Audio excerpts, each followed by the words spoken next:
I decided to pursue law enforcement. I've always been a true crime nerd, into mysteries and things like that, so I decided to pursue law enforcement. I graduated from the South Carolina Criminal Justice Academy in 2010 and was working at the Bluffton Police Department, where I held various roles.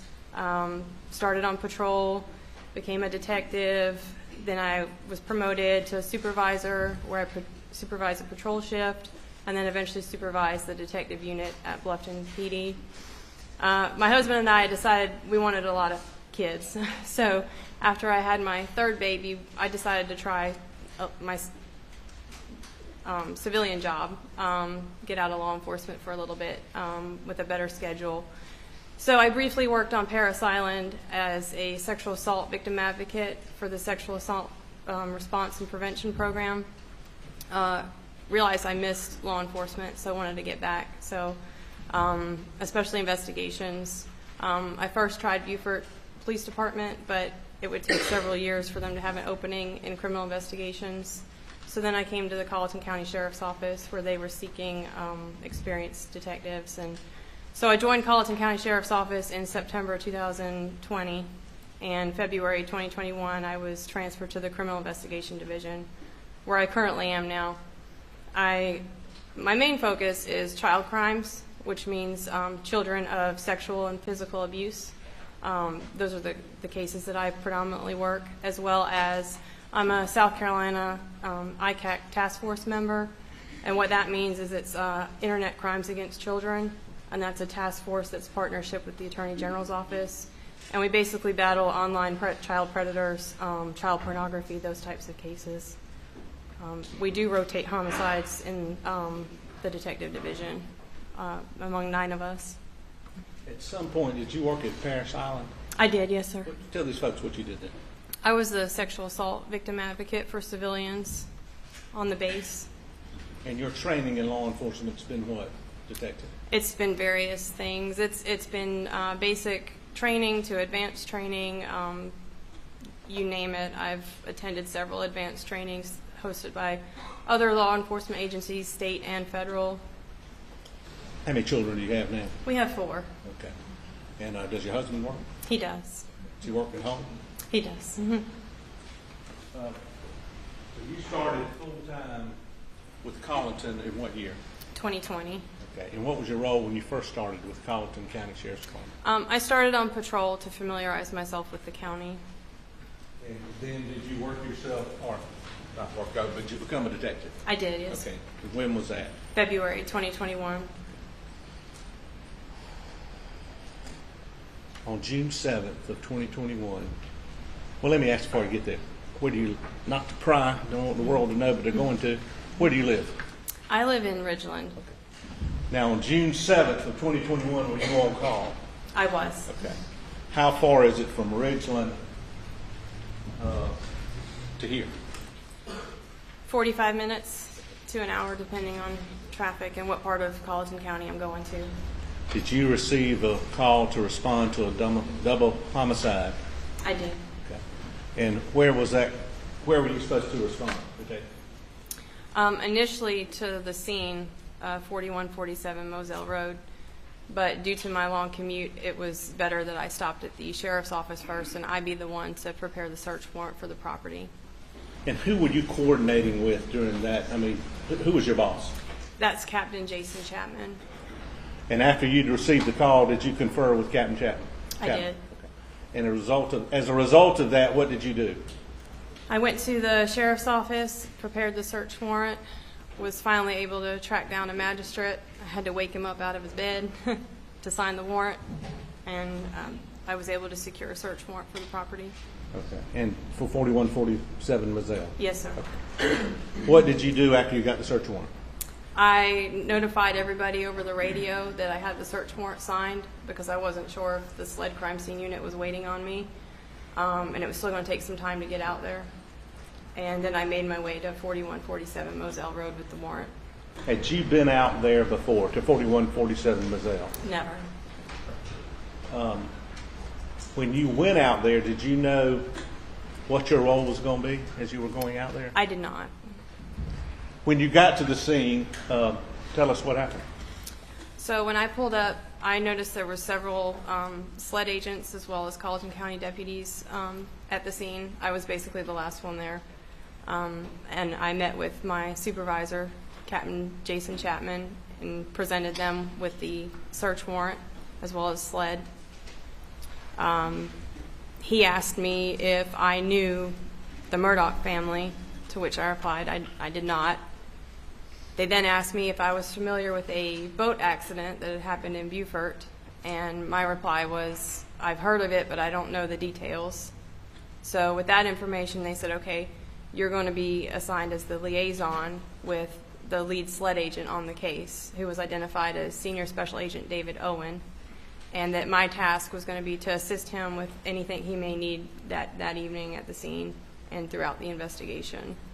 And I think we've heard prior testimony, but the case was turned over to SLED because of a potential conflict. Is that That's your correct. understanding? That was one of the things my captain advised me of when I arrived with the search warrant. He advised me that SLED was going to be the lead agency on the case. And did you know Special Agent David Owens prior to that night? I did not. Okay.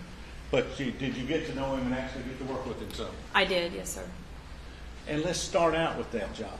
When you first got to 4147 and you got your instructions, who were you going to work with, what were your observations? Tell these folks what you saw. So the first thing as I approached I'm sure you've all heard the kennels, was the overwhelming smell and a lot of water on the ground by the kennels. And then the first body that I approached was the deceased male. He was laying face down at an angle with his feet inside the plane of the door. There was obvious trauma to the top of his head. He was covered with a sheet, but I could still see the top of his head from underneath the sheet. Obvious trauma. There was brain, blood, hair, skull matter, all within the feed room and the ceiling. There was a deceased female, approximately 30 feet across from where his body was, and she was covered as well. But I had been told that they both had gunshot wounds to their heads. And then from there, we located the 911 caller, Mr. Alec Murdaugh. Now, did you know, everybody's referring to as Paul and Maggie, did you know Paul Murdaugh and or Maggie Murdaugh? I did not. Had you ever seen them before you saw them laying dead on the ground? No.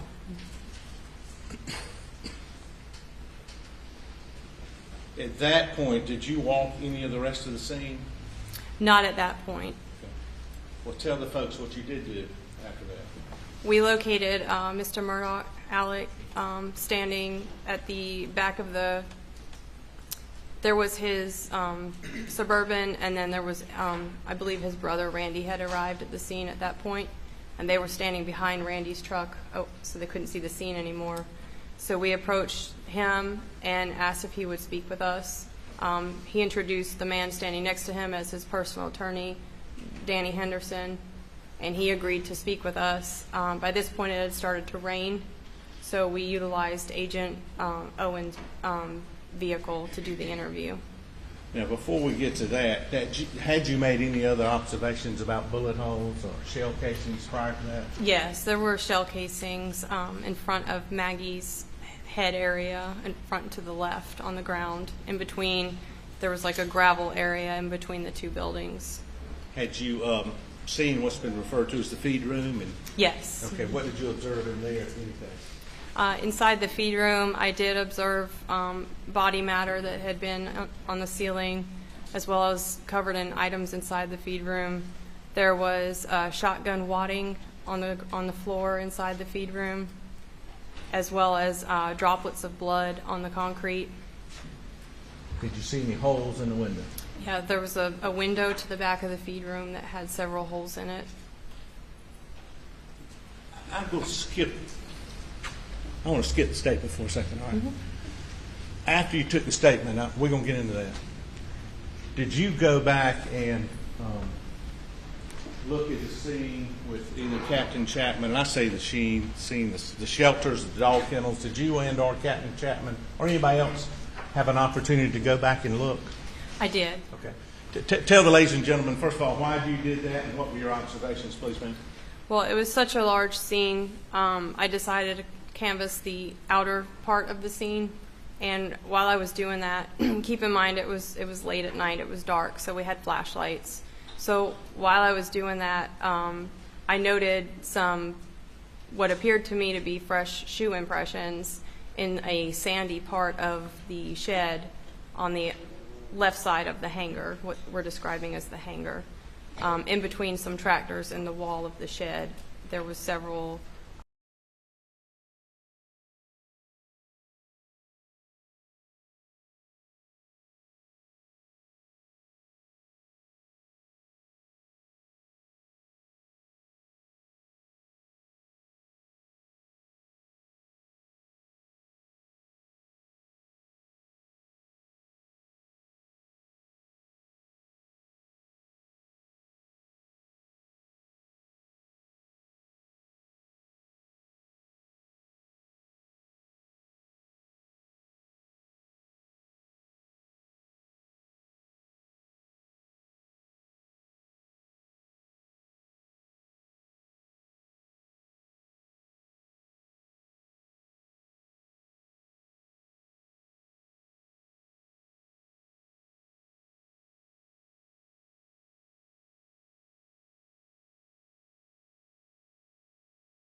what appear to be boot prints on as well. Is this the same path y'all walked? Yes. Okay. And let me show you.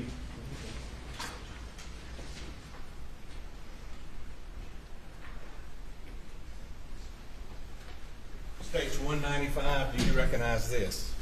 Yeah, those are the flat, just the flat ones impressions. Okay. Promise you I can't. Can we start now? Please.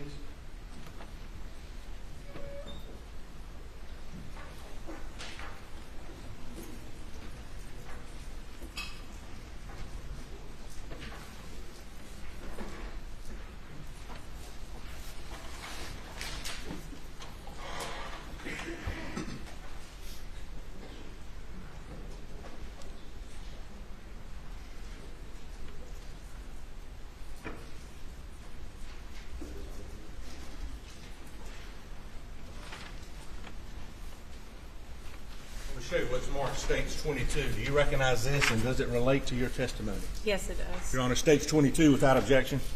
Okay. Submitted.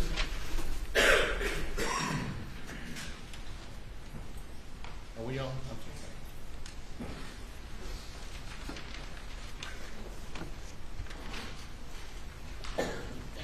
Let me go back to what's just been entered as Stage 22.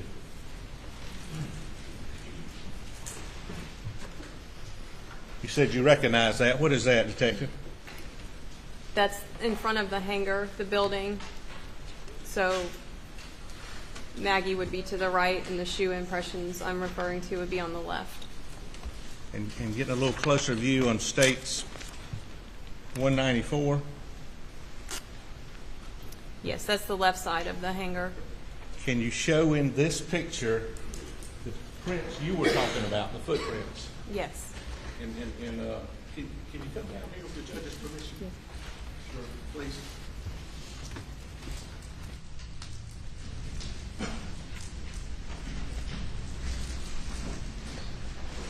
These flat ones. It's hard to see. There's a big glare. Okay. And let me put it in States 195 too, Detective.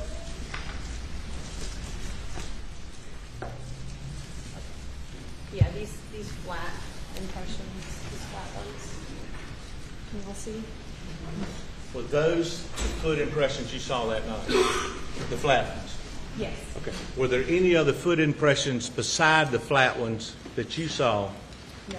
Okay. On evening of June 7th, early morning of June 8th of 2021? That's correct. You're positive? Positive.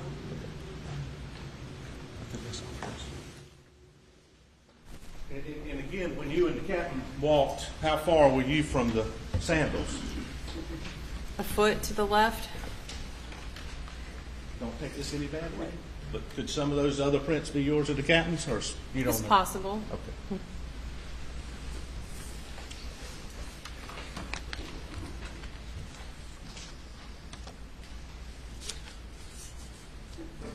Now you were and I'm going to do this without putting it up. This is one of those pictures that we've uncovered, but I'm going to show you states 7. You're a lady. Yes, sir. You know what women's shoes look like? Yes, sir. Did you go and look at Maggie's shoes she was wearing? I did. Okay. Why'd you do that? To see if they matched the flat impressions I had seen. And were they similar to you? Very similar. Yes. And states 200. Do you recognize those? Yes. And what are those? Those are the sandals Miss Murdaugh had on. And did they appear to be similar to the footprints you saw?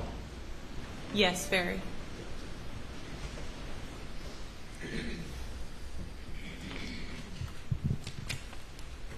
Now, did Mr. Harpootlian or one of their investigators contact you about these footprints? He did. When was that? A few weeks ago. And did they send you a picture of them? They did. Okay, was it the pictures we just put up? It was. And did you tell them that, well, what did you tell them when they sent you that? That those were not my impressions. That those weren't your impressions? The Correct. Voluntarily talked to them? I did. Sent you a picture of the shoes? Yep. You told them those weren't mine? Correct.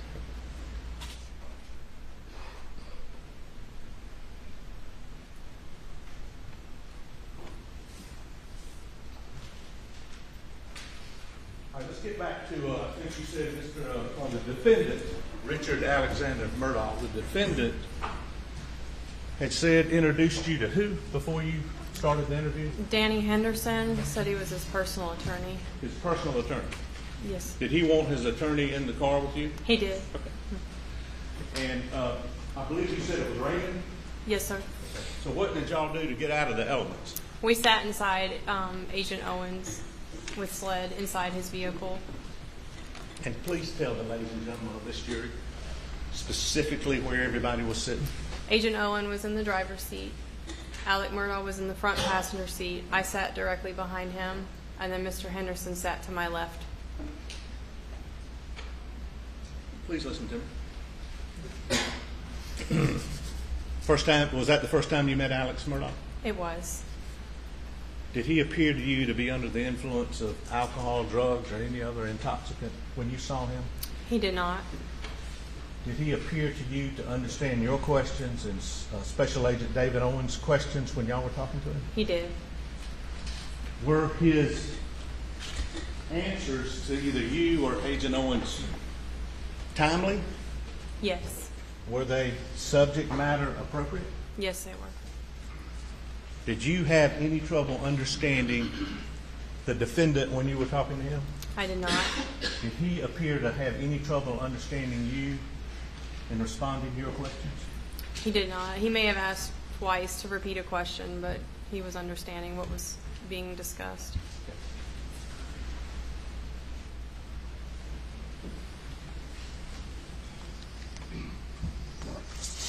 I'm going to show you what's marked States 153. At my request, did you review this yesterday? I did. And does this States 153 accurately reflect the interview you, Agent Owens, had with the defendant, Richard Alexander Murdaugh? It does. Your Honor, at this time, 153, I believe without objection. No objection. It's admitted. And with this Honor's permission and with the help of someone, we'd ask to respectfully publish.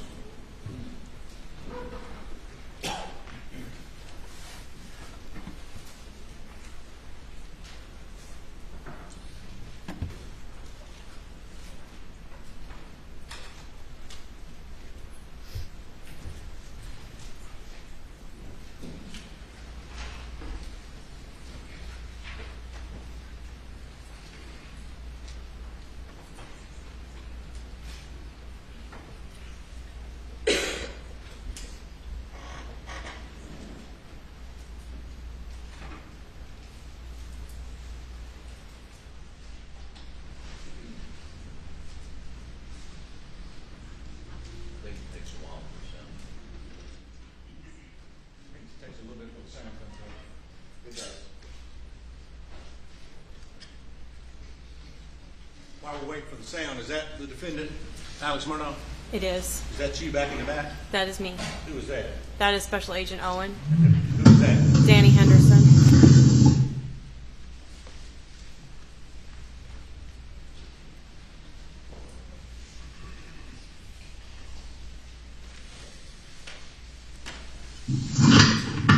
All right, sir.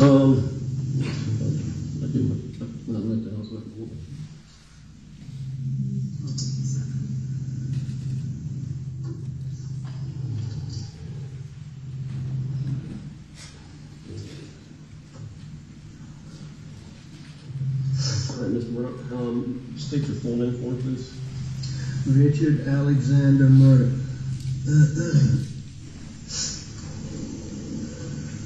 And spell your last name so we get correct. Murdaugh. All right. Can you go by Alec? Yes, sir.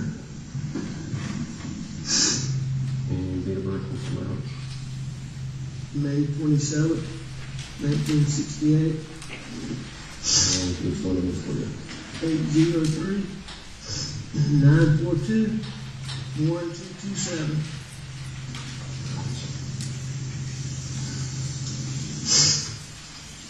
And so what was your name?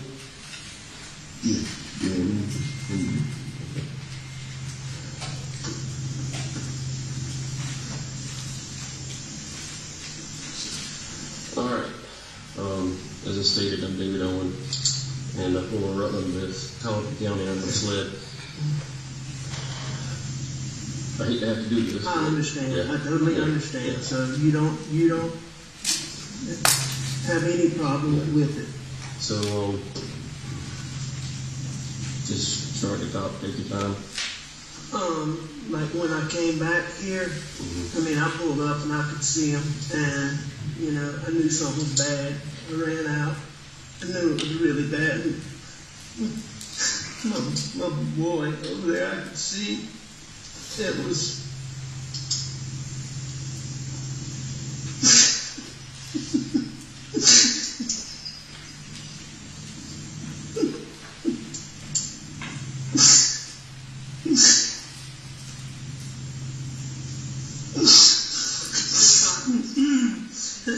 I could see his brain almost.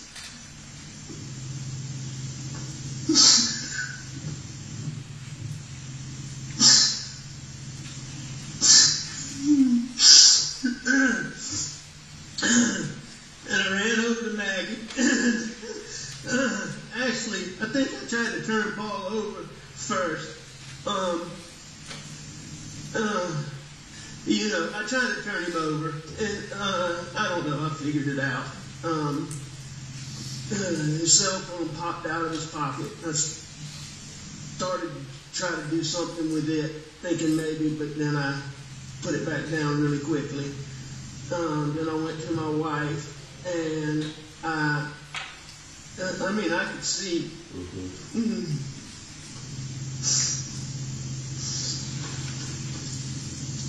Did you touch Maggie at all? I did. I touched them both.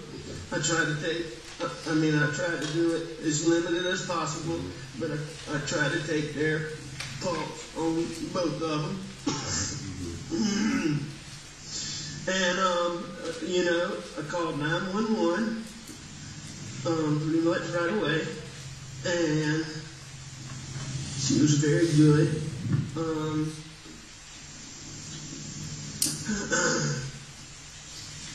I talked to her. I told her I was going to get off the phone to call some family members. I did that.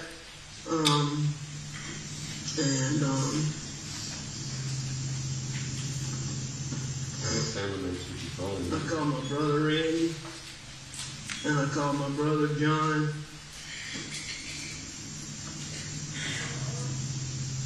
And I tried to call a little boy, a real good friend that's right around the corner from here, but I didn't get him.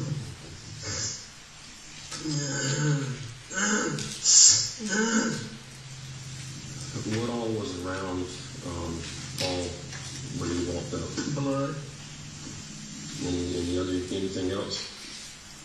I mean, there was some body things, yes, sir. I mean, like any other evidence? I know you said the phone fell out of the pocket, but did you see anything else that didn't belong or shouldn't belong or that wasn't part of Paul? No, sir, not the, no, sir. How about Maggie? No, sir. You didn't see anything around them? What made you come out here tonight? I went to, my mom's a late stage Alzheimer's patient. My dad's in the hospital. My mom gets anxious when she does. I went to check on them, and Maggie's a dog lover, and she fools with the dogs. And I knew she was going to the kennel. I was at the house. I left the house and went to my mom's for just a little while. Tried to call her when I left. Texted her, no response.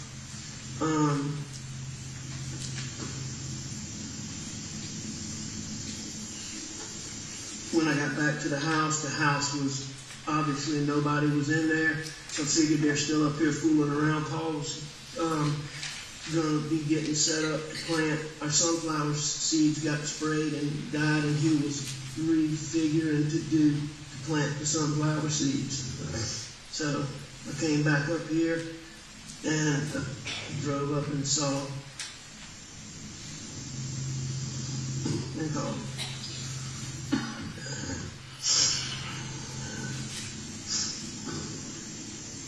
Had Maggie and Paul been arguing over anything? No. What was their relationship like? Wonderful. Wonderful. How about yours and Maggie's? Wonderful. I mean, I'm sure we had little things here and there, but we had a wonderful marriage, wonderful relationship. And yours and Paul's relationship? As good as it could be. How old was Paul? 22. You know his date of birth? I do. April 11, 96 is his brother's. April 14th, 99 is Paul's.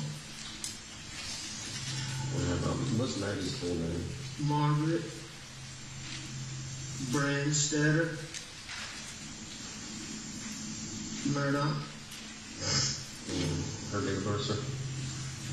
September 15th, 1968.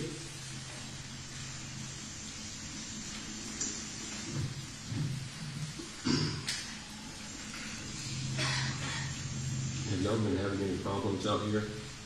Trespassers, None people that, breaking in? none that I know of. The only thing that what comes to my mind is my son Paul was in a boat wreck a couple years ago, and there's been he was charged with being arrested for being the driver. There's been a lot of negative publicity about that, and there's been a lot of people online just really vile stuff, but when Paul's out and about, I mean, people routinely, I don't think I know the full story, so I don't think they give it to me, but I mean, he's been punched and hit and just attacked a lot, so, but I mean, nothing like this. Yeah. Any one person in particular or a group of people I don't know. that you could think of? It's not that I know, no, sir. Has he, other than being assaulted, has he received any direct threats related to the boat accident? Oh, yes. All the time. Recently? Yes, sir. I mean, he gets them all the time. Okay. He gets them all the time. What kind of, I'm going to kick your ass, I've never been privy firsthand, Is that through social media? Or? No, ma'am. It's mostly like if he goes out places is what goes out, like somewhere. He's in college, so he goes out, is what I understand. Mm-hmm. I can find out better details from some of his younger friends on that. Who's his best friend? His best friend in Colombia is Will's Chapman, Will Loving, Bobby Boyle.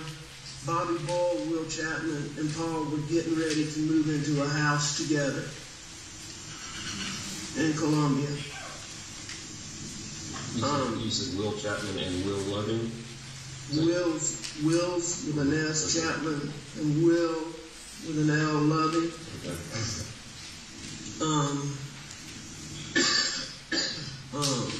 Around here, his best friends are clearly Nolan Tootin and Rogan Gibson.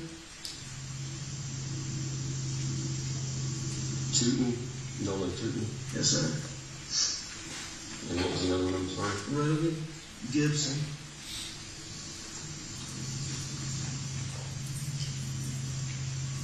Have you talked with any of these guys tonight? Talked with Nolan, yes, sir. Is he out here? Yes, sir. I tried to call Rogan, was one of the people he's the boy that I told you lives around the corner. That's very, he's just a good, healthy young man. You mind if I open the door real quick? Go ahead. Do what you need to do.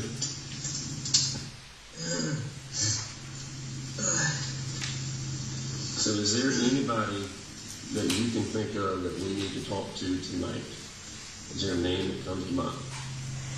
I mean, I can't tell you anybody that I'm overly suspicious of off the top of my head. I mean, this is such a stupid thing. I'm even embarrassed to say it. But it just didn't make any sense. I just hired a guy out here, and he wasn't cutting the mustard, but I hadn't told him this yet. Paul's been working with him a lot. He killed the sunflower seeds in our dove field just recently, which is why Paul was here doing this. He told Paul a story the other day about how when he was in high school, he got in a fight with some black guys. And the FBI undercover team observed him fighting those guys and put him on an undercover team with 3 Navy SEALs. And that their job was to kill radical Black Panthers. And they did that from Myrtle Beach to Savannah. Now, I really don't think this guy, is probably the person, but that's just so freaky. Yeah, that's kind of a far-fetched story. It's weird, but he was off today. Okay. He took his daddy to the doctor. What's his name? C.B. Rudd.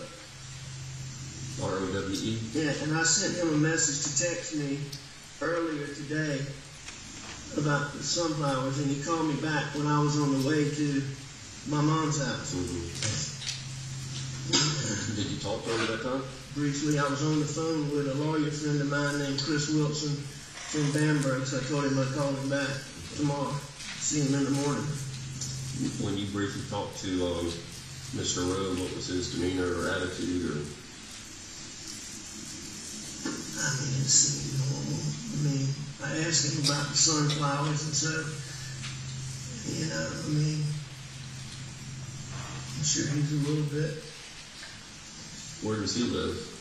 I don't exactly know. Somewhere in Bronson. Okay. Do you have his phone number? I do. You got it with you, Lisa? I do. But I do think him and Paul got along pretty well. That's just really, really weird. All right. CD.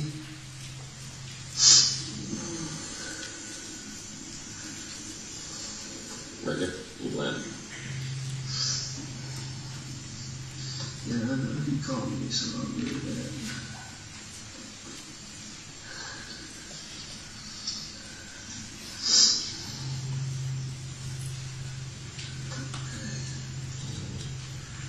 Okay. 843-540-9335. You can do that for me, Troy.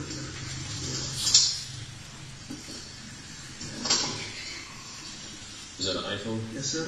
Watch it right for 60s. Thank you.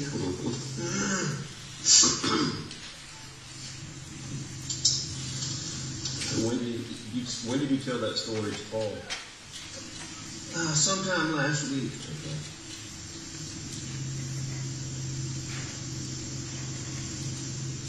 Sometime last week. My son Paul actually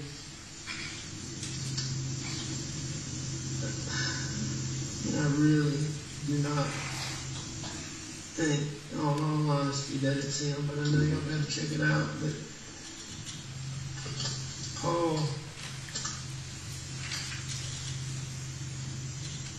was so taken aback by it that he sent, I'll find it, I got it on my phone. He recorded him saying bits and pieces of it.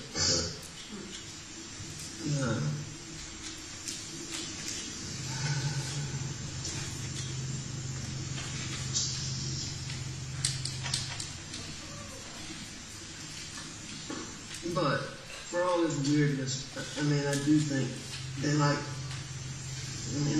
got along pretty good. How long have you been working here? That's about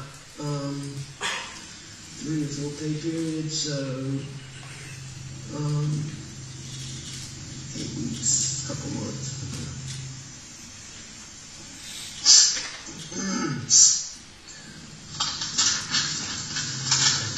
Going back to the boat incident, anybody on that boat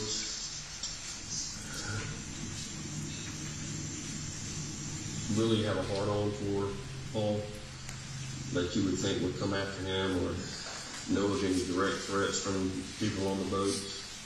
I don't know of any direct threats between any of the people on the boat specifically, but I do think there's been a small amount of yip-yap between a couple of them, but not recently. Okay. Most of this was stuff from people that Paul didn't really know. Okay. There were some people that he knew distantly, but more times than not, when I learned about it, it was somebody that he didn't know. Okay. It's like, for example, he went out in Charleston a couple months ago, came out, he got a black eye. And, he can't defend himself right now because he's charged, so, he would, Paul's a real tough man's man. He would just... He would defend himself, but he hadn't been... That's right. But How was he handling his everybody? as far as what? How was he handling it? I've never been prouder of him than the way he has handled the pressures and the adversity in that situation. I think I've told Danny that before.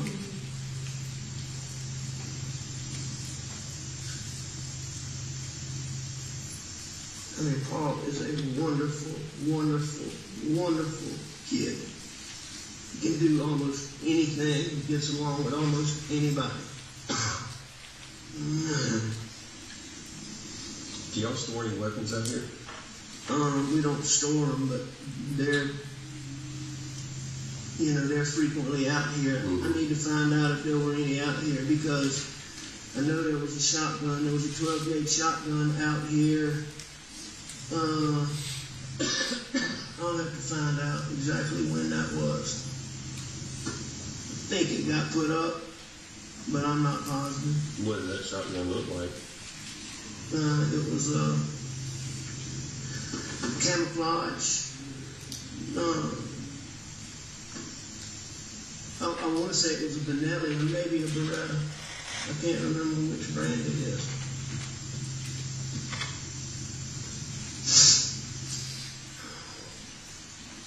But I don't think it was out here recently. But I'm not positive. And the shotgun that you had when the deputies pulled up, where did that gun come from? I went to the house and I got a gun. Probably overreacting, but... And was that when you pulled up and saw them? No, I came out and, I called 911 first. talked to them for a little while, and then I told her that I was going to go to the house. Okay. And that I would let authorities know when they got here that I had a gun. Okay. Do you happen to have a list of all your guns? I can make one. I don't have one, but Yeah. I can make one. Okay. Well, I'm just saying, so we can compare if that shotgun was out here, now it's missing. Absolutely. Try to figure that out. No, absolutely. And I know living up here in the country, you probably have more than one or two. We do. We probably have 20, 25 guns, Yeah. Shotguns, rifles. pistols. Any rifles? Yes, sir. What kind of rifles? All kinds. Yeah. All kinds. I mean, you name it across the board, we have them. Okay. I mean, all of them we have are, in a hunting room in our house.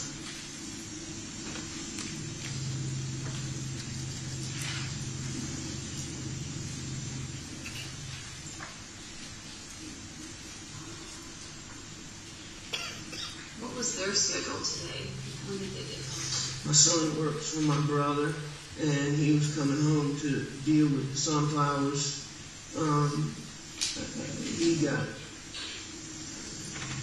here. He got here pretty early because he and I rode around looking at everything for a good little while, probably 45 minutes to an hour. Maggie had things she did in Charleston, and she had a doctor's appointment in Charleston, and she got back here. It was fairly late. Was it dark yet when Paul got home? No, Paul got home early. Early, okay. So before dinner time? Oh, Or yes, ma'am. lunchtime? Or No, ma'am. What brother does Paul work for? John Bartlett, And what does Paul do for him? everything. Handyman, Yes, sir.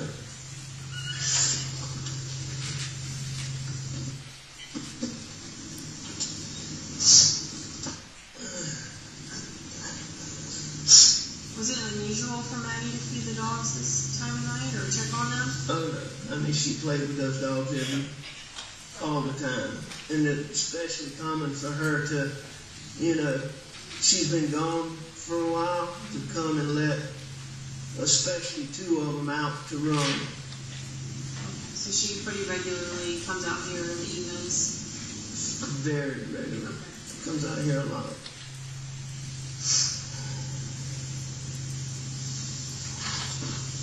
Do you have any cameras on the property? I have deer cameras, but none, around up here Where are they at? on different deer stands. Okay, so deep in the woods. Well, not necessarily deep in the woods. Some of them are in fields, and Okay. but there's none that are near here. Okay. What doctor appointment? What doctor did Maggie see today? I forget the guy's name. Maggie's been having trouble with her. She's been having trouble with her stomach and her tooth. I'm not positive. It was sort of a routine visit, and I can't remember. She told me the name of it, and I can't. I want to say Gordine is who I think she saw.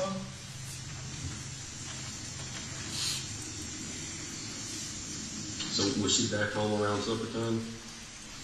Or 6 o'clock, 7 o'clock? I don't think she got back quite that early. I think she got back a little bit later than that. Okay.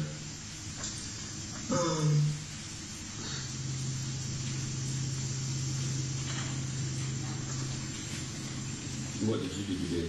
Were you in the office or? No, I was home. I came home. Paul and I messed around. I was up at the house. Laid down, took a nap on the couch, probably, 25, 30 minutes. I got up. I called Maggie. Didn't get an answer, and I left to go to my mom's. She had said she might ride with me, but she normally doesn't when I go over there. And I think I texted her. And she's very good about answering the phone, so that was odd, or calling me back. So that was odd, but it wasn't that big a deal. And what time was that? What time was what? That you sent her a text message?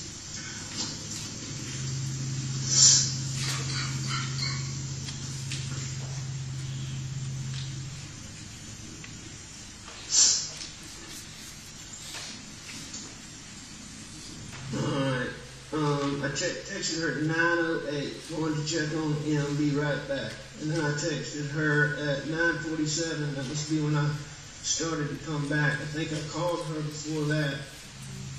But let me make sure. Pretty sure that I called her 9:45.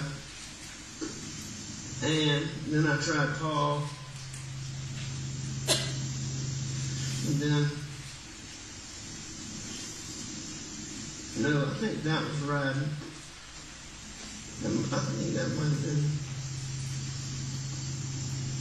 riding over there.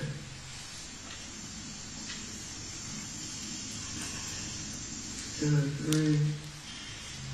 I mean, my calls were right here. Yeah. So,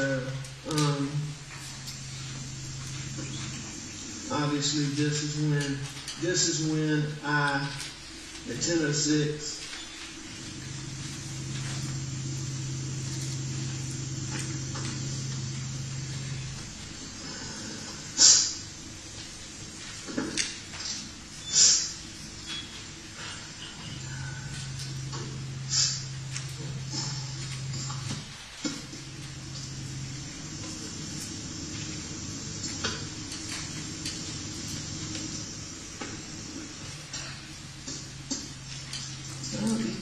Yes, sir.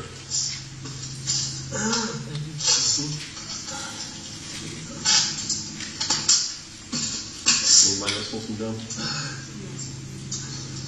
You want any water, do that? I'm sorry, I don't need it. If you, behind Danny's head is a case of water. It's not a big deal. Yeah, I got some right here. Oh, thank you, ma'am.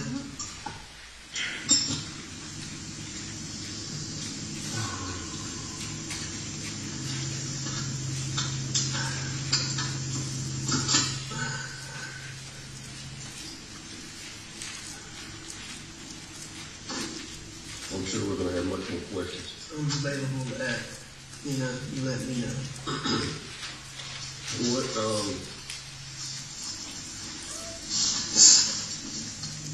What's another number in case I can't get you on your cell? I don't have a house phone. Okay. My office number. I can give you my brother's cell phone. All right. What's Randy's? Hey, Randy's is 803-943-8881. And John? John Martin's 843-321-5508.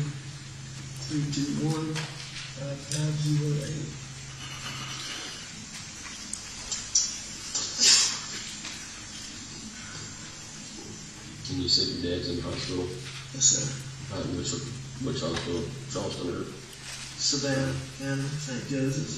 Is he doing okay or what's? He's having a really, really hard time. He's got a lot going on.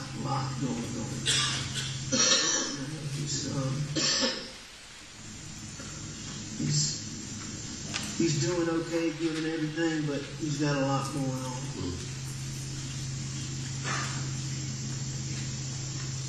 Now Maggie's family, where are they? Somerville. Have you been in touch with them? Contacted.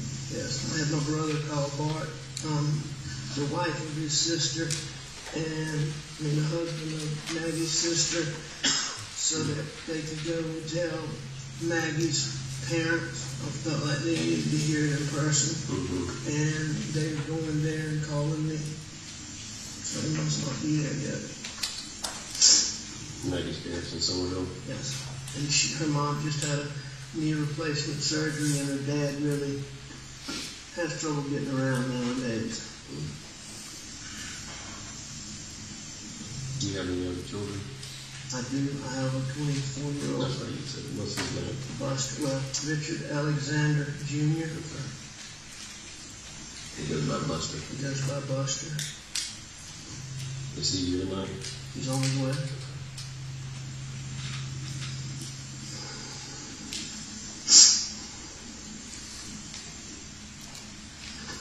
Laura, you got anything? This one's hard, but when you first saw Paul, you said you tried to flip him over. Was he laying on his back or on his stomach? Just like he Just like you, so you weren't able to move him. Okay. No matter. Okay. Did he help Maggie a lot out here with the animals? He helped everybody with everything. Okay. So it was kind of routine for him to be out here as well. This place is his absolute passion. Okay.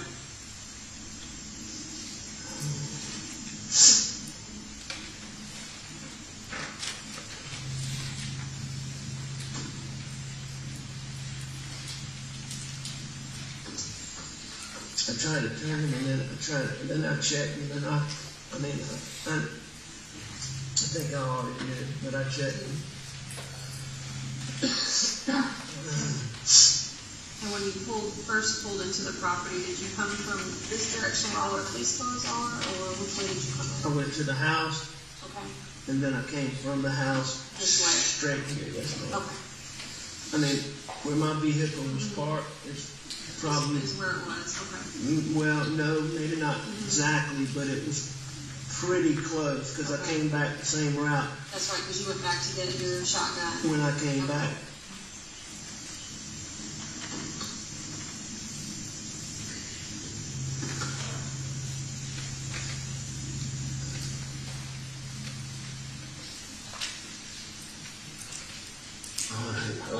I can't think of anything else right now, but we'll certainly be in touch. Thank y'all for everything y'all are doing. So, just to kind of let you know what's going to go on, we're going to be out here for quite some time. The coroner will take custody of Paul and Maggie. Can I answer that? Yeah. What?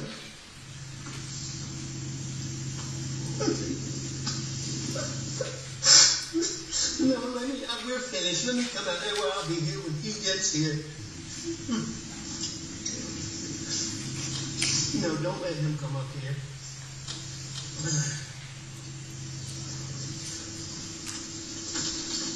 Okay, yeah. I think we're about done. All right, thank you. I'm sorry. Buster, get me? Okay. Yes, sir. I dropped my card.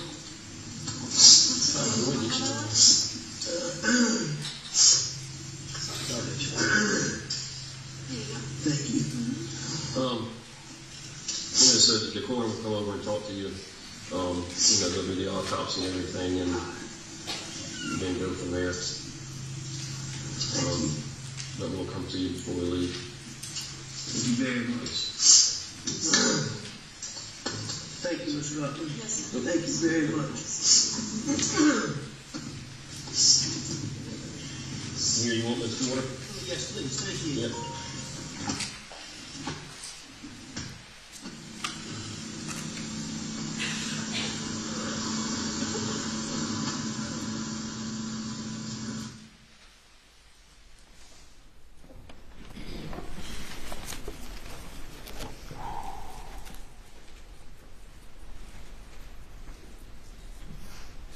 What time was that interview?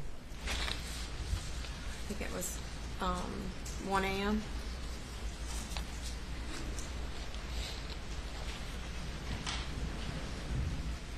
Would you dispute 1257? No, that sounds correct. Would you describe that as an aggressive interview? No.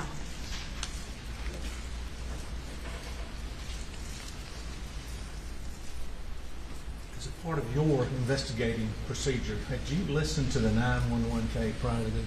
We did. And you say we, who's we? Myself and Special Agent Owen. Did you have, can everybody hear? Speak in the mic, please. Speak in the mic, please, ma'am. Did you have that 911 knowledge in your mind when you were listening to this? Had you already heard it? Yes. And on the 911 tape, how long had Alex Murdaugh told the 911 operator it's been since he'd seen Maggie Murdaugh? He's estimated 1.5 to 2 hours. To 2 hours. Mm-hmm. 1.5 to 2 hours.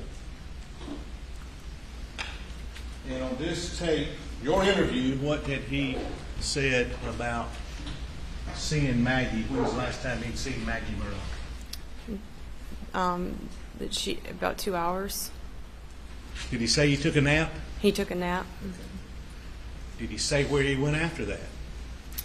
To check on his mother with Alzheimer's in Hampton. Okay. Did you find that unusual? I did. Why? Just the time of night. Why? With her being an Alzheimer's patient, they tend to be worse at night, so I seemed it was strange to go visit.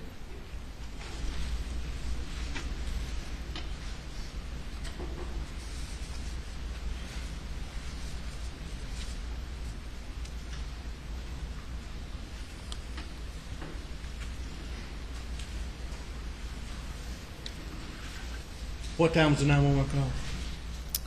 It was 10. Can you speak louder, please? I'm sorry. I'd have to check my notes. We'll check with it. I'm sorry. Okay. It was 10.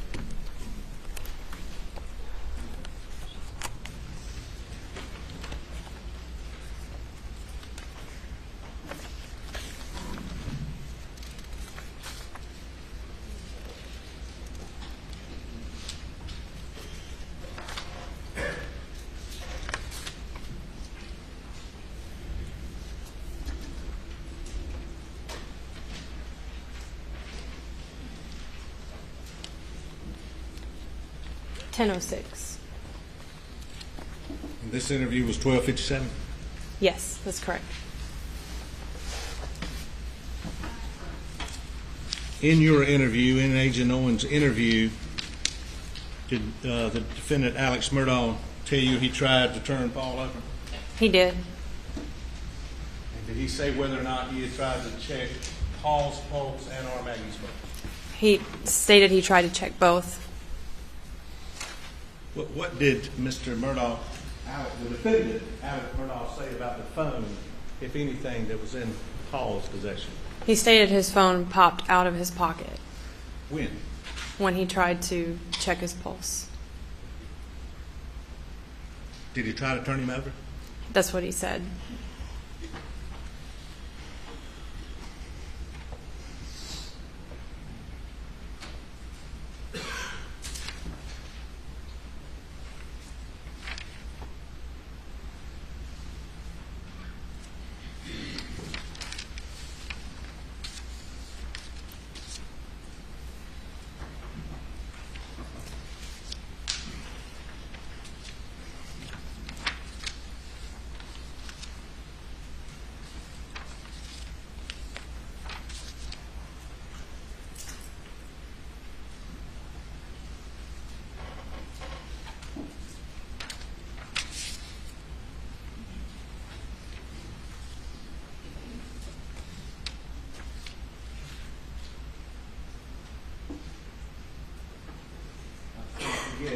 There's a scene in here where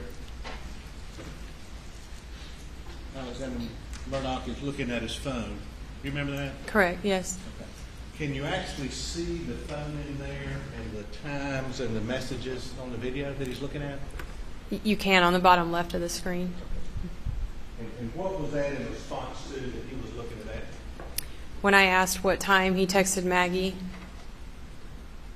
So you you saw those on his phone, looking at those when y'all were talking to him in the car? I couldn't see from where I was sitting, but reviewing the video, I could see it. Reviewing the video, do you see it? Yes.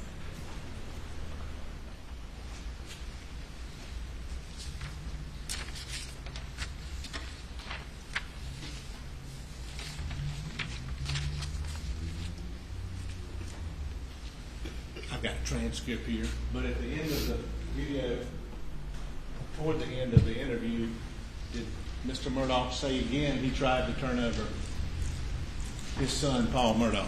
He did.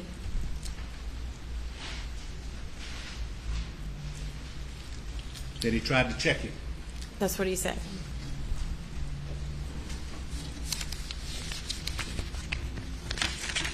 And I know I asked you at the first, but I may not have done it too eloquently.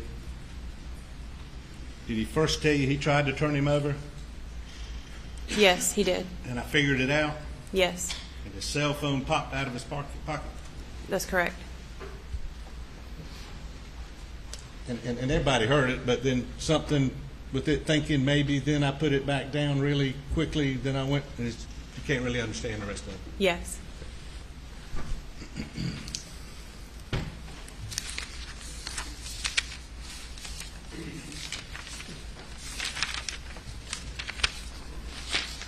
What did you think about the phone popping out? That would seem. The objection sustained.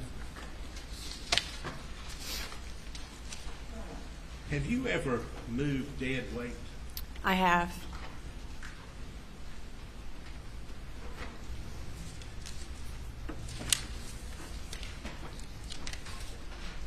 If we could start with Elmo, please.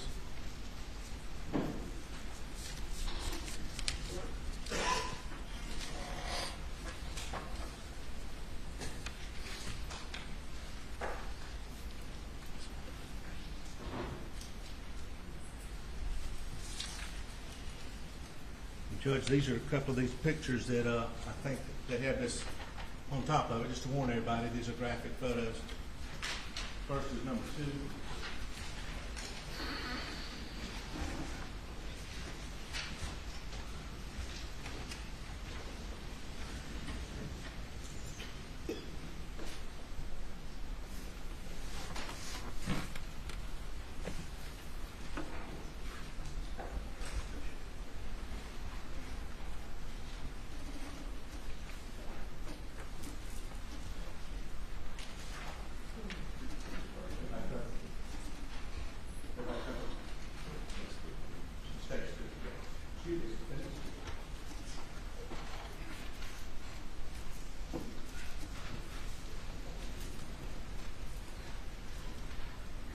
Who's this a picture of?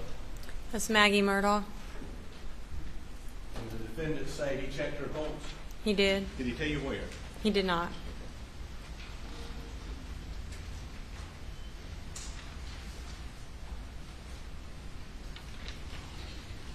And before I get to it, did the defendant ever tell you he'd been down to the kennels that night in this interview? No.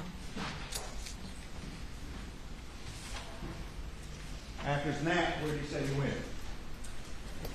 Went to check on his mother in Hampton.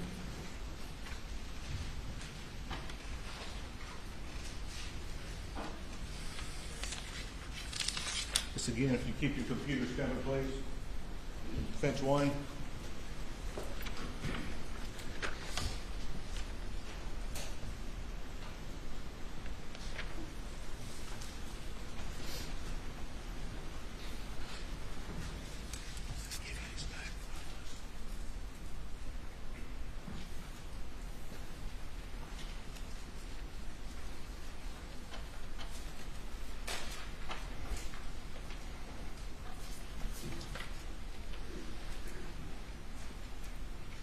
With the court's permission, I'd like for the detective to come down, please, Judge. Yes.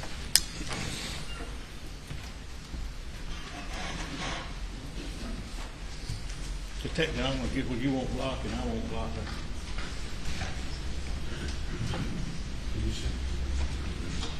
I'm going to get back over here.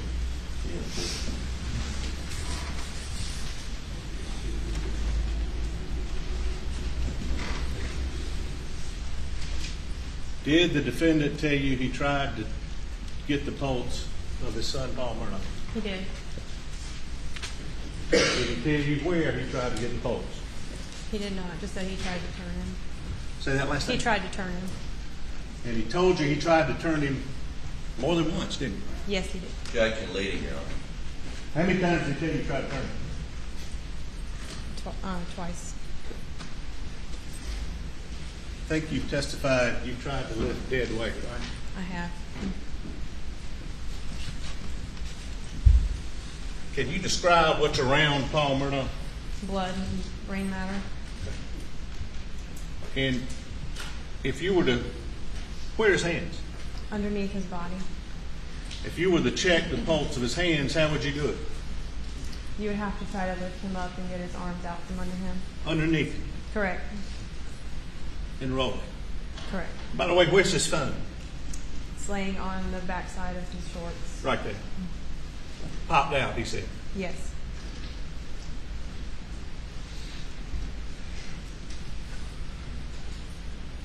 Is that his brain? That is. Mr. Harpootlian said blown out of his head. Correct. If you tried to take the pulse at the neck, how would you do it? You would have to try to lift his shoulder to get access his neck. This way? Correct. Whether you're this way or this way. Correct. Either underneath or under the head. Is that right? Yes. Is that right? Is that- Yes. I'm sorry. Mhm.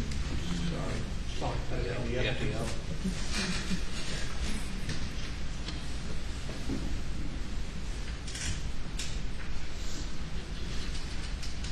When you saw Alex Murdaugh, when you first came up to him, Is she going to sit down? that's fine. Why are you questioning her not in the chair? Well, I make sure it's something again. Judge, I apologize. I see you just go back and sit down. Thank you.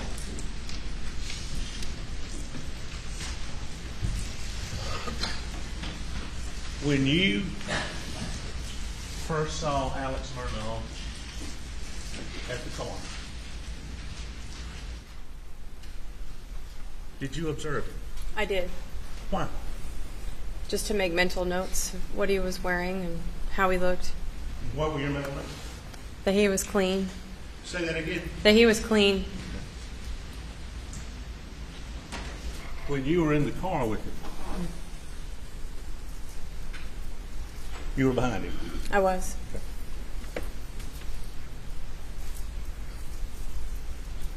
Did you observe his hands? I did. Did you see his arms? I did.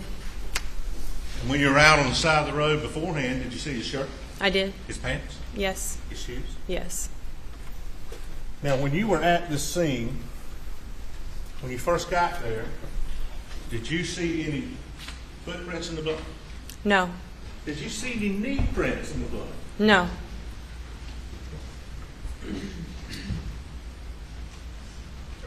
Anywhere around the body? No.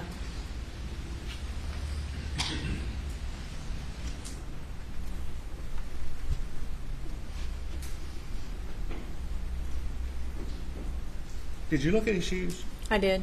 What kind of shoe? Alex Murdaugh's shoes. What kind of shoes were they? They were like an athletic tennis shoe. Did you see anything that appeared to be blood on his shoe? I did not. I want you to look at the ladies and gentlemen of this jury. Did you see what appeared to be blood on Alex Murdaugh's hands? I did not. On his arm? No. On his shirt? None. On his shorts? No. On his shoes? I did not. How long was this after the 911 call? 2 hours, 2 to 3 hours. All this fresh in his mind? Yes. How would you describe the defendant's hands when you saw him when you were interviewing him? How would you describe his hands? They were clean. Clean. How would you describe his arms? They were clean. How would you describe his t-shirt? Clean. How would you describe his shorts? Clean. How would you describe his shoes? They were clean.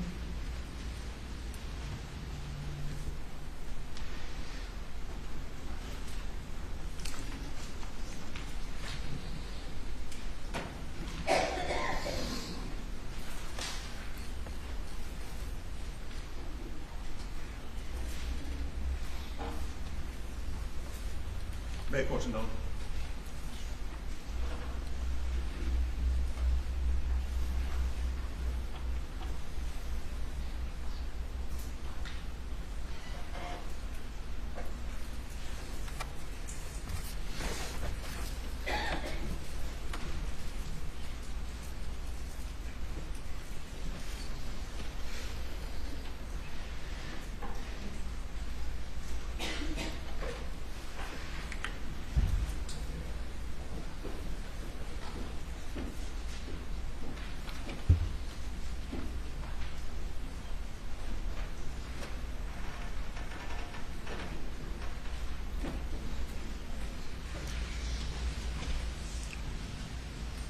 Was his phone taken that night, Alex Murdaugh? I believe so. You're not sure? I'm not sure, no, sir. So it may not have been taken. Yeah. Now, you were working with, hey, don't stand up. Miss David Owens, you were working with this lady? Yes. When you, after this interview, did you go to the actual house at 4147 now? I did. Okay. Did you go inside? Just in the foyer, yes. Okay. Did Agent Owens go inside? He did. Were the defendant's shirt, shoes, and pants collected by Agent Owens? Yes. You didn't collect them, he did. I did not. And those are the same shirt, shoes, and pants he was wearing there? Correct. And Sled got them that night? Yes. Okay.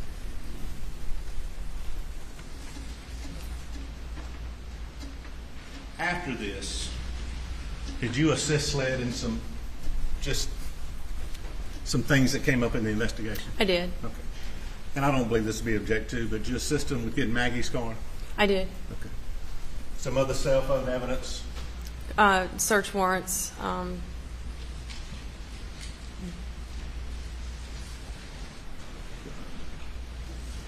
Were there a search of some of the areas that you attended? Yes. In and around? Yes. Moselle? Correct, yes. Search of ponds? Yes. Okay. So you assisted Sled at some point throughout this investigation? Yeah, anytime they needed anything from the sheriff's office, Agent Owen could go through me or my captain, whether it was storing a vehicle as evidence or using our evidence bay to process anything. I was there to assist in any way that they needed. And did you assist, I guess, in the helping with Alex Murdaugh's car as far as getting anything out of that car? No, Sled processed that. Okay. Now, if you just listen to my questions, I'm not going to lead you, I just want to ask you one final question. Is the individual in this courtroom who told you he tried to take the pulse of Maggie and Paul, is the individual in this courtroom who told you he tried to turn Paul over, told you that once, twice? Is the individual in this courtroom that you took that statement from, that we saw in this video, in this courtroom, and is the individual you described as clean from head to toe in this courtroom? Yes, he is. Please point him out for the jury. He's sitting at the defense table wearing a grayish-brown jacket and a white shirt. Your Honor, we'd like the record to reflect she has pointed out the defendant, Richard Alexander Murdaugh. It does. Thank you. That's all I have. Ladies and gentlemen, we have you go to the jury room for a break. Please do not discuss the case.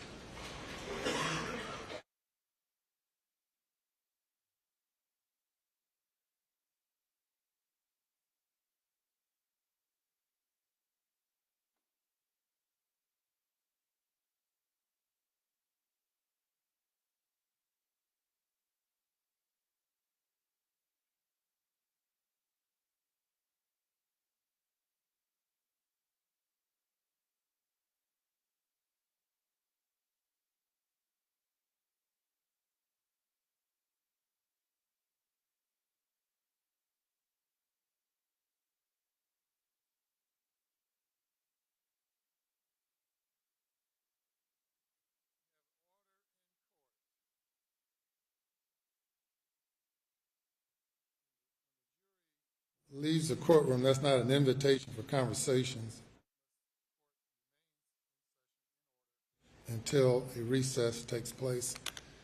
We'll be in recess for 10 minutes.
before the jury comes in, I want to review a few of the rules of court and rules of procedure with counsel. First, Rule 20 of the Rules of Criminal Procedure provides that there shall be no argument on objections unless requested by the court. And that's Rule 19. Rule 19? 18. Rule 18. No argument on objections unless requested by the court. There we go. Rule 18B. Then Rule 43H of the Rules of Civil Procedure, which is applied to the Rules of Criminal Procedure through Criminal Procedure Rule 37, I believe it is. 37, yes. And that is that only one counsel for each party shall examine or cross-examine a witness. And by extension to that, the court's order, and that's Rule 611 and the procedure established in the courts of this state, the examining counsel only shall make objections. If Mr. Griffin is going to cross-examine, Mr. Griffin makes objections. Likewise, with the state's attorney general, not any and everyone can jump up and object and argue. Any questions about either of those rules? Your Honor, I understand the rule. So, as with the witness, they were attempting to get to testify about blood in the water yesterday, I objected, and it was a speaking objection. I apologize. But when I object, will you, and sometimes invite argument, or I'm trying to preserve objections in the record, and I'm just wondering, and since he doesn't get an appeal, that's not his concern, how would you like me to handle that? Well, the objection speaks for itself. If the parties wish to place something on the record at some point in time after a witness after the examination is over, the court will give you that opportunity. But if we have speaking objections, if one party makes an objection and proceeds to argue it through a speaking objection, I give equal time to opposing side. So we end up having a debate rather than that interrupts the trial and all of that. I certainly understand the defense's right to make a proper record, and we'll address that as is needed without there being a speaking objection. For instance, they've listed hearsay, in my opinion, and I object. Should I say objection hearsay or just object? Yes, sir. I can do that. Yes, sir. The legal basis for the objection. Okay. Only. Not a real advocacy. Yes, sir. Yeah. Okay, I understand. Thank you. All right. Let's bring the jury.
The jury is present. Thank you. Cross-examination. Mr. Griffin.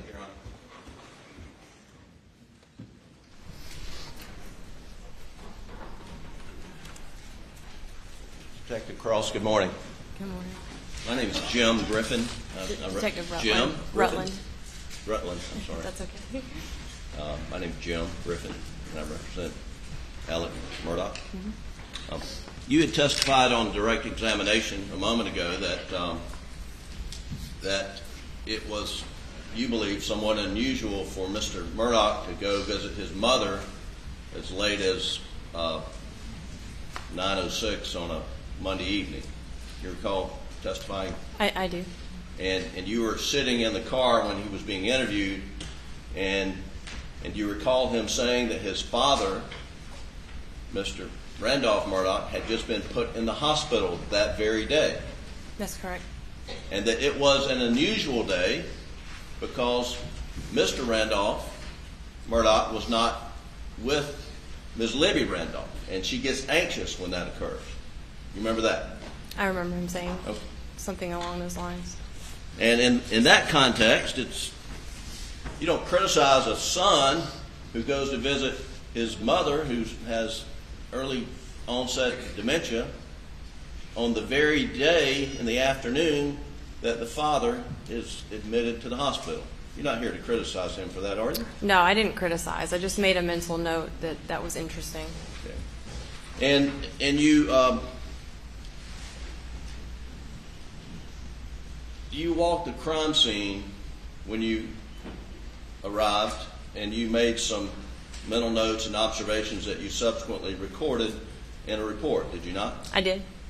And one of the things that you mentally noted and then subsequently reported was that there was a tremendous amount of blood spatter in the feed room area and around where Paul was murdered. Is that correct? That's correct. And there was brain matter and organic matter all about the place where Paul was murdered, correct? That's correct. And I think you even described that there was matter, that blood that went up to the ceiling and to the door and spatter everywhere, right? That's correct. And you also told the jury that Alec was clean. And you're referring to his shirt was clean, correct? Correct. His shorts were clean, correct?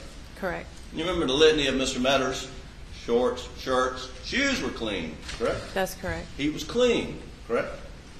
To my visual eye, he was clean. Yes. And to your visual eye, it did not look like he had just blown his son's head off in the confines of a feed room where splatter is everywhere. Isn't that correct? I didn't say that. Well, let me ask you. In your mind's eye, that night on June 7th, did he look like someone had just blown his son's head off, spatter going everywhere? Again, I can't say that for sure. A lot of things would come into play to affect that. Distance is one of them. Well, certainly if he appeared that way on the night of June the 7th, you, a sworn law enforcement officer, you would have initiated process to take him into custody, I suspect, wouldn't you? No, that was not my role that evening. I was just assisting. Well, one of the things you did that evening, Ms. Rutland, was you obtained a search warrant, did you not? I did. And that was your first official duty in connection with this double homicide investigation, right? That's correct. And I'm going to show you Exhibit 3, Your Honor. I shared it with Mr. Metters during the break, and asked the witness to identify it. You recognize Exhibit 3? I do. This is the search warrant I got that night. Your Honor, we'd move Exhibit 3 into evidence this time, I believe without objection. No objection. It's admitted. I have it. So, tell the jury, please, Exhibit 3 is, well, first, let's just talk about a search warrant. What is a search warrant? It grants us the right to search a certain item that may be potential evidence in a case. And this search warrant was for what property? 4147 Moselle Road in Islandton, County of Colleton, State of South Carolina. And it covers the whole roughly 1,700 acres, or the whole property, does it not? That is correct. And it covers the house, the residence where you went into the foyer, right? Correct. It covers all the outbuildings, correct? Correct. And it covers, and it gives you the right to seize any type of evidence, correct? That is correct. I'm going to see if I can get Mr. Elmo to work. Can you turn it on, please?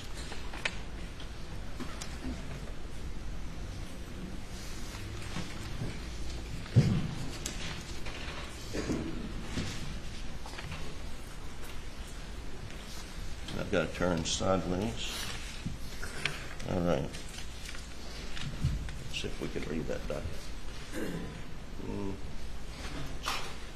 Was there light you can turn on here?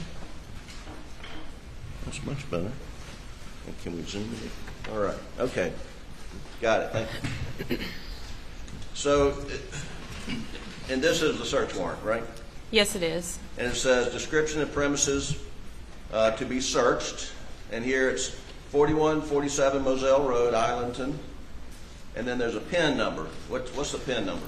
That's a property identification number that's assigned to every parcels of real property within the county. It's set by the tax office. And it says the property to be searched are any residences, vehicles, outbuildings, kennels, or sheds, right? That is correct.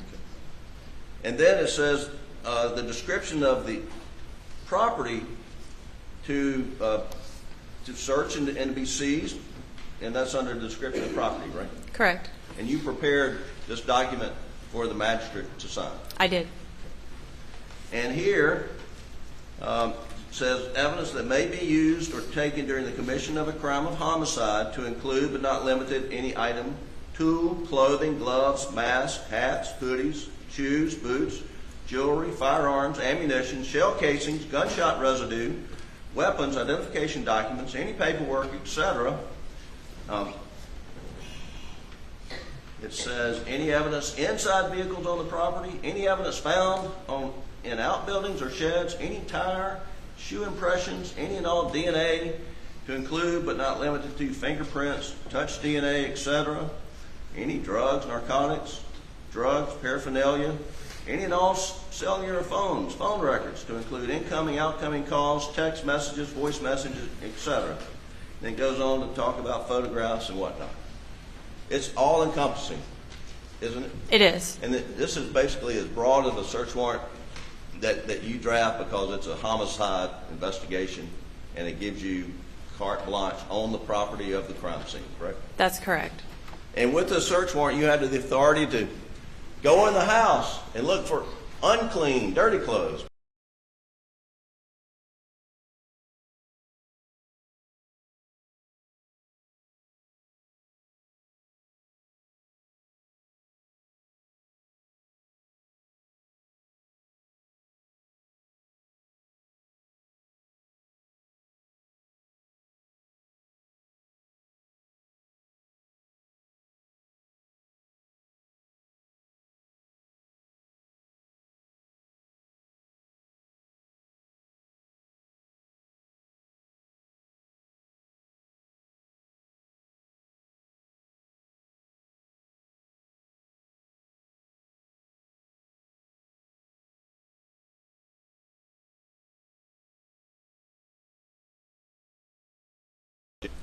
I don't know what they have available, but that would be a crime scene unit question. The and actually there were the clean clothes that Alec Murdaugh was wearing that night. They were seized, were they not? Yes. Okay, and the clean shoes were seized, correct? Yes. And the clean shirt was seized, was it not? Yes, it was. Okay. But that you were in the house when that happened, but you didn't collect the clothes, right? I did not collect anything. I stood by in the foyer. And who did the collection? Do you recall? Special Agent Owen. And when was he assisted by anybody? I was just standing by. They went to a back bedroom, and I was in the foyer area. It was like an open floor plan. And And do you recall how? Do you recall what Mr. Owen, Detective Owen, Special Agent Owen, apologize, Detective Owen, Special Agent Owen, did you observe what he collected the clothes in? I did not. Did he collect all the clothes and put them in one paper bag? I don't recall.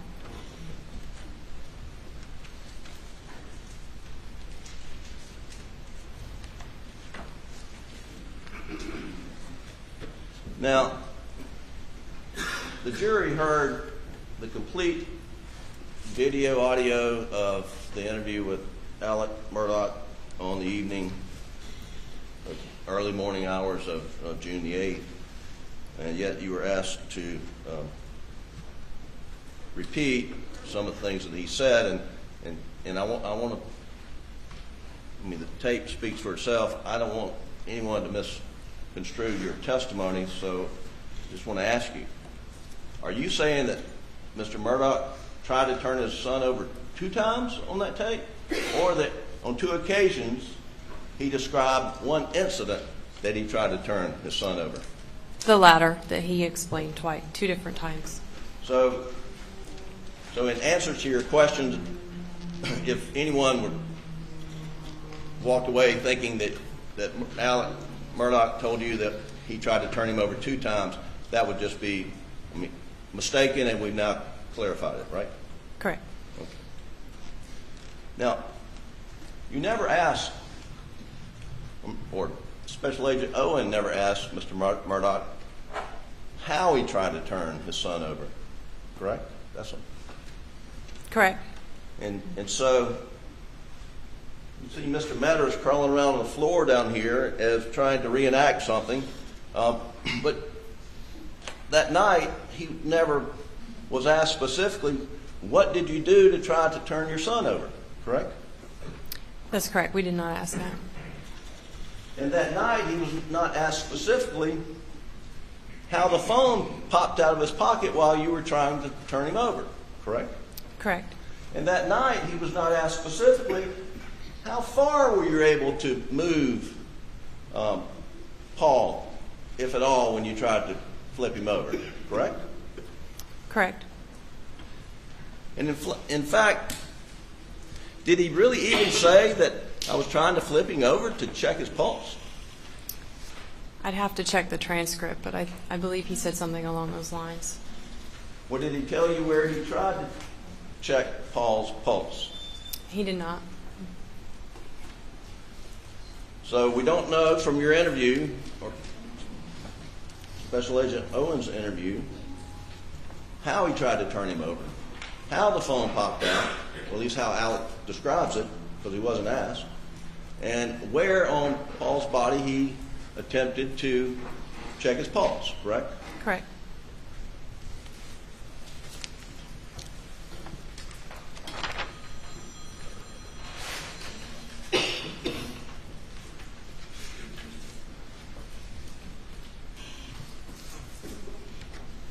And you were asked questions about whether there were knee prints and footprints by Paul's body, next to his body, right? Yes, I was asked that. And did you do such a forensic analysis, investigation to see if there were boot prints or footprints around Paul's body? I looked with my eyes. Okay. And were you aware that before you got there? Well, what time did you get there? Can I check my notes? Sure. Okay. You can take this down. Through with Mr. Elmo. I think I'm through for now. 12:22 a.m. I was on scene. Okay, 12:22 a.m. And Paul's body and Maggie's bodies were covered up with a sheet, but still present, correct? Correct. So when you were looking at Paul's body, just observing whether there are footprints near him, you couldn't see right next to his body because of the sheet, could you? The sheet was mostly on his body, not on the cement on the ground next to the body. Was it a fitted sheet? No, but it wasn't a queen sheet either. Okay. Then, jury has seen photos of the sheet. Were you aware that Captain Chapman and others went around Paul's body and lifted the sheet up to see if there was a gun underneath him? Not at the time I was at the scene, no. Well, I take it you did not observe their footprints anywhere in the area either then, right? Not that I recall.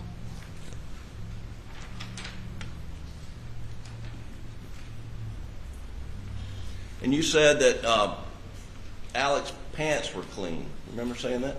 I remember saying that. What color pants did he have on? Khaki. All right.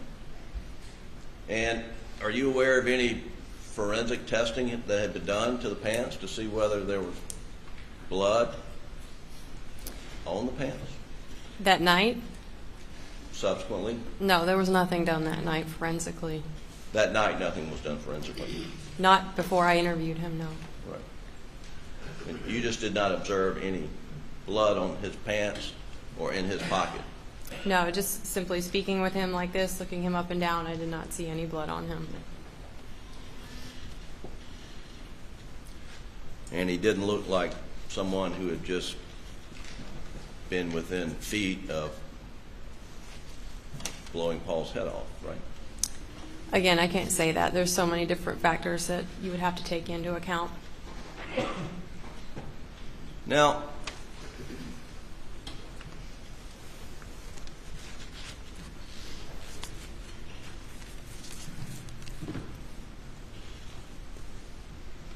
you did a lot more, I believe, that night.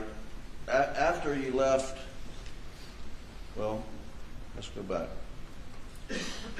When you got to the scene, you partnered up with Agent Owen, correct?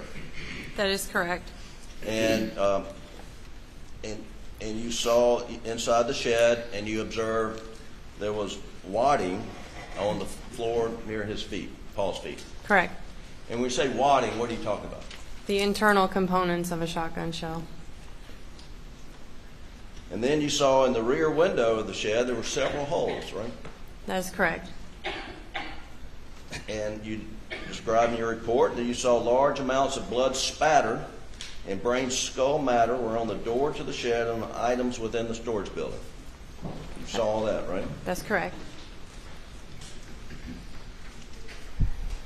And then you went and examined Maggie's body, did you not? I wouldn't say examined. I would just say I looked at her. And well, one of the things that you noticed when you were looking at Maggie's body, I believe, you said you noticed there are a few clumps of her hair and a broken earring were located near a UTV tire, right? That is correct. And what's UTV tire? I'm sorry? What do you mean by UTV? All-terrain vehicle. It's like a four-wheeler, side-by-side. Okay.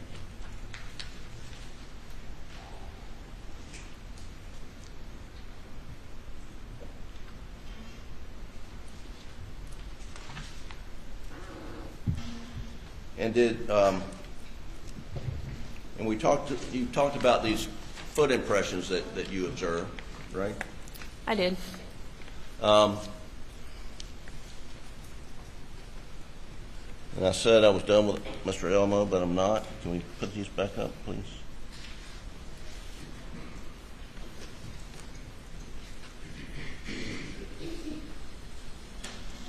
Can you turn on Elmo? It's on. Oh, there it is. How do you zoom in, Doug?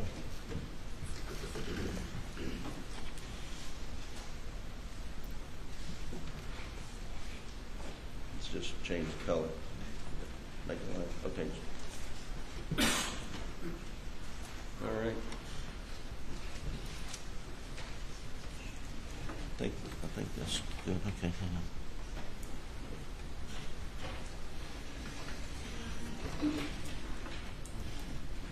May not be a good one.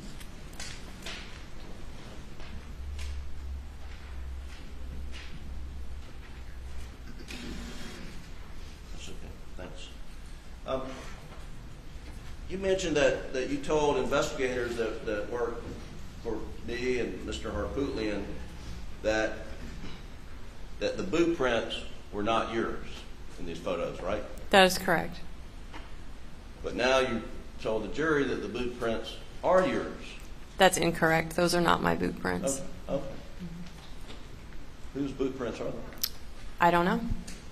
Oh, so okay. That's why I get to do this. So, Objection to his comments. Yes, let's pose questions. so you don't know whose boot prints those are? No. All right.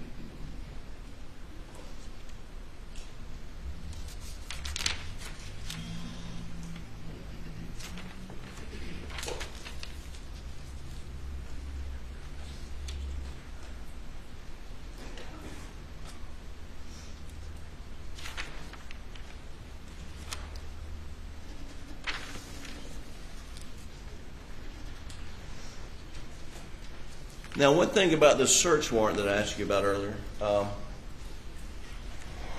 it was. Do you have it up there? I couldn't remember if I gave it back to you or I not. don't think you did. Okay. That's okay. It was never executed, was it? Oh. I handed this off to SLED agents once I was at the scene. Thank you. You said you handed the search warrant off to SLED agents. I did. Okay. But to your knowledge, was it ever executed? Yes, it was. Or you think it was executed? It was. And why do you say that? Because the SLED crime scene unit, I was present while they were processing the scene and executing the search warrant. And so there are two ways that law enforcement can get access to property. One is through a search warrant, and one's by consent. Is that right? That's correct. Now, are you aware that Mr. Murdaugh gave SLED, Colleton County, any law enforcement, FBI, carte blanche consent to search his property? That wasn't relayed to me. I was tasked with getting a search warrant, so I did. Okay, and once a search warrant is executed, a return is filed with the magistrate who issued it, right? That's correct. And you never filed a return on that search warrant, right? Do you have, like I said, it was given to SLED, so. So we'll find out more about that. But to your knowledge, I mean, you didn't file a return. That's all you can say, right? I don't recall. I have to check my notes. You heard on the tape, you heard Mr. Murdaugh say, you can do anything, look for anything. Do you remember him just giving consent to whatever you need? As far as speaking with him, yes, I remember him saying that. Good. And you walked back through the crime scene one last time before you cleared the area on the morning of the 8th. Is that right? You could say that. We were walking around the whole night and staying out of the way of the crime scene unit. Were you there after the crime scene unit left? No, I was not. They were still processing when I left. Oh. Do you know whether or not the crime scene unit left shotgun pellets behind in the feed room? I have no knowledge of any of that. 20, 30, even more shotgun pellets left behind in the feed room. Were you aware of that? Objection. Objection is sustained.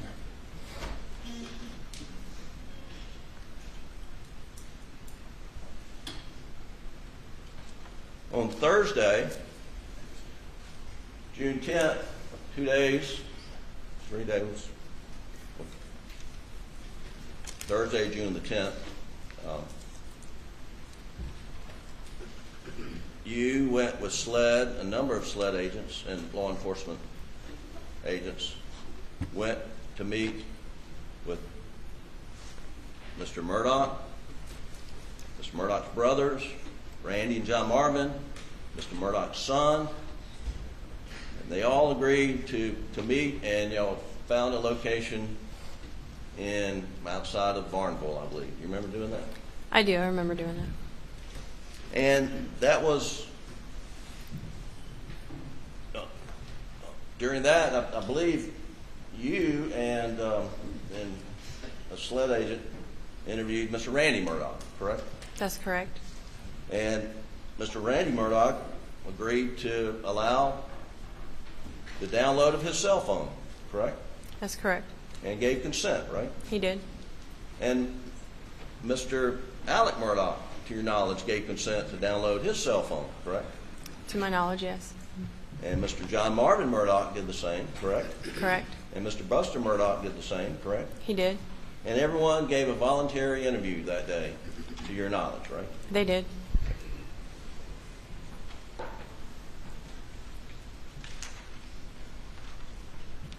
And then a little bit later, on the Wednesday, June 16th, you assisted SLED when they went out to the Moselle property and went diving, searching for, well, let me ask you. When you assisted SLED dive team, or did you assist SLED dive team on June 16th, 2021? I did. And with a search of the Moselle property, focusing on waterways, ponds, the Salkehatchie River access points for evidence from the crime, correct? That's correct. Were you looking for the firearms that were used to murder Maggie and Paul?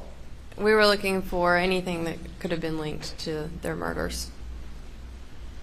And then you utilized ATVs and canvassed the entire 1,700 acres of land. I did. That was my assignment that day. And once again, that was done with consent by Mr. Murdaugh, correct? That is correct. And then went back the next day and dove another pond on the property. You remember doing that? I didn't dive, but I was standing by, yes. You were there? Yes. And again, that was with consent, right? Correct. And then you were given consent, and you did a search of a white F-250 pickup that Paul normally drove, right? That is correct. And while you were there, Mr. Davis shows up, and Mr. Davis, you understood to be the caretaker for the dogs, right? Yes, that's what he explained his job title was at Moselle. And that, did you observe him doing his work that day? I did. Did you watch him wash down the dog runs? I don't remember that part.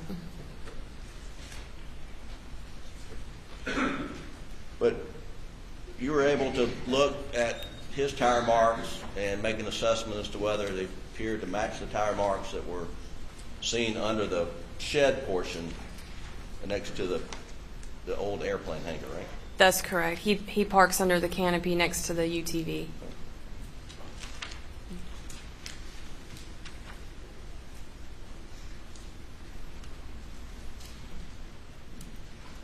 And then on Friday, June the 18th, you had a meeting and you looked at some photos, I believe crime scene photos and autopsy photos at SLED, correct? I did. And you made a mental note and you put it in your record that you noticed a few strands of what appeared to be brown hair, unable to determine the length from the photo in Maggie's hands and fingers, right?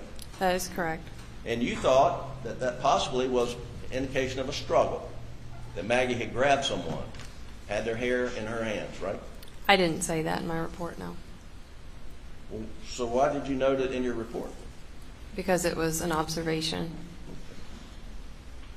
Well, you also noticed in your report that there were some injuries, what appeared to be to Paul's face, that like he had been some type of struggle, right? I noted what to me could have been scratches or a bruise on his cheek. And we heard some testimony yesterday about a bolo on the lookout for a white pickup that Paul normally drives. I mean, that pickup was found the next morning, correct? That's correct. It was broken down. Yeah, and you learned through your investigation that Paul had switched vehicles with his uncle John Marvin, and John Marvin was rushing to Moselle when he got the phone call in Paul's truck, and it broke down on the side of the road. Yeah, that's correct. It was I believe Mr. Randolph struggled to get in and out of the truck.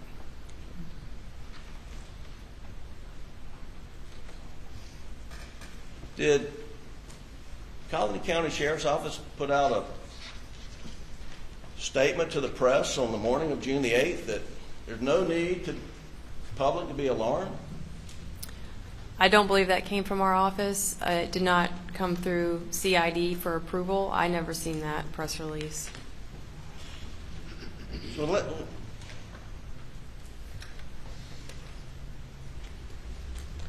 was Alec Murdaugh, your assisting SLED, night of June the 7th, morning June the 8th, was Alec Murdaugh a suspect? That night, everybody was a suspect. Everybody? Can you be more specific? Who else were suspects besides? Well, there was reasons we were asking certain questions. Who his best friend is, who, their routine each day. There were so many different scenarios it could have been that night. So, in my view, everybody was a suspect at that point. Including Alec? Including Alec.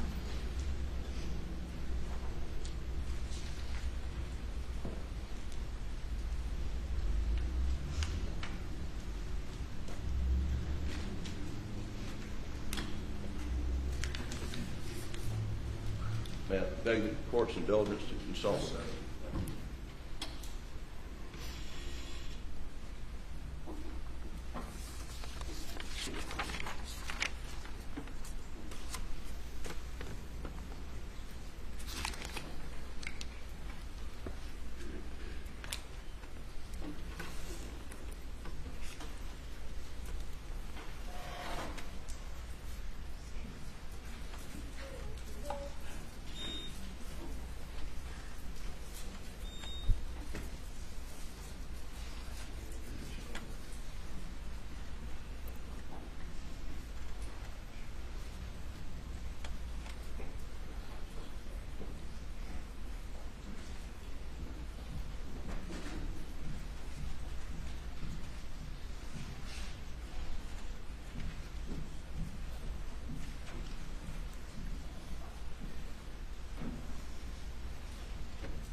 Do we have the exhibit number that's in evidence before we play it? No.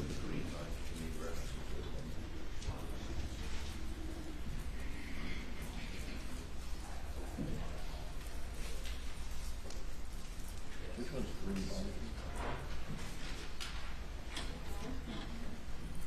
Exhibit one.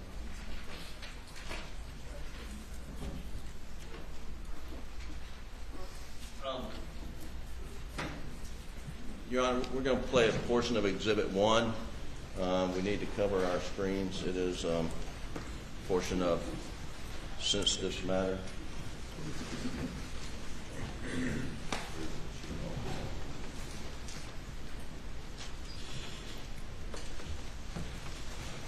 Can you see that, Ms. Rutland? I can, yes, sir. Okay.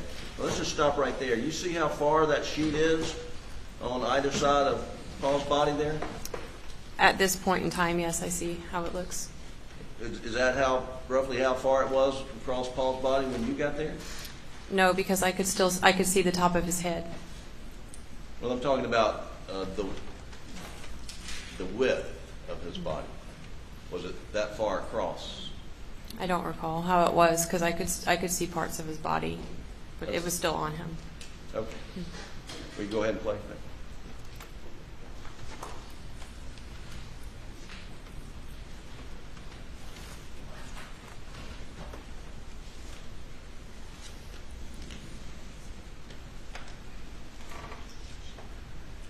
Did you notice any footprints of the agent there inside the kennel? No, I believe he's standing on the In the food room? in the feed room. Right. No, but it was starting to rain.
Okay, you stop right there, please.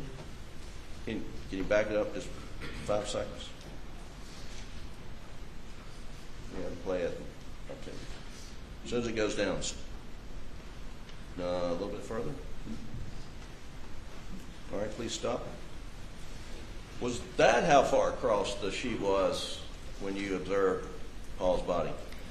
I don't remember. Like I said, when I got there, there was SLED agents as well as deputies standing around the scene, and I wasn't sure what had happened before I got there. I don't recall how the sheet was. Well, was the sheet on Paul's body the entire time you were walking the crime scene? No, eventually it was removed when the crime scene unit was ready to process his body. And I just want to clear up. When you said Alec was wearing khakis, were you referring to shorts or long pants? Shorts.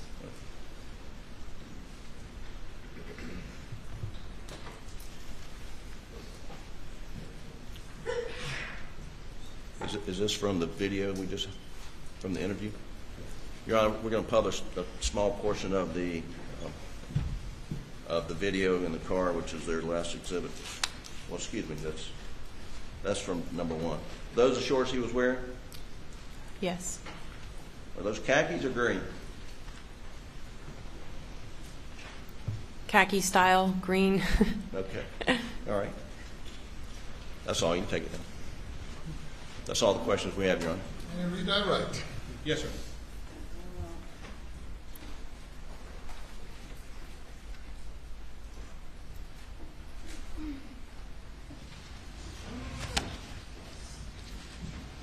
Mr. Griffin asked you about some things you did after your interview the following days, He did. and you had mentioned a search warrant was executed. Were you working with SLED after June 8th? He's asked you about them. And did you work with them in executing search warrants? I did. Specifically on June 9. And who were you working with? Special Agent Owen. And I think did Mr. Griffin ask you, there was a truck on the side of the road that went back to her brother John Marvin? That's correct. So that was the white truck Yes. that was on the side of the road? Yes. And who did it belong to? John Marvin. Okay, and that was off the property of Massell? That's correct. Okay. So that has nothing to do with this case as far as suspect and this killing, does it? No, it did not. We processed to rule it out. What was that last thing? We processed it to rule it out. Okay. And he asked you about meeting with these folks and them talking to you. You were working with SLED doing that, weren't you? I was. SLED was investigating this case. Yes.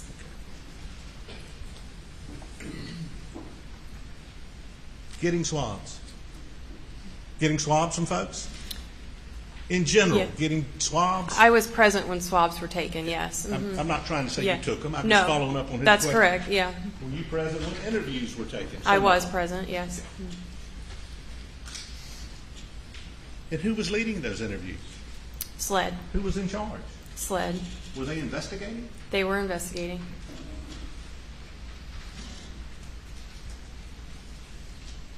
Did you assist SLED with the initial timeline on phone calls? I did.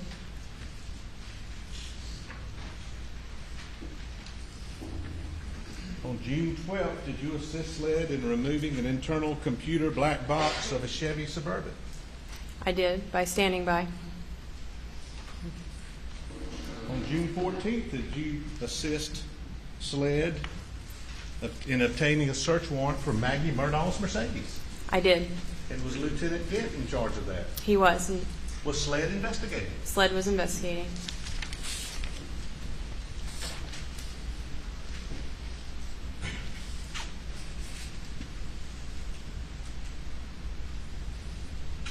Was that what's referred to as the blue box? Black box, I Black believe. box? Okay. Yes. Sorry about that.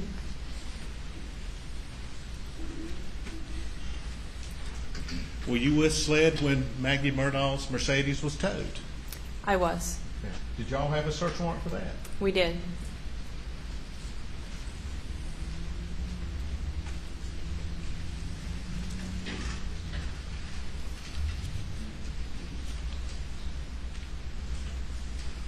I think he asked you, were you with SLED when ponds were searched in the area? I was. That's June 16th. Would you dispute that, 2021? No, that's correct. And I think Mr. Griffin asked you about a truck that a Mr. Davis was driving out of the shed. Were you able to confirm that the tire tracks in the shed were his I did, by looking at them. by looking at them? Yes. And I think Mr. Griffin asked you, did Mr. Davis say he was in and out of there a couple times a day? Twice a day, yes. So those tracks inside the shelter were whose? The dog caretaker, Mr. Davis. And I think he asked you about water. Just remind me, the night you were there, did you see water around the bodies? I did. Okay.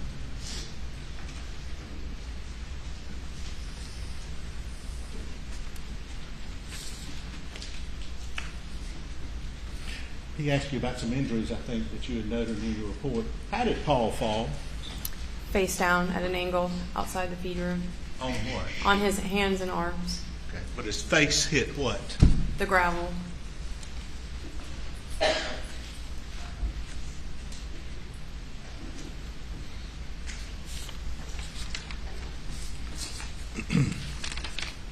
Mr. Griffin asked you about how many times the defendant, Richard Alexander Murdaugh, had mentioned or turned his son Paul's body on page 2 of the transcript or toward the front. Actually, I think I tried to turn Paul over first. You remember him saying that? Yes. You know, I tried to turn him over, and I don't know, I figured it out. Yes. And his cell phone popped out, Correct. and I tried to do something, thinking maybe, but then I put it back down. Correct. Or his words, I think I tried to turn him over. Yes. And later on, I tried to turn him, and then I tried to check him. Correct. I tried to turn him. Correct. He asked you about the sheet on the body. Did you see the front or the top of Paul's head? I did. Okay. And he asked you about the sheet over that body. I want to ask you about a sheet. When you saw Richard Alexander Murdaugh, did he have a sheet over him? He did not. Could you see his face, his hands, his body, his pants, and his shirt? I could.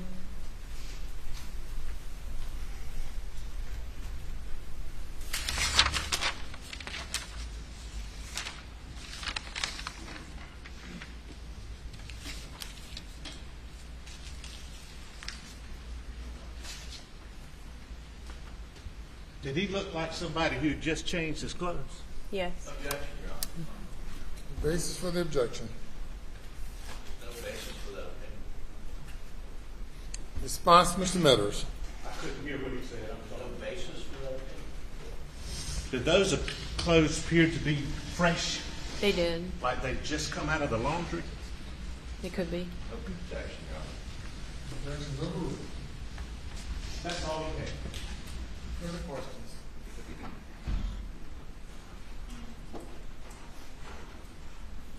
Very briefly, Your Honor, Detective, it was raining that night, wasn't it? It started to rain before we did our interview. Can you put up that photo of his shorts and shirt that we saw a minute ago?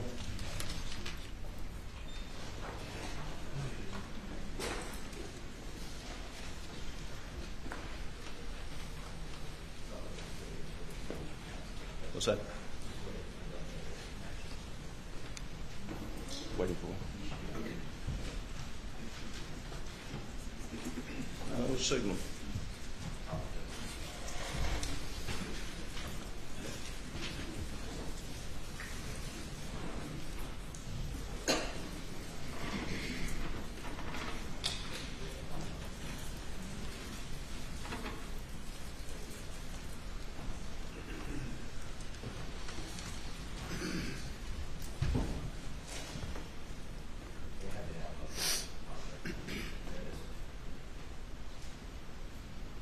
No signal.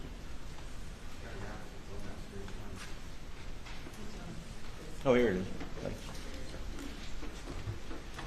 So these are the clothes that you saw him wearing sitting in the car? Correct.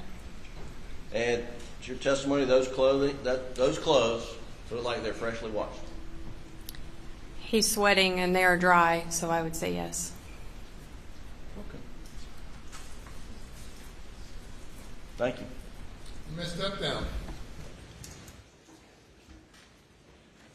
You call your next witness. Delilah Serencione.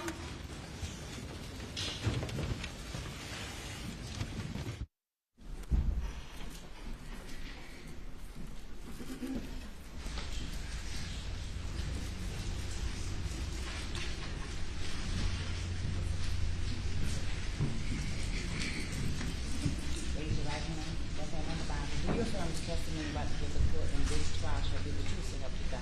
Thank you. Take a seat in the witness stand. State your name again for the record. Spell your last name. Yes, Delilah Serencione, Cirencione.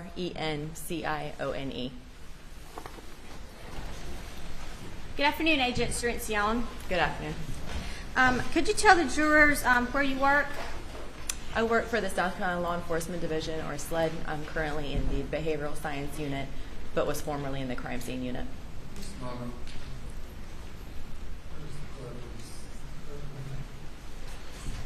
did you tell me that the mic cannot be turned up more and it cannot be moved? It's fixed? Is that better, sir? Yes. Okay. May proceed. Thank you, Your Honor. From what time or what dates were you working in the SLED Crime Scene Unit? I was with SLED Crime Scene from 2017 until 2022 in October. So on June 7th of 2021, you were working with SLED Crime Scene? Yes, ma'am, I was. And did you have an occasion to be involved in the investigation of Alec Murdaugh? I did. And what was your involvement in that investigation? On June 8th, I was requested by my lieutenant, Todd Shank, to respond to the call to medical center to collect buccal swabs or DNA swabs from 2 victims. Okay. And can you tell the jurors what is a buccal swab? A buccal swab is just a DNA swab, so it's a sterile Q-tip about this size, kind of like a Q-tip you use for your ear, and you swab the inside of the victim's cheeks for a DNA standard. Do you just take one swab? It comes in a set of 2 swabs within one container, so 2 swabs for each victim. So you rub the inside of the person's cheek with that swab?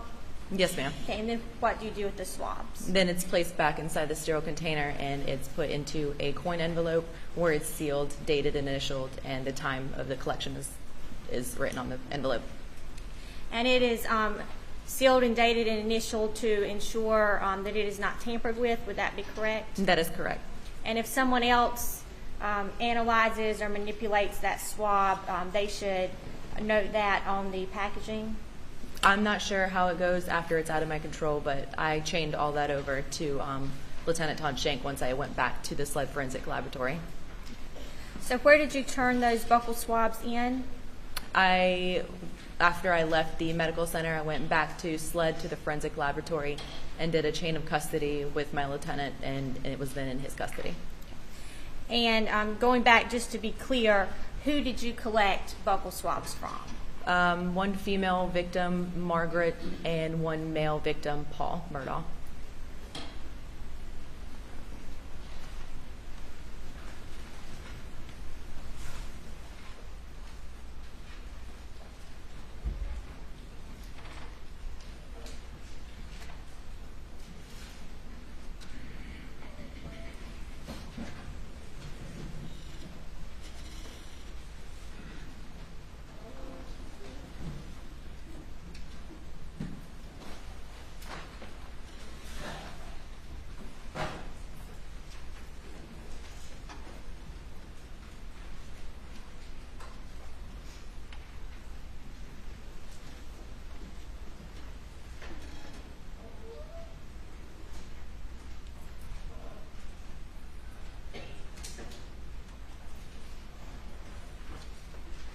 Court's indulgence, Your Honor.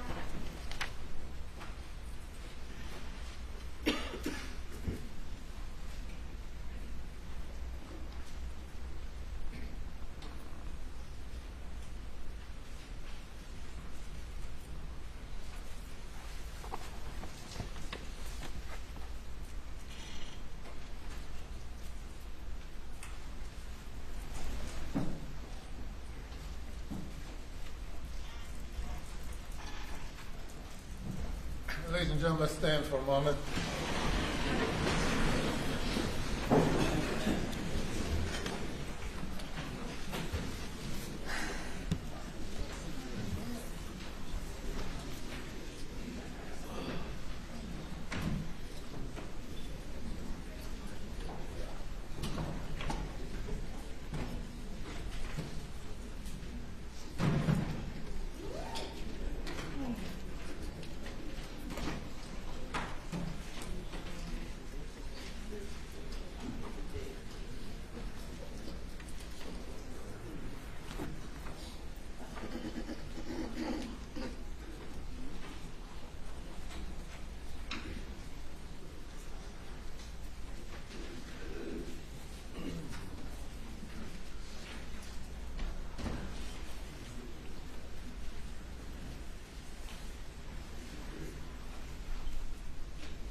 Okay.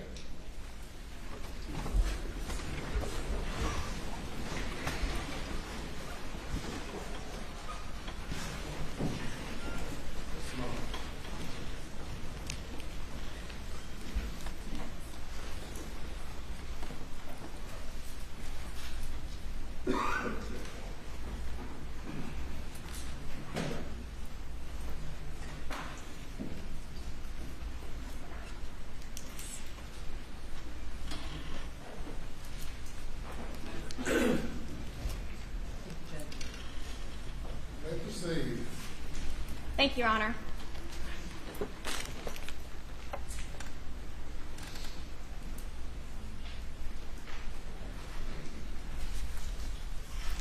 Agent Serencione, I'm going to show you these evidence baggies from SLED. Can you take a look at that? Yes, ma'am.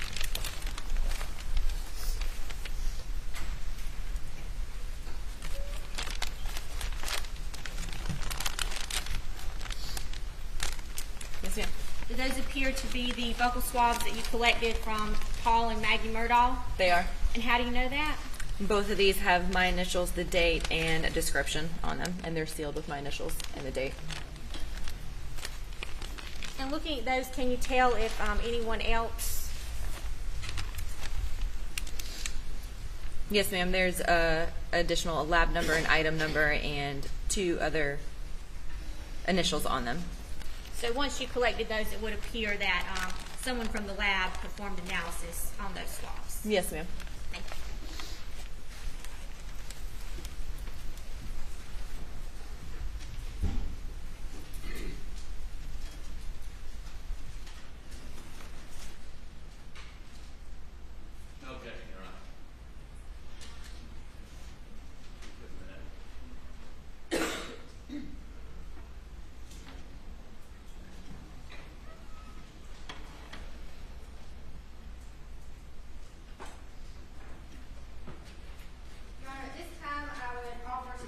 Exhibit 102 and 202 for identification purposes only, as State's Exhibit 201, being a buccal swab of Paul Murdaugh, and 202 being a buccal swab for Margaret Murdaugh. And Your Honor, we would actually move to enter these into evidence. Any objection? Okay. They're entered into evidence as those exhibit numbers. Thank you,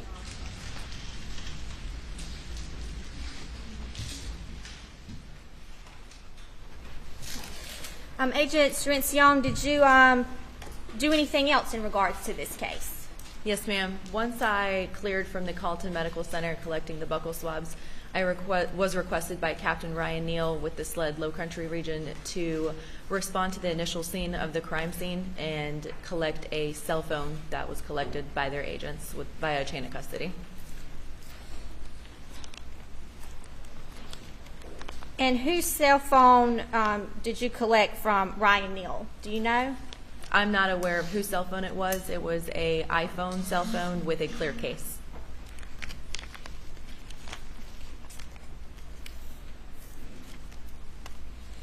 And what did you do with that cell phone when you collected it? The cell phone was collected by a chain of custody with Captain Ryan Neal, and then it was placed in a brown paper bag, sealed, and transported back to the SLED Forensic Laboratory, where it was chained over to Lieutenant Todd Shank.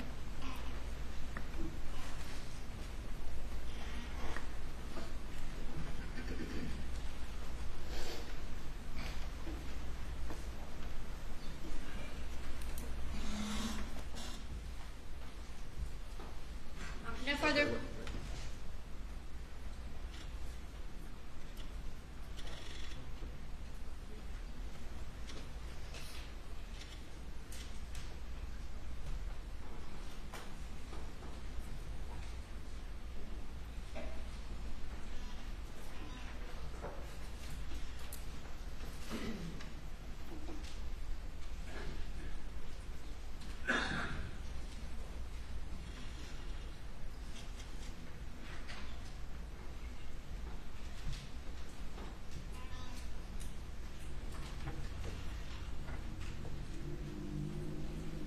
Serencione, I'm going to show you State's Exhibits 203 and 205.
Marked for identification.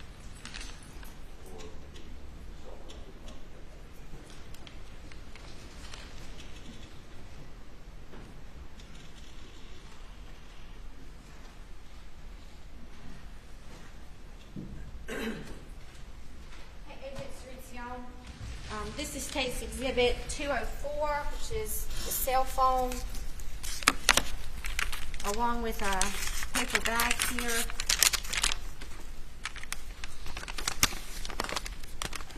Can you tell that's the paper bag that you collected this cell phone and put that cell phone in that paper bag? Yes, ma'am, it is. And how can you tell that? It's got my handwriting on it with my initials and the date and a description of the cell phone. This time the state would offer State's Exhibit 204 into evidence. Object to it coming into evidence. It'll be marked for identification, those two exhibits. The phone, those are the It is the chain. phone. It's the phone.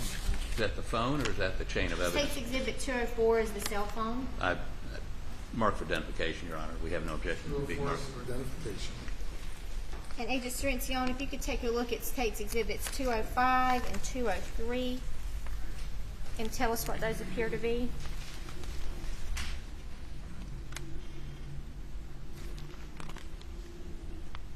Both of these are chains of custody from myself to my lieutenant at the time, and from Captain Ryan Neal to myself, and then from myself to Todd Shank. They're both for the cell phone as well as the buccal swabs. So those forms show where you collected or received the buccal swabs and the cell phone. Is that right? They're a chain of custody, yes, ma'am. Thank you. Nothing further at this time, Your Honor. Yes.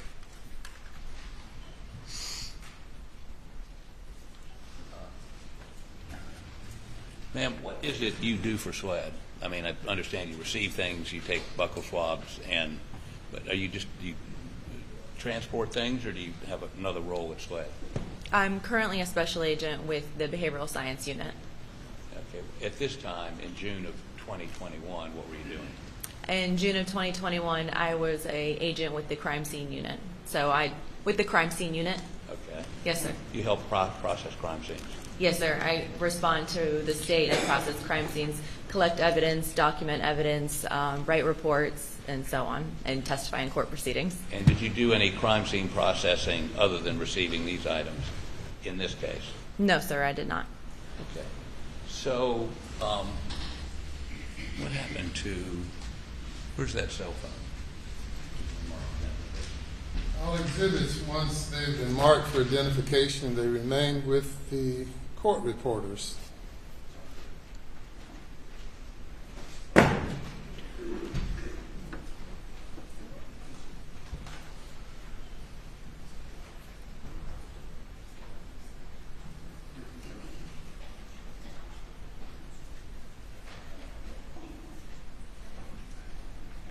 So, and I guess I'll put this here. You received this cell phone. They didn't tell you it was Maggie Murdaugh's phone, did they? No, sir. But you received this cell phone on the morning of what? When? It was June 8th. June 8th, the morning after the murders. Yes, sir. It was June 8th, 2021. And where was the agent that gave this to you? Where did he meet you? The initial crime scene. Okay, at the house, by the dog pens, where? In the yard near the kennels. And Okay. yes, sir. And when you received it, was it on or off? I don't recall. Okay. Are you aware that cell phones can continue to receive information or erase memory after they're, at any point, but specifically when you're trying to preserve evidence, do you know whether to turn it off or leave it on? Anybody instruct you on that? I'm not an expert with the cell phones, so I'm not sure, sir. Okay. Secondly, do you know what a Faraday bag is? No, sir. Okay, a Faraday bag, for your edification, is something you put an electronic device in so that no one can access it. It can't receive new data. Objection, Your Honor. Is there a question? There it is, I'm getting to it. And it can't erase data. Did you know that? No, sir. You're in the crime scene. Have you ever recovered phones before? Yes, we recover cell phones, but they're typically collected directly by computer crimes or the regional agents. Okay, so in this instance, though, they were not done the normal way, is what you're saying, the usual way. They gave it to you. This way, it was just directly transferred to myself so I could bring it back to the SLED lab. And no one cautioned you about putting it in a Faraday bag or not turning it off? Not that day, no, sir. So would that have been, and who gave it to you, agent? Captain Ryan Neal with SLED Low Country. Okay. And he just handed it to you, and you put it in a brown paper bag, correct? Yes, sir. And you don't know whether it was on or off? I don't recall. And there's a passcode in this bag with it. Do you know where that came from? I wrote the passcode that I was given on the brown paper bag. Okay. And then somebody else wrote it on this piece of paper? I did not write it on that piece of paper. Okay, just to be clear, you were not asked to handle this cell phone any different than if you'd been given a can of pork and beans to put into evidence, right? Is that right? It depends if the pork and beans were evidence, but Well, no. assume there's a can of pork and beans and it's a piece of evidence and they want you to transport it. Did they give you any special instructions about the cell phone as opposed to a can of pork and beans? No, sir. The cell phone was collected using gloves and directly placed into the brown paper bags, sealed, initials, dated, and a description was written, and it was transported straight to the forensic lab for processing. And you don't know whether it was open, whether it had been shut down or was still on? Not to my knowledge, no, sir. Can I put this back in the paper bag so I don't drop it again? Sure. Thank you for the indulgence. One moment.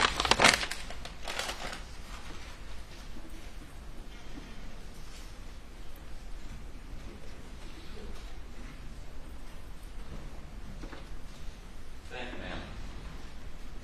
Redirect. Nothing further, Your Honor. Thank you. You may step down. And you may call your next witness. Do you have another witness available at this time? Yes, Your Honor. All right. You may approach. Started, Your Honor. Melinda Worley.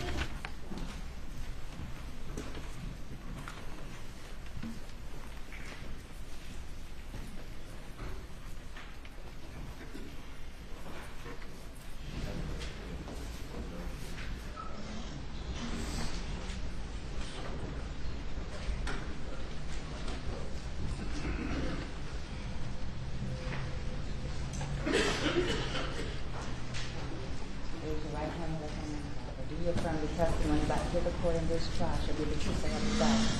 Thank you. Take a seat in the witness stand. State your name again for the record. Spell your last name. Melinda Worley, Worley. Good afternoon, Agent Worley. Good afternoon. Could you tell the jurors where you work? I work for SLED And how long have you worked for SLED? since August of 2011. And what is your current position at SLED? I'm currently a senior criminalist in the latent print unit of the Forensic Services Lab. Can you tell the jury a little bit about your education and training and other experiences at SLED that have led you to this point? Sure. I have a Bachelor's of Science degree in anthropology from the University of Tennessee at Chattanooga, a Bachelor of Science degree in Forensic Science from Mercyhurst College, a Master's of Science in Forensic Science from the University of Florida. Along with the master's degree, I also received a graduate certificate in forensic death investigation. I started at SLED in 2011 in the crime scene unit as a special agent. I followed through the training program that SLED provides in-house.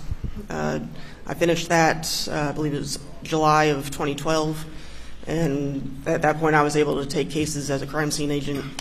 But shortly thereafter I also started training in the discipline of footwear and tire tread examination. I finished that training in March of 2014, and so then I was doing crime scene and footwear and tire cases until August of 2022. I transferred out of the crime scene unit to the latent print unit. I also switched from being a Class 1 law enforcement officer, I was a senior special agent, to a Class 3 law enforcement officer, so now I'm a senior criminalist and a footwear and tire examiner.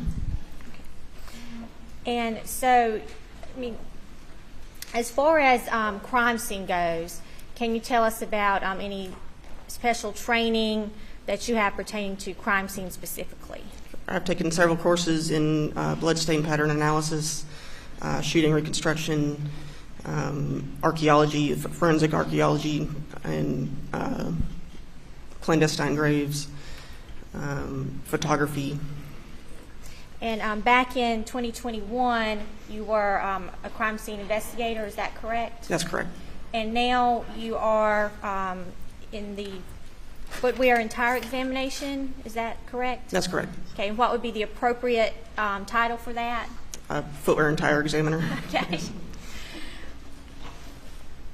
And what other additional qualifications do you have to examine footwear and tire impressions? I've taken 2 40-hour courses related to footwear, and I've completed approximately 50 footwear cases since I was completed my training in 2014.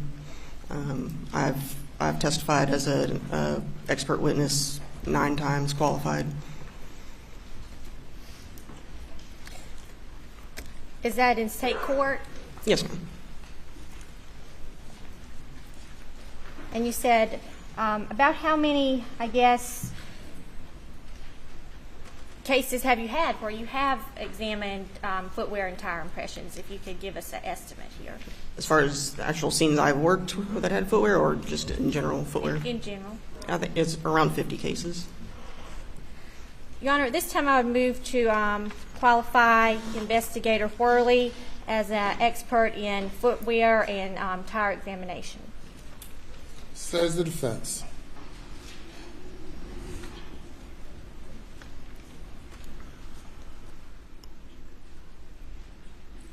No objection, Your Honor. She's obviously qualified.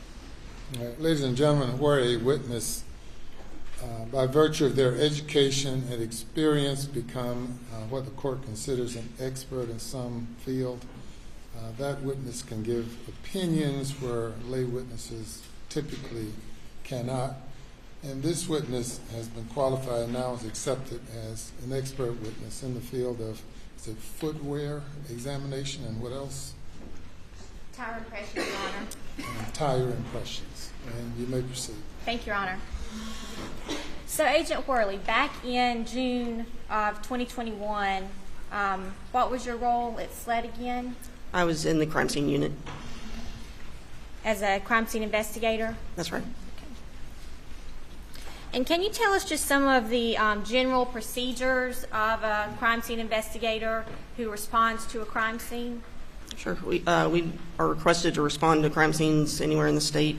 When the sheriff's office or police department requests our assistance with a crime scene, we document the scene with photographs and draw sketches, take measurements. We collect evidence, document it, collect it, package it appropriately, maintain chain of custody. Is there any special kind of protocol that y'all follow? We do have a protocol manual, yes.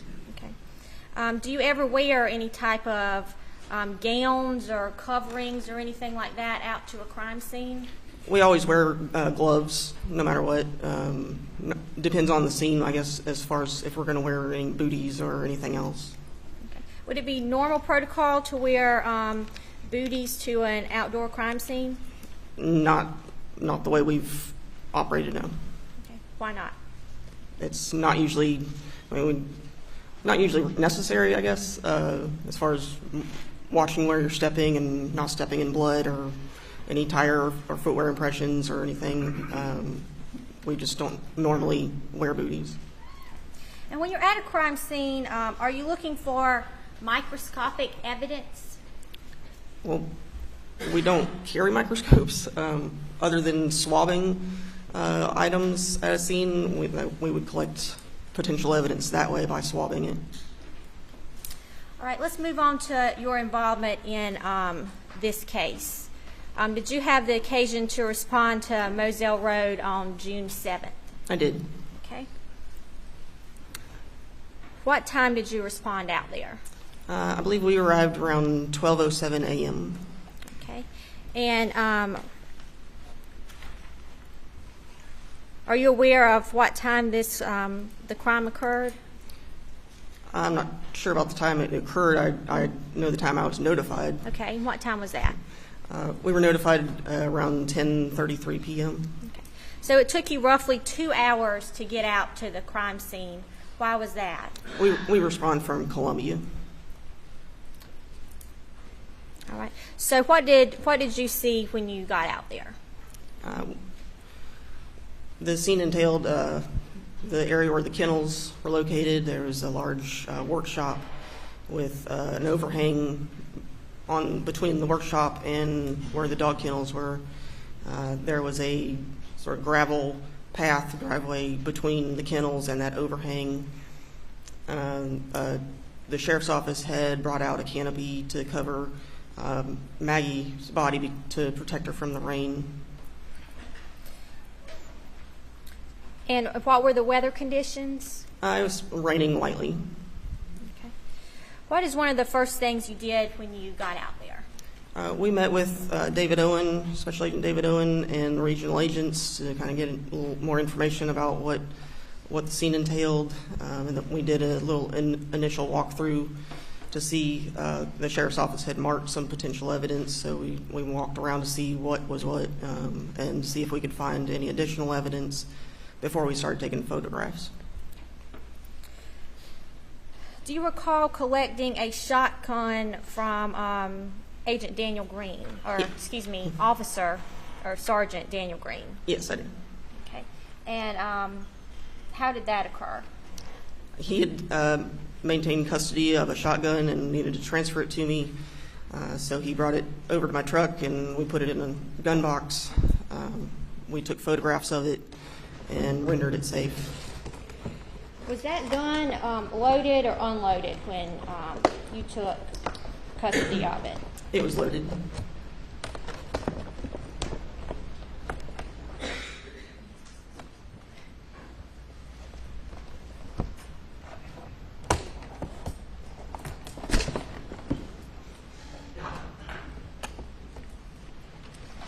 And did you unload that weapon? I did. And why would you do that? We always render a firearm safe before we transport it.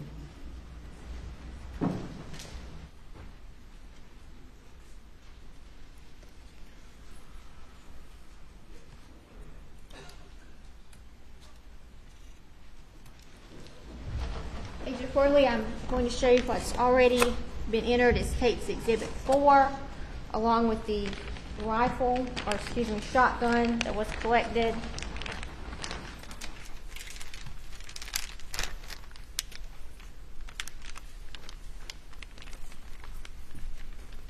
Could you tell us what you have there? It's one of the 2 shot shells that were in the shotgun. And that's a shot shell that you unloaded from this gun? That's right. And what gauge is that? This one is 16 gauge. And the correct caliber for that gun is a 12 gauge? That's right.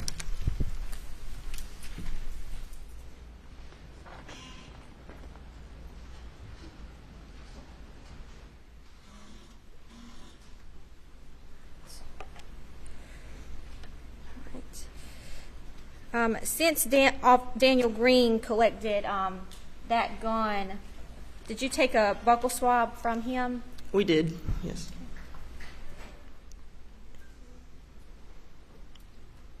And why would you do that? In case his DNA was on the firearm, we would need to eliminate him or know that was his.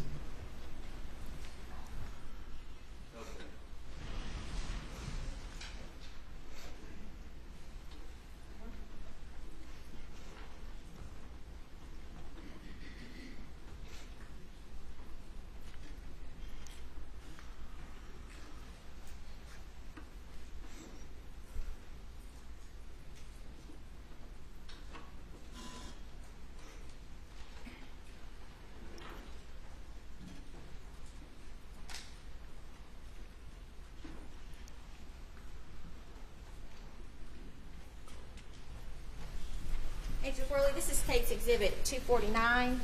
Does that appear to be the buccal swab you collected from Daniel Green? Yes, it is. And how can you tell? It has my handwriting, my initials. The seal tape has my initials with my handwriting for the date.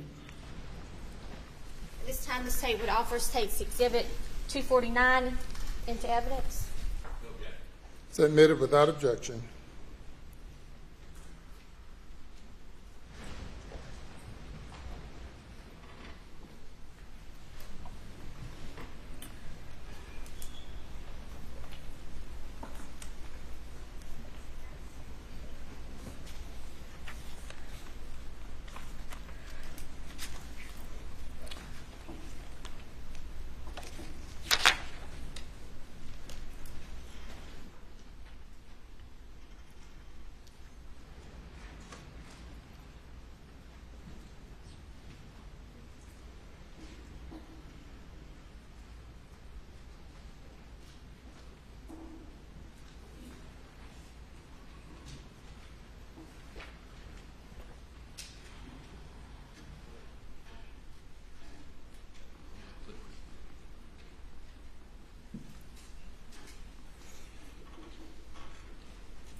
look at State's Exhibit 17.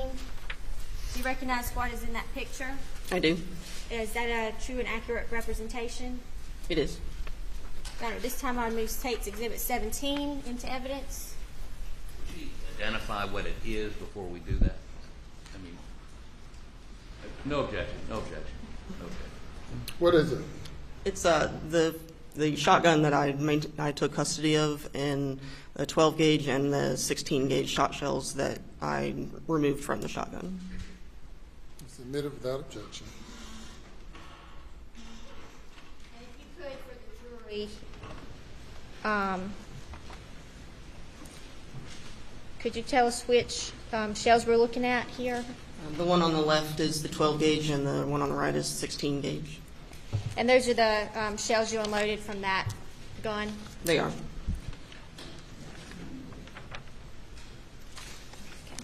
And you described the crime scene.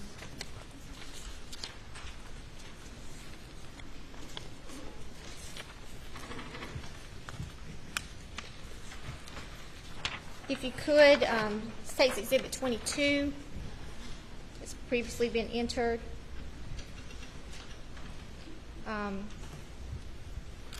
Could you describe that to the jury?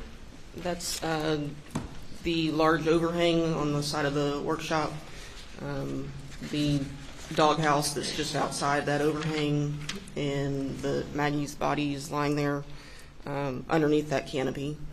The kennels are in the background.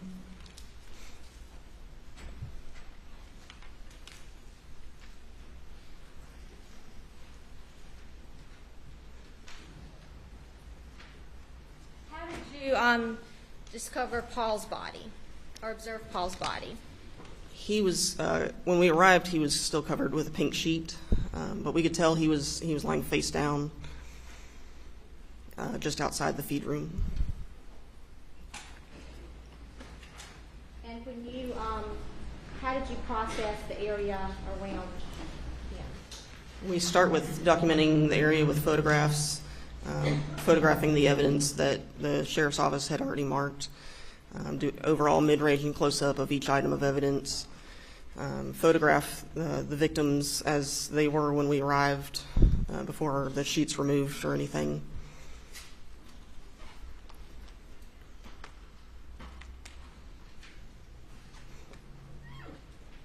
This time I'm going to publish State's Exhibit 24, which is a sealed exhibit.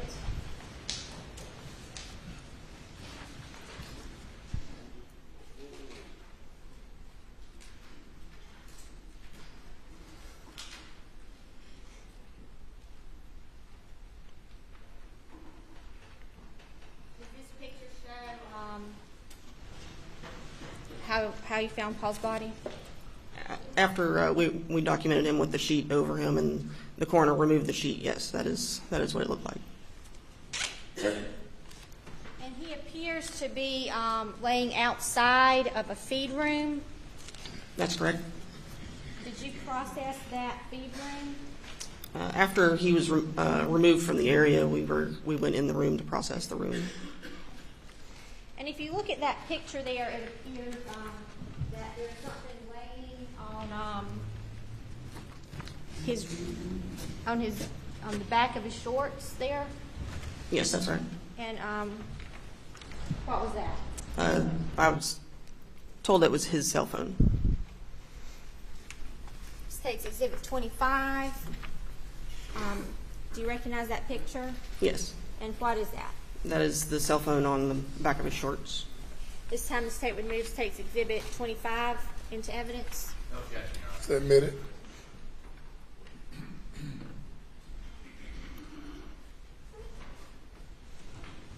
And this is the cell phone that was laying on top of Paul's body? That's right.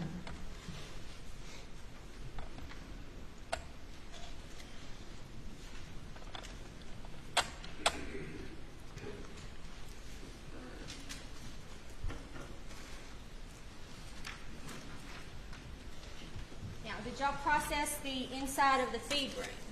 We did.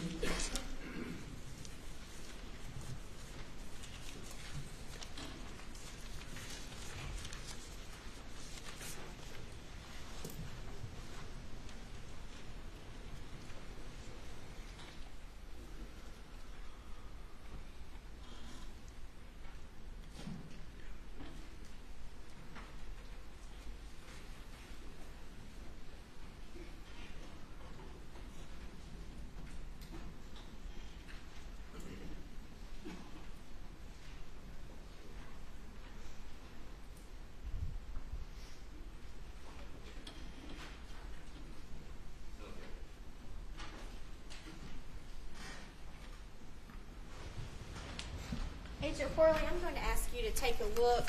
It takes exhibits 26, 27, 28, 30. If you can.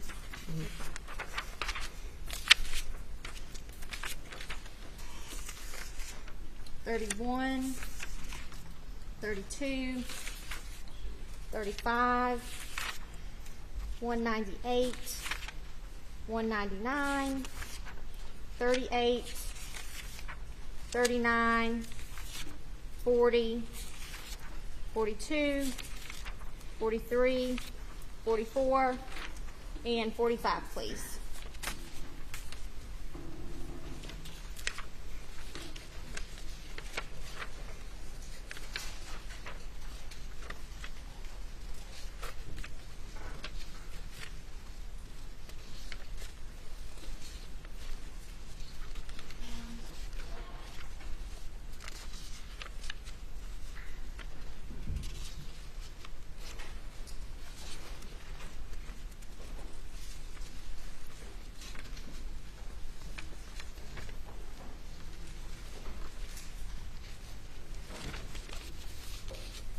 Agent Worley, in general, what are those pictures of? They're all taken inside the feed room. A lot of them are footwear impressions.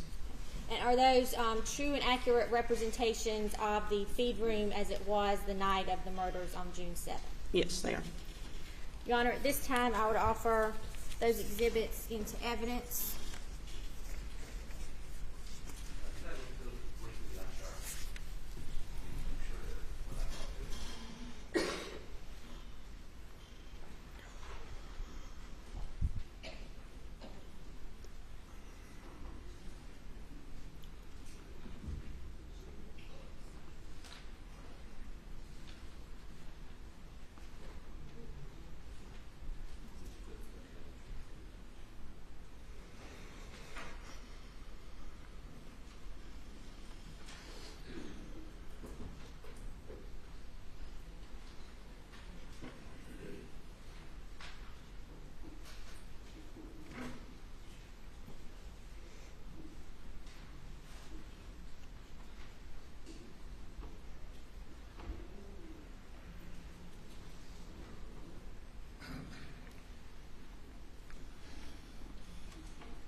Exhibit numbers again.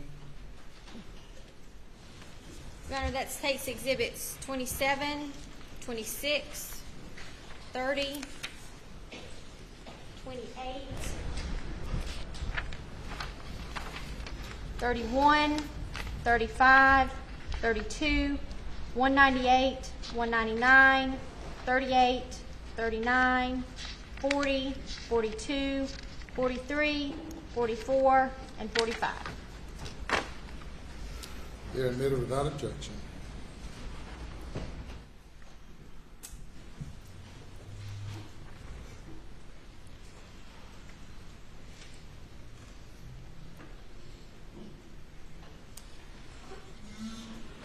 Agent Worley, this is State's Exhibit 27. If you could tell the jurors what they're looking at in this picture. That's a view looking from the door into the feed room. Okay. And what can we see on the floor there? Marker 1 is the shot shell wad. There's also suspected blood and tissue, possible pieces of skull on the floor. Okay. And then looking back at that window. There were several bullet defects in the window in the glass. State's Exhibit 26.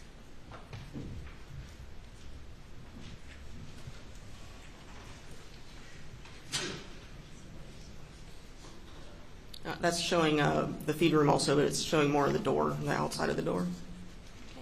And if you notice the top of the door, what can you see up there? It looks like blood, and there's also hair on top of the door. State's Exhibit 30.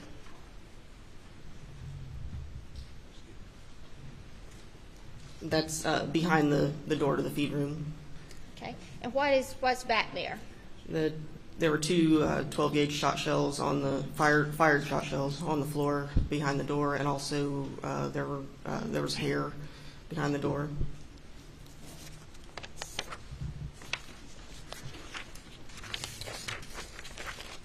State's Exhibit 31. That was after we marked the two fired shot shells as markers 9 and 10, and also showing them the shot shell wad at marker 1 in the same photo. And State's Exhibit 26. And that's close-up of the shot shell wad at marker 1, and there's also a partial footwear impression in blood. And do we see some little round pellets there? Yes, there were pellets on the floor.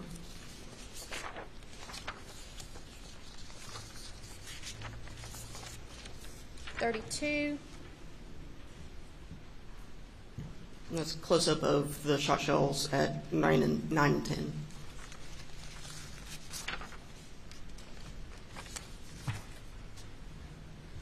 Were those shot shells collected?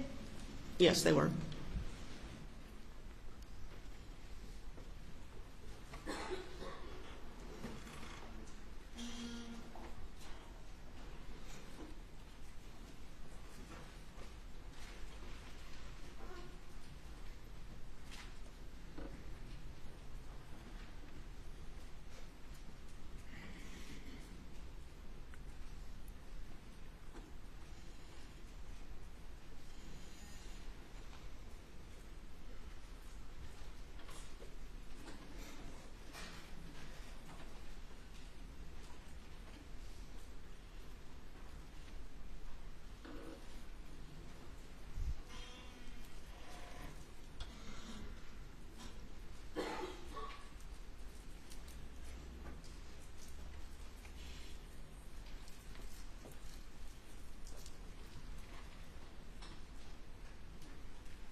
Worley, when those shot shells were collected, what did you do with them? We photographed them first before we pick them up. We packaged them, write the information on the packaging as to what it is, where it came from at marker 9 and 10, date and initial, and time it was collected. And were they submitted to the lab and placed in these big plastic bags? I transferred them to a crime scene lieutenant. I'll ask you to take a look at these for me.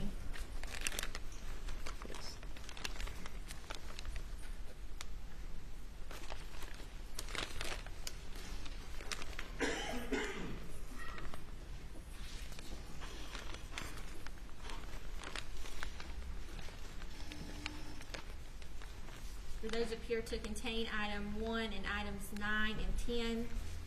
Yes. And also some other items that were collected? Yes.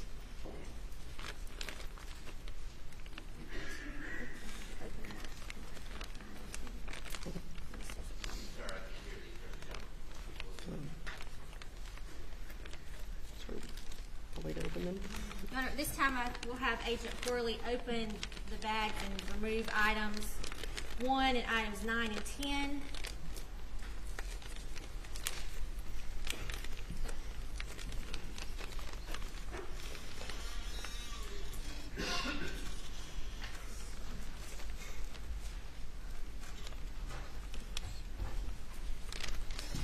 Thank you.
So item 1 is what?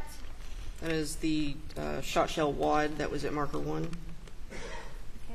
And how do you know that is the shot shell wad that you collected? It's my handwriting on the box, my initials on the seal on the tape. And then item 9 and item 10? And these are the two shot shells, fired shot shells at markers 9 and 10. This one is the one at marker 9. It's 12 gauge federal, and one at marker 10 was, I believe, Winchester 12 gauge.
Items 29, the shot shell wad, and item 34, the 12 gauge federal, and item 33, 12 gauge Winchester, into evidence. Okay. Without objection.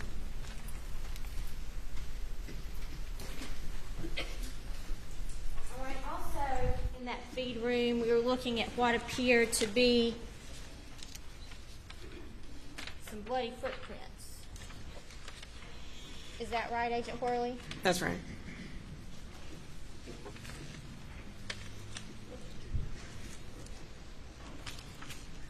You can see those footprints here in State's Exhibit 27. You can see them. About State's Exhibit 35 here. Yes, there are two right there at marker 1.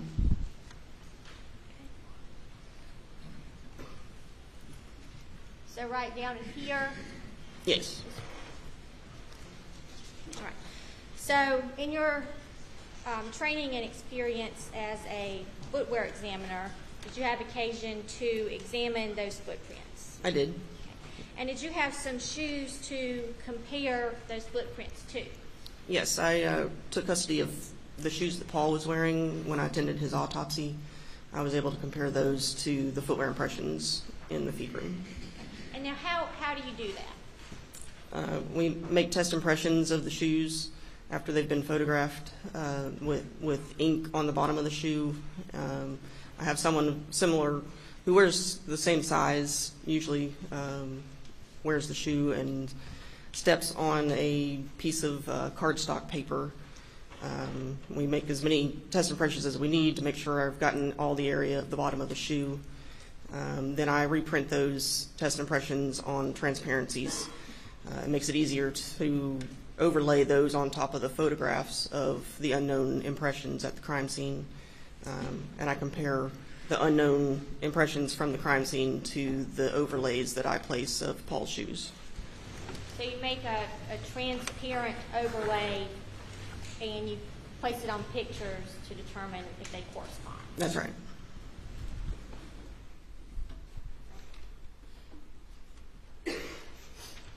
State's Exhibit 148.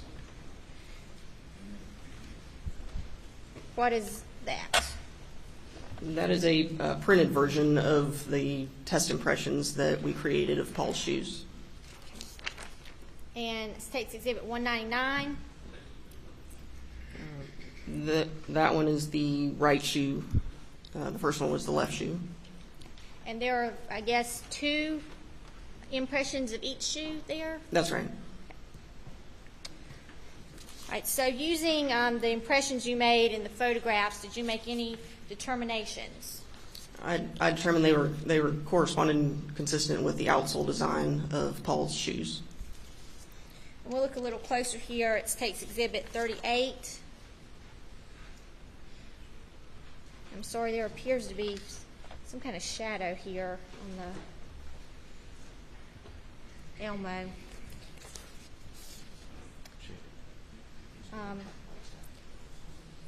States 138, is that a picture that you used from the crime scene to compare to Paul's shoes? It is.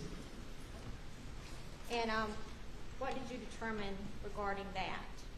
That one was also consistent with the outsole design of Paul's shoes. States Exhibit 39. Both of those were the same outsole design as Paul's shoes.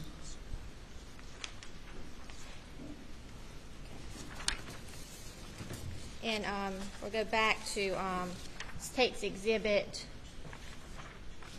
40.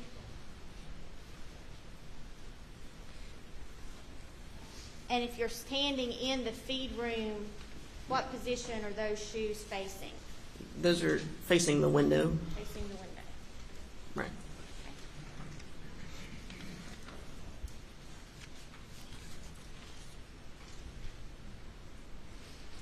Did you also notice the door of that feed room? I did. And what about the door? There was a lot of, I guess, blood, brain matter on the outside of the door, not so much on the inside, interior side of the door. There's a little bit at the very top, and hair on top of the door, but not on the rest of the back of the door. So States Exhibit 42 here. What can we see?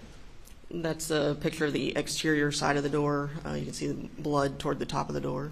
So that would be like the front of the door. Right. And States Exhibit 43. That's also the front of the door. Okay. And we can see some blood spatter up here in the corner. Yes. Would that be right? That's right. And then it appears to be hair as well? Yes, that's right.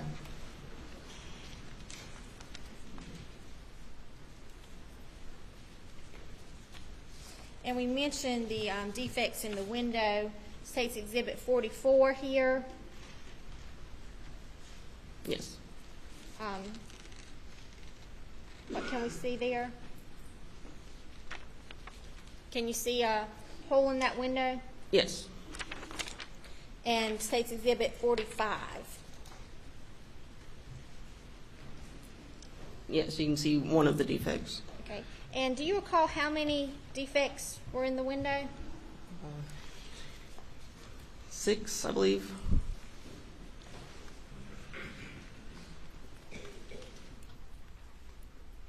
Later, did you have an occasion to go back out to the scene and re-examine that window?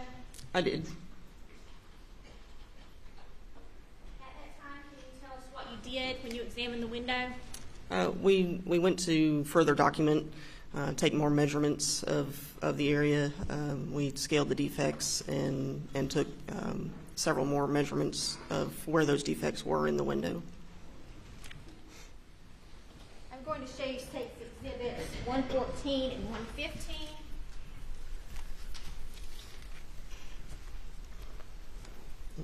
Do you recognize those images? I do. What is that? These are diagrams of the window that I created. One shows the interior side of the window and one shows the exterior side. Shows where the defects are located in the window and all the measurements that we took for each defect. Your Honor, at this time I would move States 114 and 115 into evidence. They are admitted without objection. Permission to publish. We're looking here at States 114.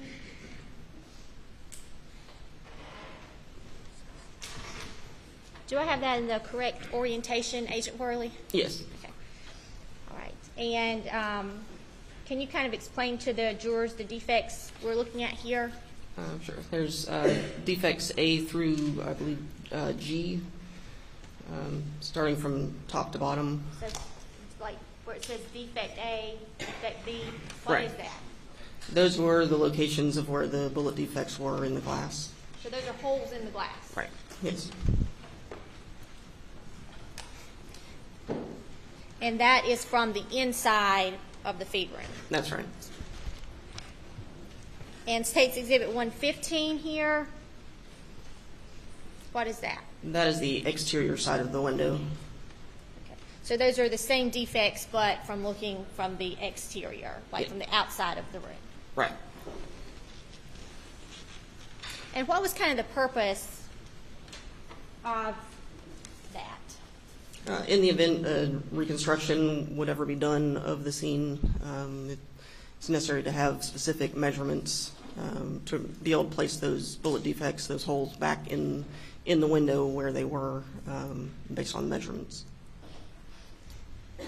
What else did you recall doing concerning the feed ring? We collected several of the shot shell pellets. We also swabbed the exterior doorknob of the room just for potential touch DNA. Did you collect those pellets from the feed ring floor? Yes, we did. Ladies and gentlemen, we're going to break for lunch at this time and resume at 2:20. Have a good lunch. Please do not discuss the case.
now be seated.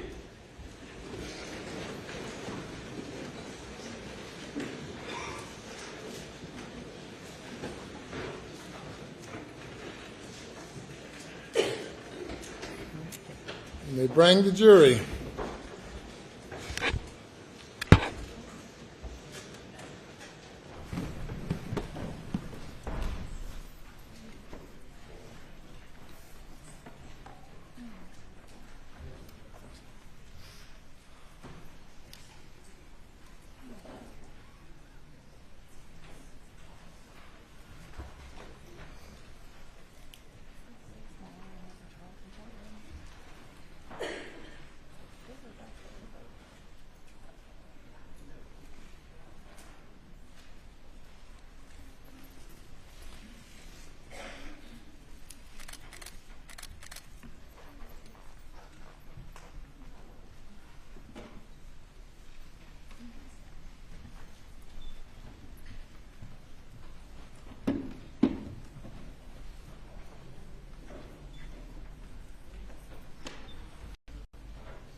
The jury is present. All right, thank you. You may proceed. Your Honor.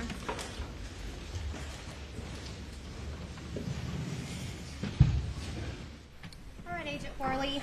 I think we left off talking about some items in the feed room. That's right. That being items 17 and 14.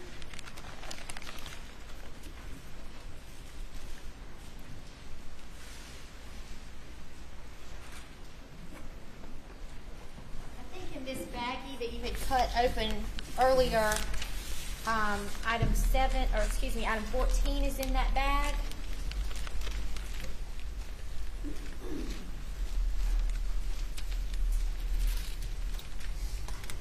Yes. And item 14 is the pellets from the feed room floor that you collected. Yes, that's right. And how do you know that that item contains those pellets? It's my handwriting on the envelope and the description of what I collected with the date, time, and my initials. And my initials and the date on the seal tape. Okay. And does that item appear to have been opened or tampered with since you collected it? It was opened by I believe, the firearms examiner. Okay. And then item 17.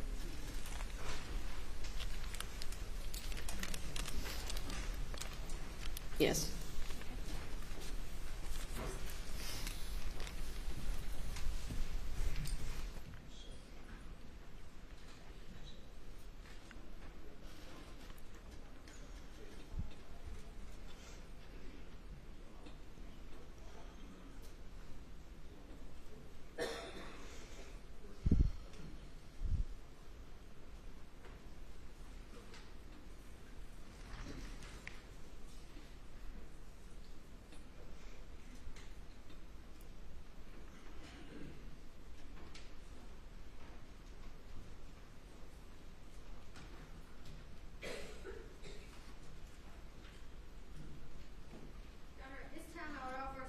Exhibit 20, the pellets from the feed room floor, and takes Exhibit 18, the swabs from the door of the feed room into evidence.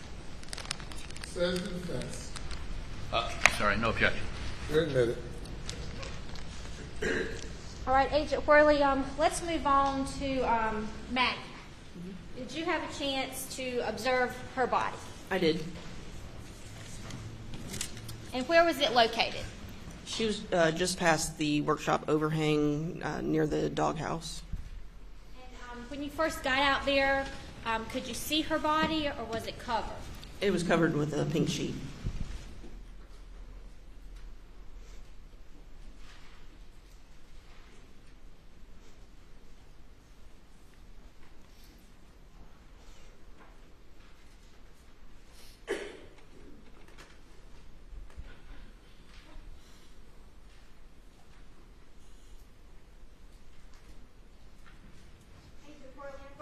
43, States 52, States Exhibit 50, States 48, and States 47.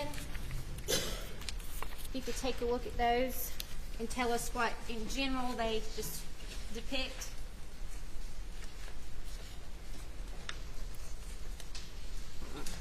These were photos of Maggie, the way she appeared when we arrived on scene, still covered with pink sheet. And are those true and accurate depictions of the crime scene where Maggie Murdaugh was found when you were out there? Yes, they are. Your Honor, at this time, I would offer States Exhibits 52, 50, 48, and 47 into evidence. Your Honor, we don't have any objections to these, but I think we need to go through this process, at least on 2 of them, to have them submitted under seal and a placeholder put in effect. Am I wrong about that?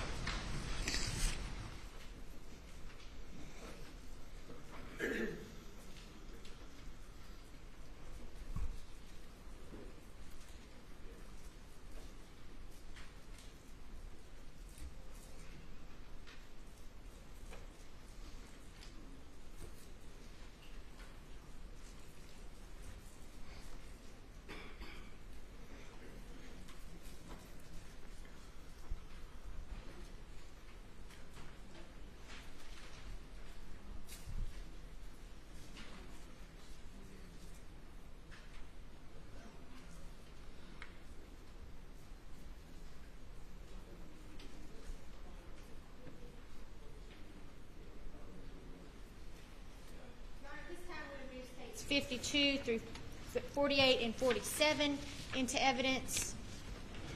Says the defense. No objection. Get it. And I don't have an objection to either, and number, whatever that is. Your Honor, we will seal States Exhibit 50 due to its graphic nature and prepare that placeholder. No objection under those circumstances. Admit it. Agent Worley, this is States Exhibit 47. If you could kind of describe that to the jury. That's a photo showing Maggie's body lying on the ground with the sheriff's office canopy over her, looking toward the overhang for the workshop, and you can see the kennels off to the right. Okay. And these pictures are kind of hard to see on the screen. Is Paul's body also in that shot? You can sort of see the pink sheet that's over him, yes. Like over in front of the feed room door? Right. And then Maggie's is in front of this ATV. Yes, that's right.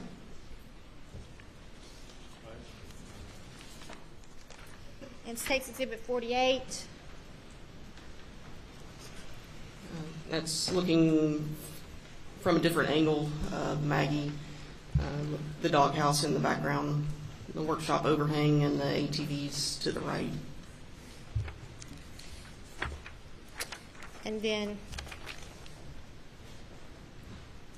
States Exhibit 52. That was after Maggie's body was removed from the area.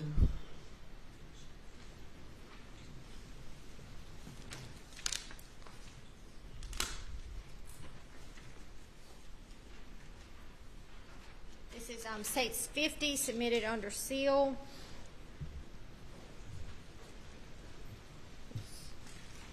A different angle of Maggie's body, I believe still covered by the pink sheet.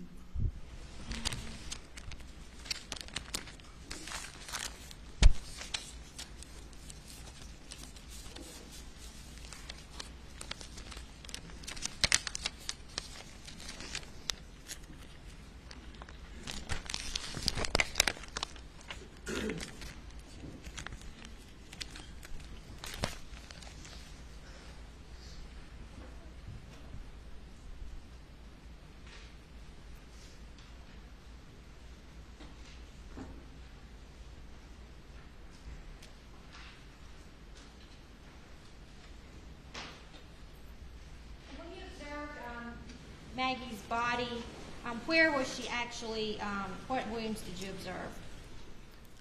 She was lying face down, Her both arms bent at the elbow. Her right arm was bent toward her face. Her left arm was bent underneath her body. Her legs were straight out behind her. This time I'll publish State Defendant's Exhibit 2, which is under seal. Is that how her body appeared to be on the scene? Yes, that is. Now, when the body was moved, did you notice anything? We located another cartridge case on the ground, approximately where her right knee had been. So she was laying on top of a shell case. That's right. All right. And did you collect that item? Yes, we marked it as marker 7, photographed it, and collected it.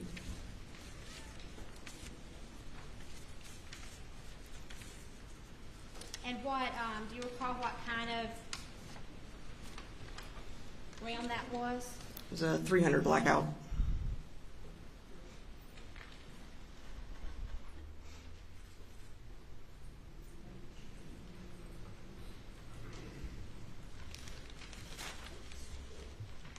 Mr. Worley, I'm going to ask you to take a look at this baggie, and if you can, remove item 7.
No objection, Your Honor.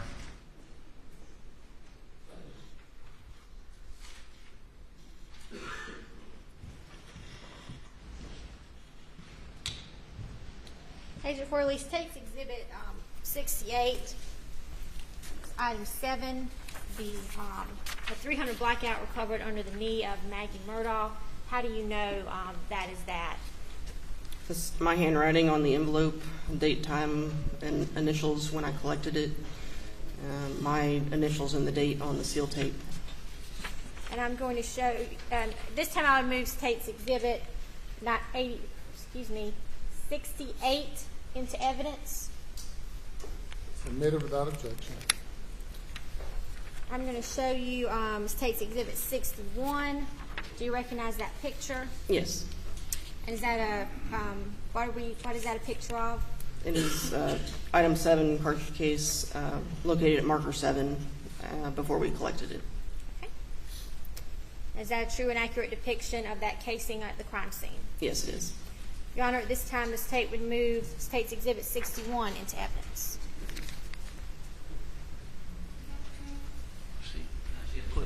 Is that what you just showed me? Oh, okay, I'm sorry. No objection. Submitted.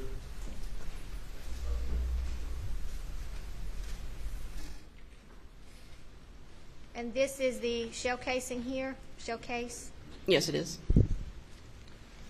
And this is a picture of it is located at the crime scene, correct? That's right. Now, did you collect some other shell cases while you were out there? Yes, we did.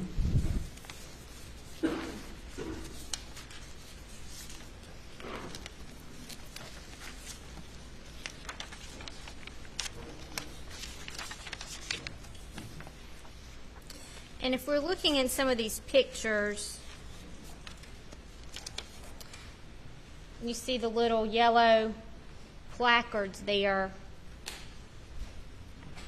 I don't know if we can see them that well on the screen here. What do each of those placards indicate? Those are the evidence markers that the sheriff's office placed on cartridge cases that were on scene. Markers 3, 4, and 5 were all the same 300 blackout cartridge cases.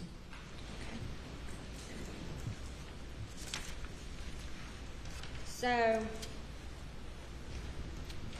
how many blackout cases did we recover from the scene? I believe it was 5.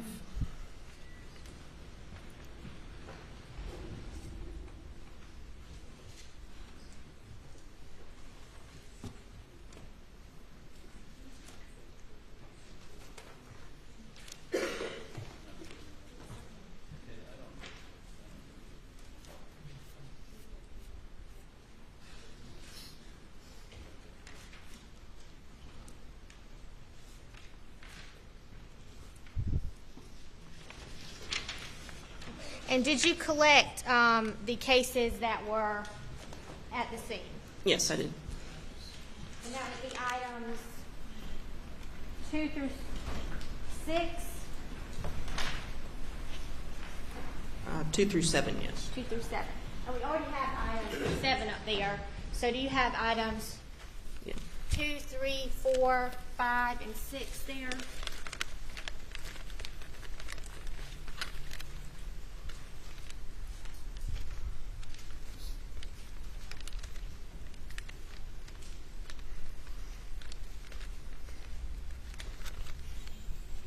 Two, 3, 4, 5, and 6. And what are items 2, 3, 4, 5, and 6? They are all cartridge cases, head stamped SNB 300, AAC, BLK, collected from markers 2, 3, 4, 5, and 6. And in this case, does the item number correspond with the case where the marker was? It does, yes. And can you take a look at these pictures?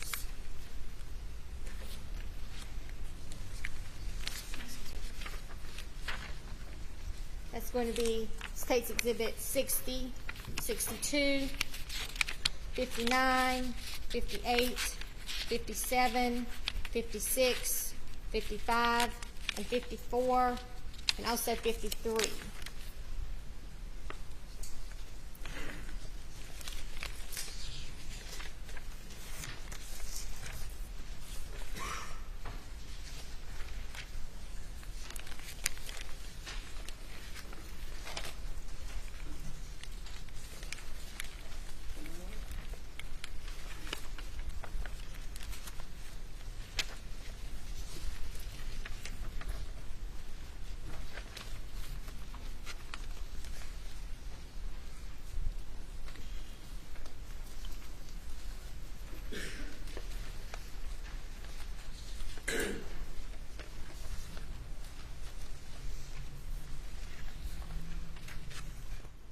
And can you tell us in general what we see in those pictures? These photos show each of those markers 2, 3, 4, 5, and 6, and before we collected the evidence. And also marker 13. And are those true and accurate depictions of where 300 blackout shell cases were on the scene? Yes, they are. Your Honor, at this time I would offer State's Exhibits 62, 60, 59, 58, 57, 56, 55, 54, and 53 into evidence.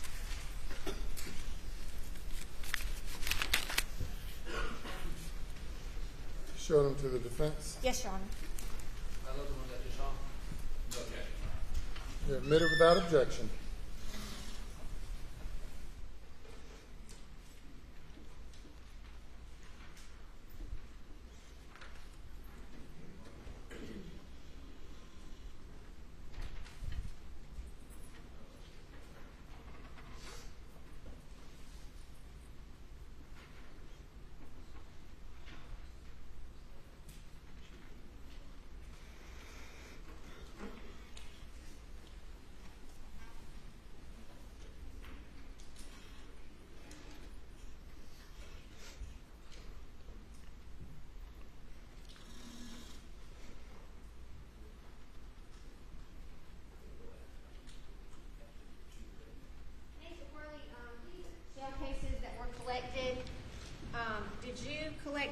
them in these little envelopes? Yes, I did.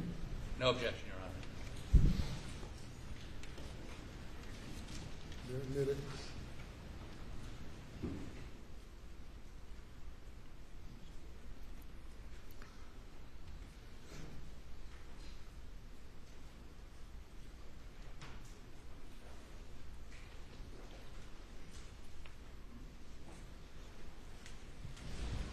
Agent Worley, I'm going to get you to take a look at these cases one more time. This being now marked as State's Exhibit 63. If you could tell the jury what that is. This is a cartridge case, 300 blackout from marker 2. And how do you know this is the 300 blackout cartridge case that you collected from marker 2? It's my handwriting on the envelope, date, time, and initials when I collected it, and my initials on the seal. What about for State's 64? The 300 blackout cartridge case that I collected from marker 3. It's my handwriting on the envelope, date, time, and initials when I collected it, and my initials on the seal. State's Exhibit 65? Cartridge case collected from marker 4, 300 blackout. Has my handwriting with the date, time, and initials when I collected it, and the initials, my initials on the seal. 66. It's the 300 blackout cartridge case from marker 5. It's my handwriting, my date, time, and initials, and my initials on the seal. And then State's 67. The 300 blackout cartridge case from marker 6. It's my handwriting on the envelope with the date, time, and initials when I collected it, my initials on the seal. Your Honor, at this time I would move State 63 through 67 into evidence.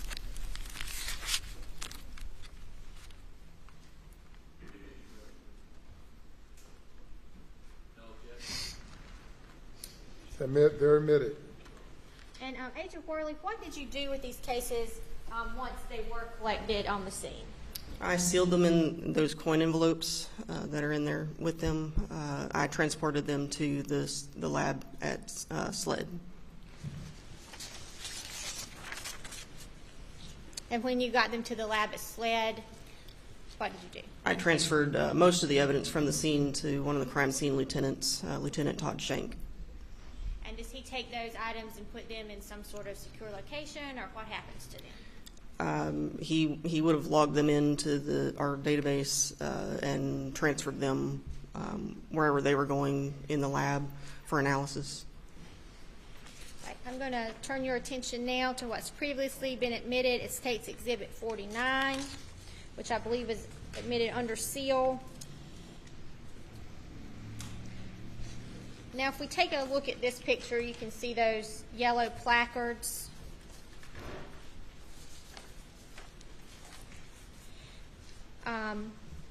Placard 2, I believe,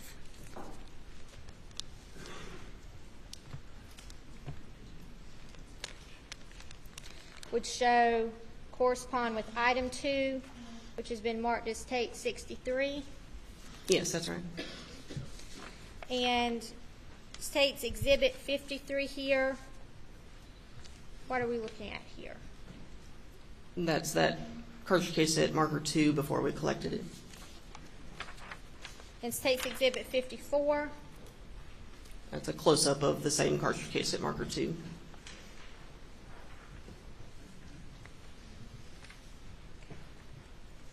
oops, where's that? Okay, so marker 2. All right, then we'll move to State's Exhibit 55.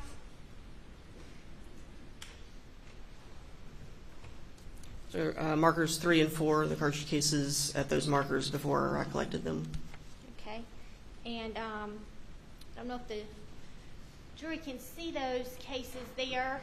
Agent Worley, Your Honor, may I have permission for Agent Worley to step down and point those 2 cases out to the jurors on this TV here? Yes.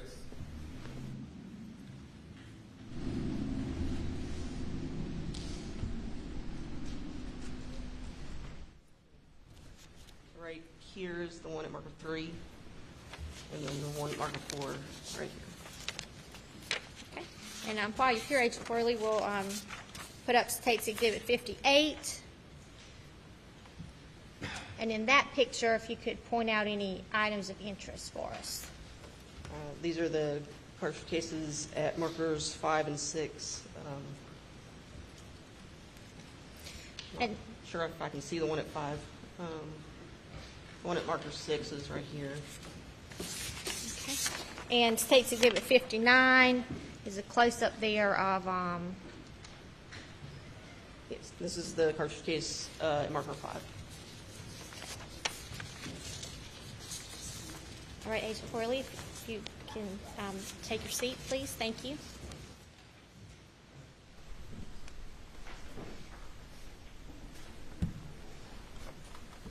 Okay. State's Exhibit 66.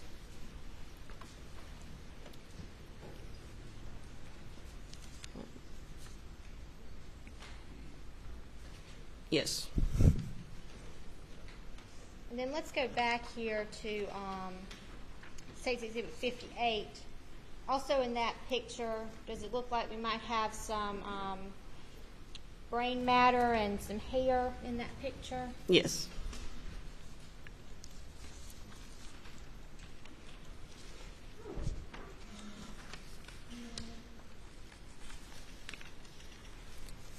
State's Exhibit 56.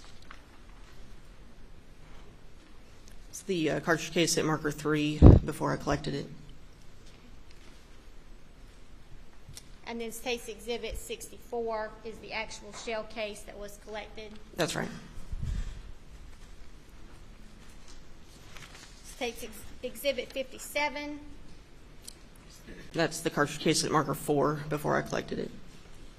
And State's Exhibit 65. Yes, So that's the actual case that was collected. it is.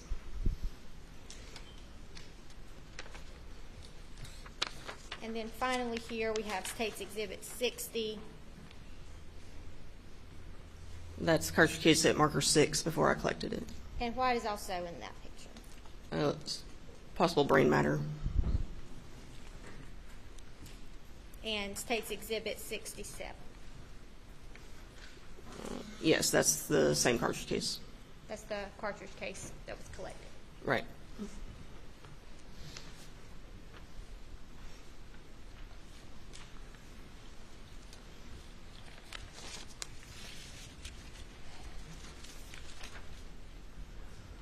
Now, also, was there some kind of defect or something in the gravel that y'all inspected? Yes, at marker 13 that the sheriff's office had placed, there was a disturbance in the gravel area that we dug into that area. We presumed it was a bullet strike where a bullet had hit, so we dug into that area. And did you find anything when you were looking? Yes, we found several metal fragments.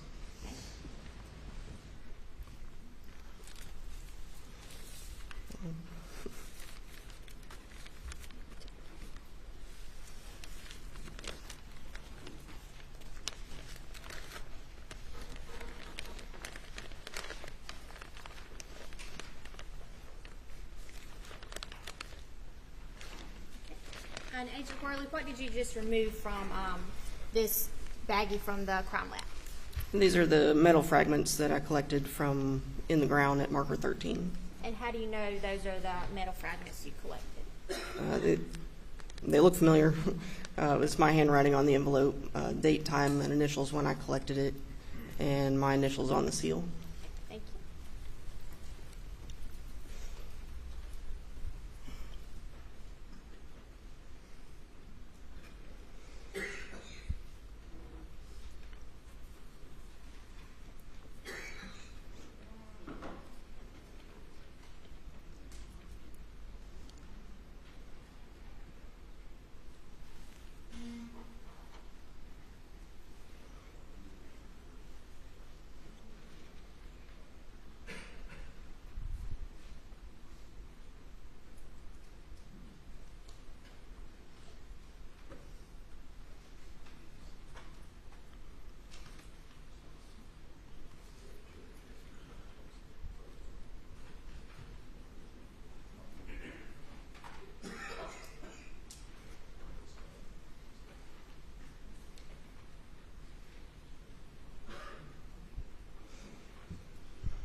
Going to show you State's Exhibit 62.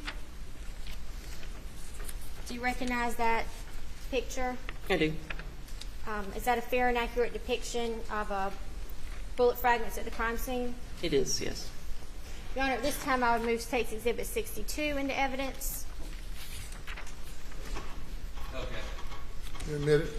And also, for ID purposes only, State's Exhibit 102, the bullet fragments. Okay. It's admitted for ID only.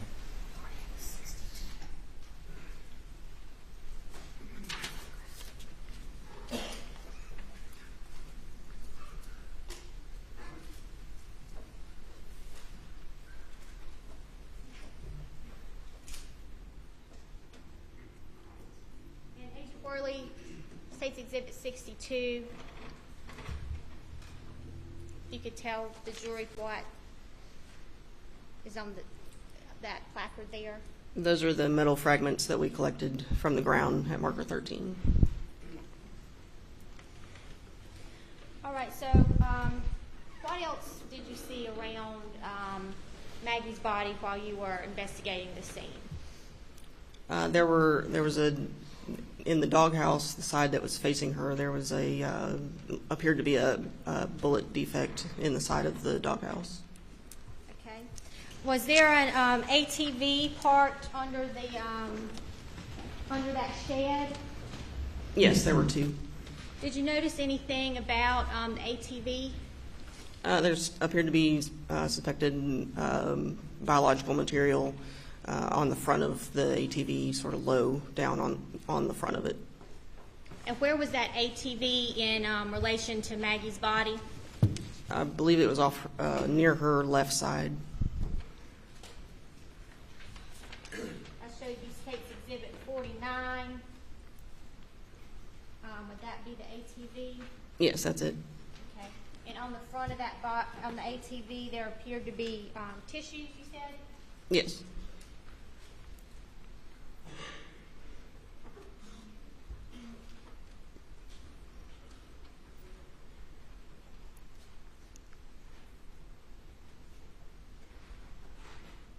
All right, now you mentioned the doghouse.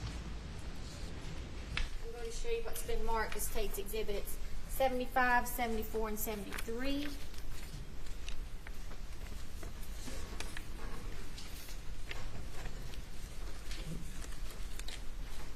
How do you recognize those pictures?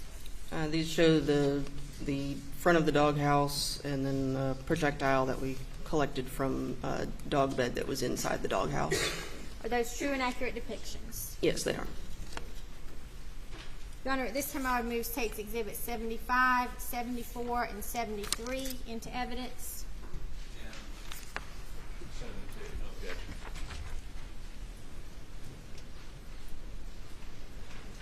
Along with Exhibit 72.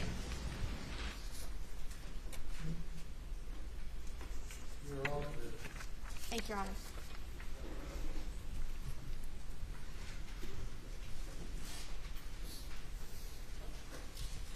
Okay, Agent Worley, State's Exhibit 72,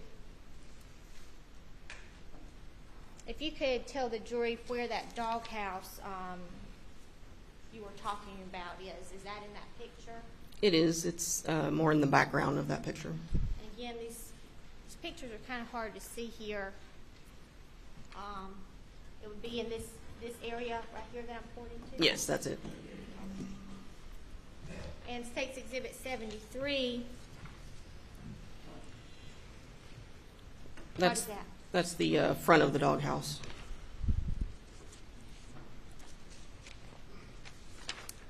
Okay, then State's Exhibits 74. That was the projectile that was in the bedding of that dog bed that we recovered.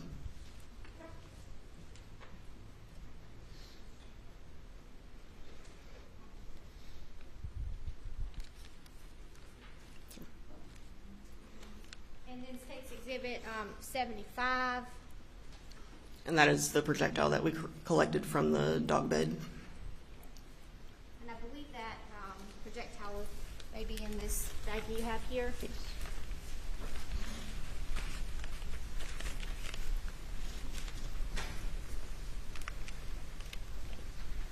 Is that item 12? Yes, it is. Okay. And how do you know item 12 is that projectile?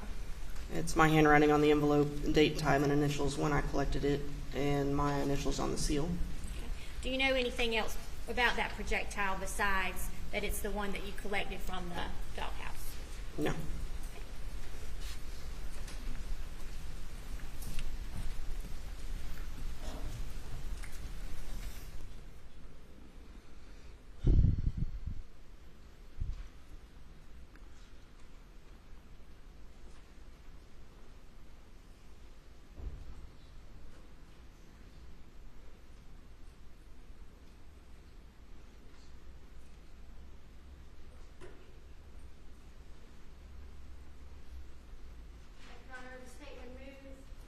The item number 12, State's Exhibit 76, into evidence. No objection, Your Honor. Admitted. And Agent Worley, this would be State's Exhibit 76. Yes, that's it. Round collected from the doghouse. That's right.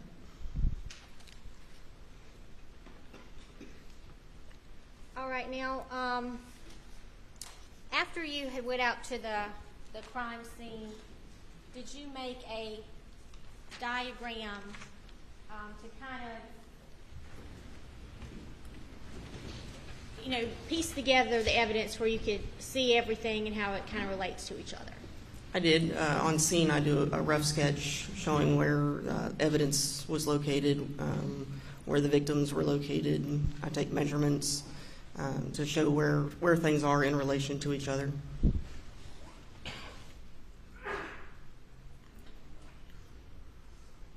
when you made that diagram, is it to any kind of scale? No. Your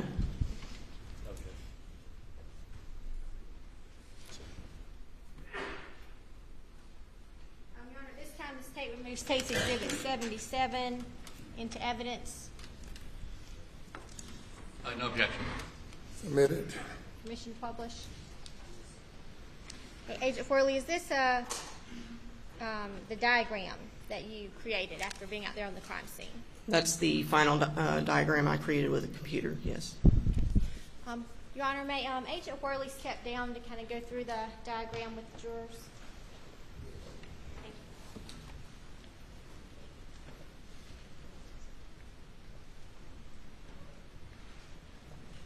All right, Agent Worley, if you could just kind of walk the jurors through the crime scene using this diagram here. We have Maggie's body here, Paul, just outside of the feed room. You have to Markers, speak up a little bit. marker 1 and markers 9 and 10 inside the feed room. And then we had markers 2, 3, 4, 5, 6, 7 underneath her right knee. 8 tire impressions in the dirt underneath this overhang. Marker 12 was suspected biological material. And then marker 13 where we dug the metal fragments out of the gravel. Okay, thank you, Agent Worley.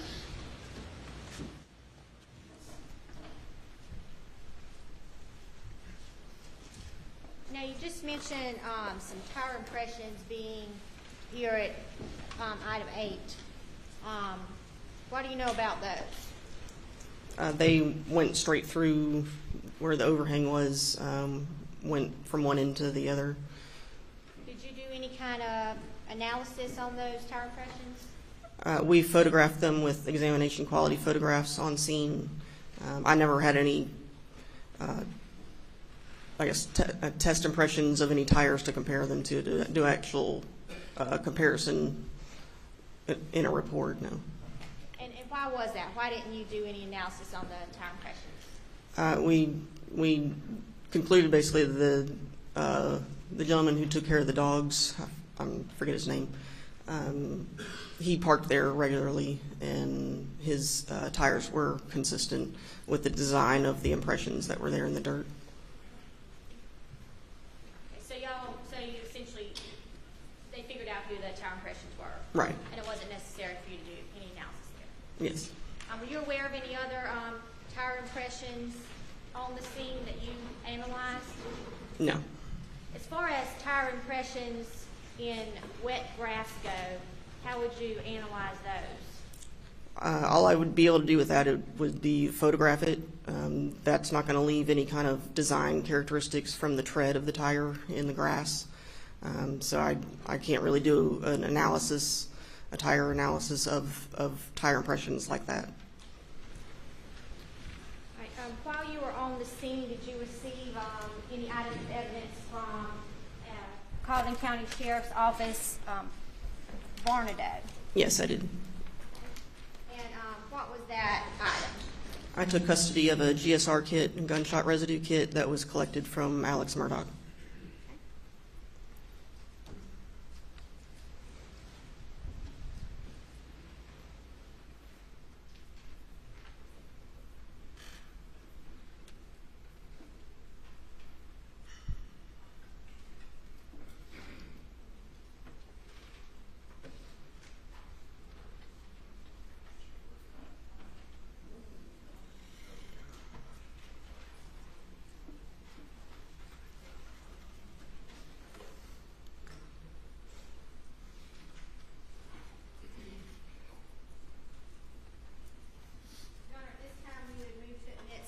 Exhibit 13, the GSR kit that Agent Worley collected from Colleton County Sheriff's Office, Murdaugh. Okay. Did it? Okay. Also, in the course of your investigation, did you gather some items of evidence from SLED agent Katie McAllister? Yes, I did. Okay, and when did you collect those items from her? On June 9th. Okay. And what were those items? Can I refer to my notes?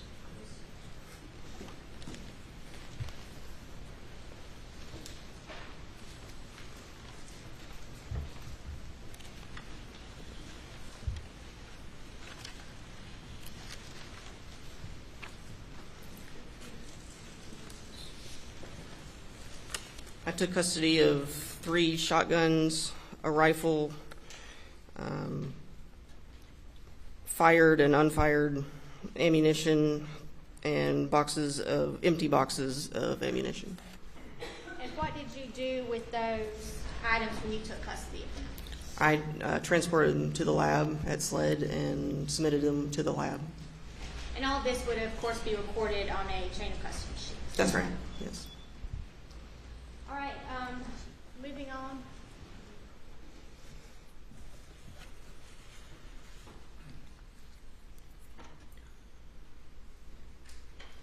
All right, really, before we move on, these shotguns you collected, would those have been items 30, 31, 32, 33? Yes. Okay, and then you collected item 34, which was a 30-round magazine containing 300 blackout cartridges. Actually, 33 was the night vision scope on the rifle, Okay, and 34 was the rifle. okay. All right, and then what other items did you collect? With the numbers, please. Okay.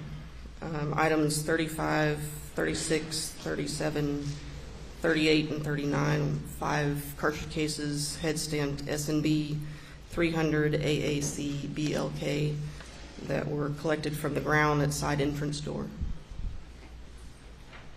And then did you collect item 40 from Katie McAllister? Yes. Okay, and what was item 40? That was an unfired cartridge, head-stamped S&B 300 AAC BLK, collected from a Remington 20-gauge shotgun shell box from shelving near gun storage rack. And then item 45? 45 was an empty 20-round box of S&B 300 AAC BLK full metal jacket ammunition collected from the gun storage room. And then items 46, 47, and 48. Those were 3 empty ammunition boxes collected from the trash. And then, I'm sorry, what did you say that you did once you received those items from Agent McAllister? I transported those to the lab at SLED and submitted them to the lab. Okay. Did you test fire or do anything with any of that evidence that you collected? No, I didn't do any of that. Thank you. Okay, let's move on to the Chevy Suburban that was on scene the night of the murders. Did you observe that vehicle when you got to the scene? I did.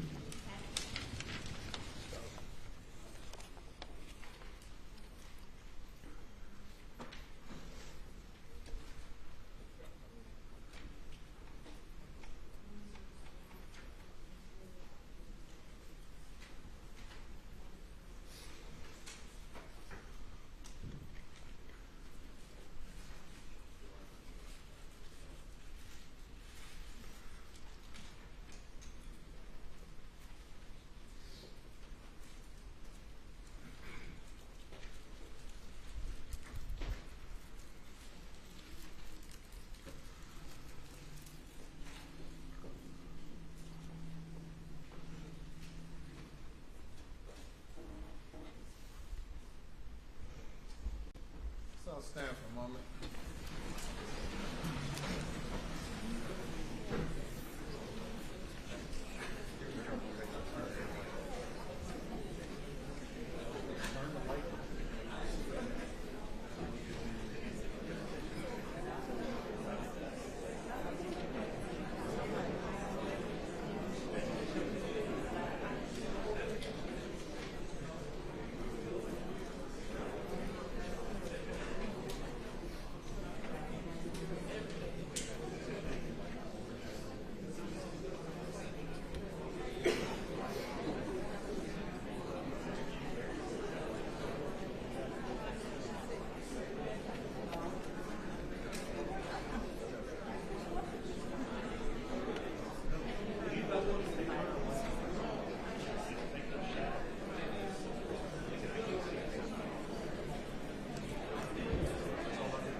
Still wanting to do that one?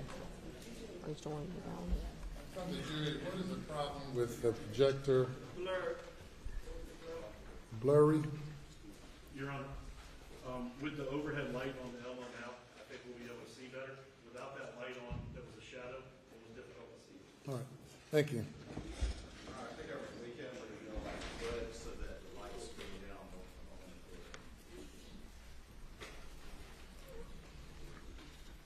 May it please the court, Your Honor? Okay, Agent Worley, if you don't mind taking a look at State's Exhibits 104, 96, 97, 99, and 93.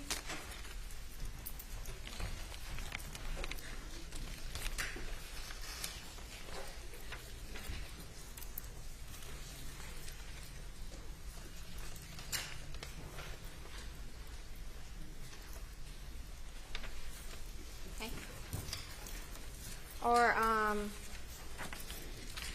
Exhibits 93, 99, 97, and 96, true and accurate depictions of the Chevy Suburban. Yes, they are. And State's 104, is that a true and accurate depiction of some ammunition that you located? In the other vehicle, yes. That was located in a white F-250? That's right. Your Honor, at this time, I would move State's Exhibits 104, 96, 97, 99, and 93 into evidence.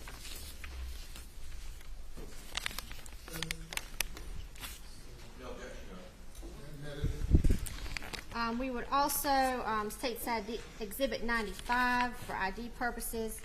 Agent Worley, if you could open that up and tell us what kind of shell casing, a shotgun or shot shell is that item 50? Can I get scissors? What happened to our scissors?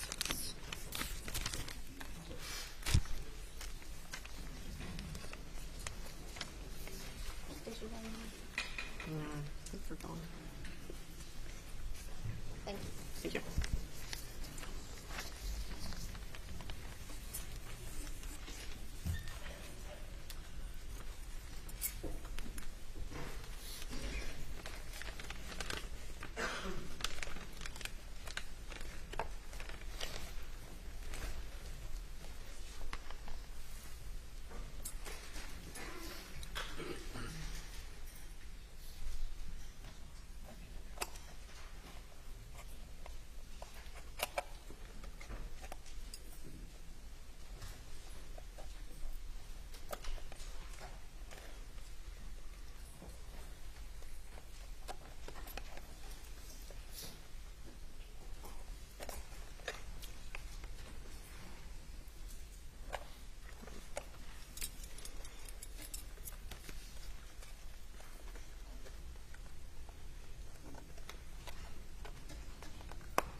That's okay.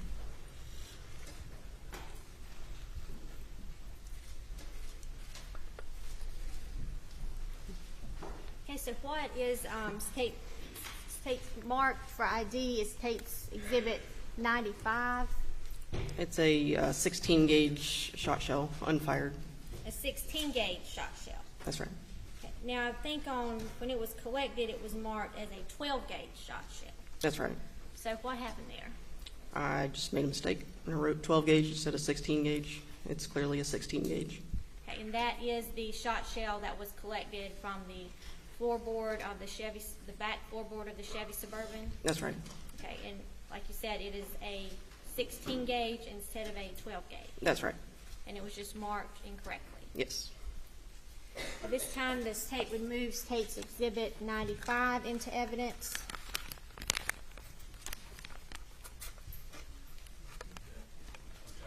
No objection. As Submitted well. without objection. Thank you, Your Honor. The State would also move State's Exhibits 83 into evidence. And if Agent... It's admitted. Agent Worley, if you could take a look at State's Exhibit 83.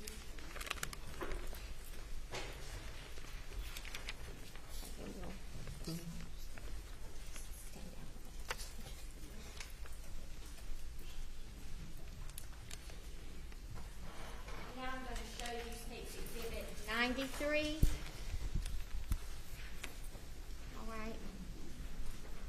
If you could tell the jurors what's in State's Exhibit 93. That's looking at the scene, the back of the Chevy Suburban there toward the right side. And what side of the screen did you say the Suburban's on? The right side. And the Suburban was on the scene when you arrived, is that right? Yes. Now, when did you actually process that vehicle? The vehicle was towed from the scene the morning of the 8th, and then we returned on the 9th to process the vehicle. Okay. So on the scene that night, was that vehicle even searched to your knowledge? Not that I know of, no. Okay. And so when you went to search it, what did you do? We documented it with photographs, outside, inside, search for any evidentiary value items. If we locate them, we photograph them and collect them. Okay. And what did you locate in the rear floorboard of that vehicle? The 16-gauge shot shell was on the rear driver's side floorboard of the Suburban. And that would be State's Exhibit 97? Yes, that's right. And 96? Yes. Did you also process the vehicle to see if there was any blood in there? We did. Okay, and how did you do that? We first looked at the vehicle with an alternate light source, see if we can see any indications of any blood in the vehicle. We followed that with a couple of different chemical procedures. So did you swab some areas in that vehicle? We did. Okay. And what areas was that? If I can refer to my notes again.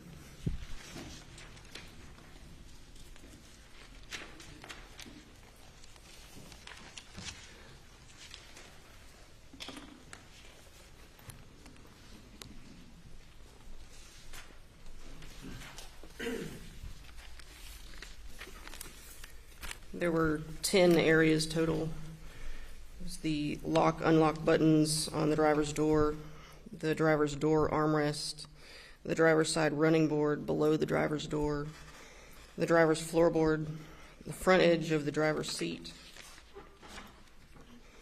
steering wheel, center of the driver's seat back, the front passenger door above the armrest, the front passenger seat bottom, and the front passenger seat back.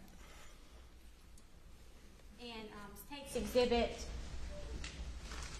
83 is the actual swabs that you took from that vehicle. Yes, those are. And were those swabs presumptive for blood?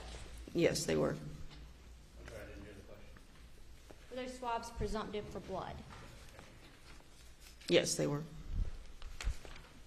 And State's Exhibit 99 is where? That's the steering wheel of the Suburban.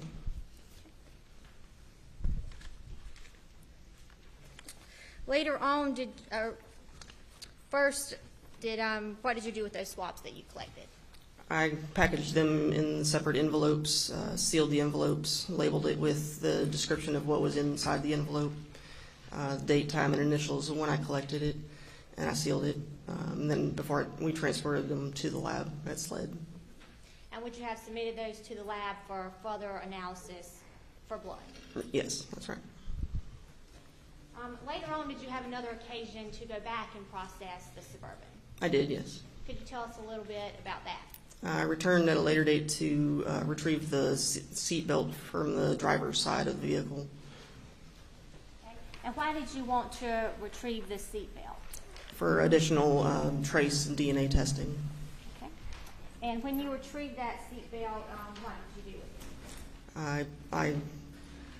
It was removed from the vehicle, included the strap, the buckle, the receiver, and then there were some hardware components that we couldn't separate from the seatbelt itself. I packaged it, I believe, in a paper bag to transport it back to the lab at SLED. It would have been packaged additionally inside of a box at the lab and submitted for testing. So you remove the whole entire seatbelt? Yes.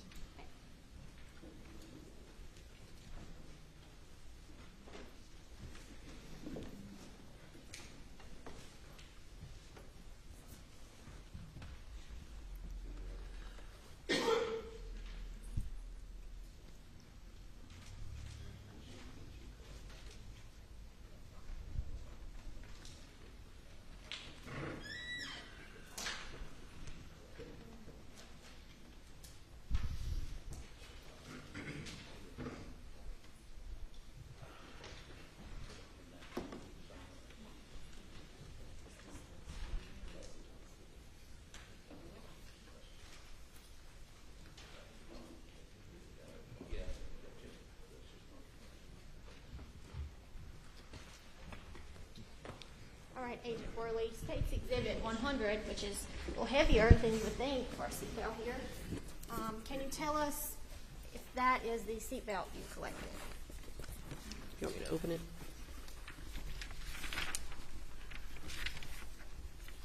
Yes.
may now be seated.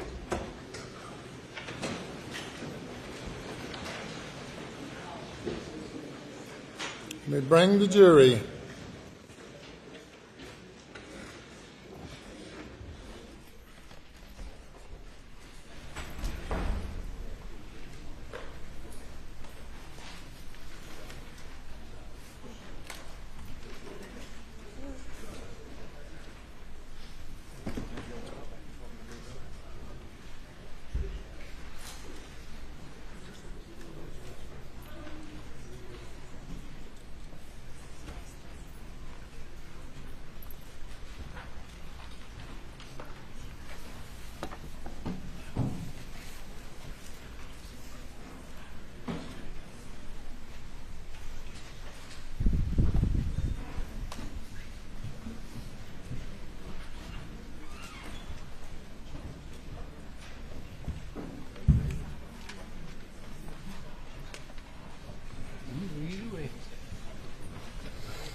The jury is present.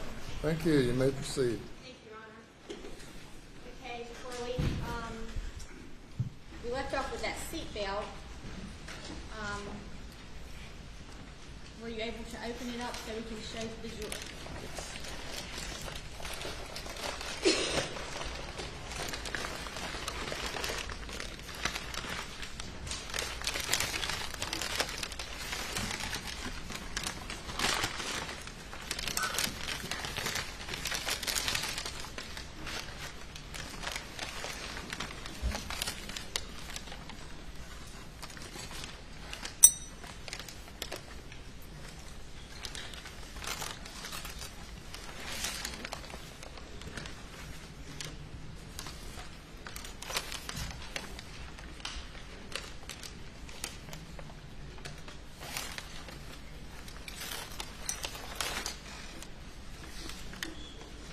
Okay, so if you could tell us, what we have there.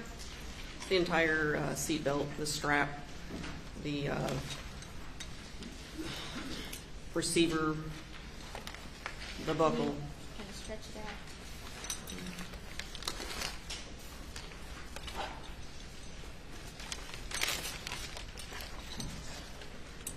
Where it was mounted on the side of the vehicle.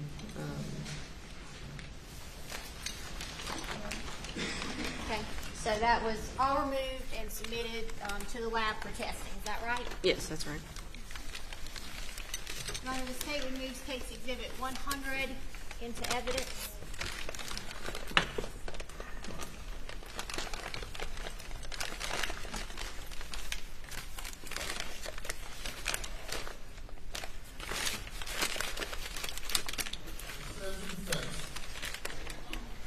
Your Honor, I thought we agreed to mark these for ID until the person that did any analysis on it testifies. Did I? Mark for identification at this time.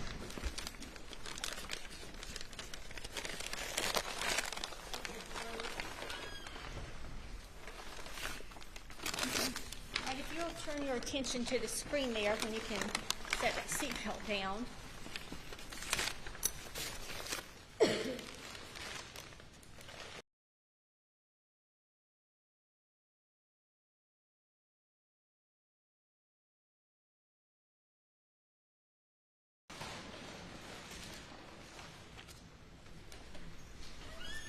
Y'all also, in addition to doing a search on the Chevy Suburban, you did a search on the white 250 truck. Is that right? That's right, yes. Okay.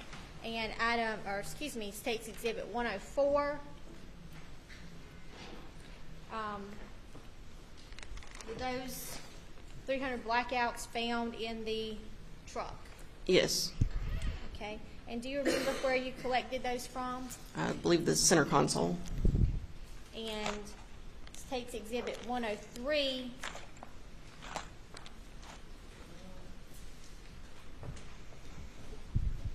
could tell us, is that the 300 blackouts that we're seeing on the screen there that were collected? Yes. And how do you know those are the blackouts you collected?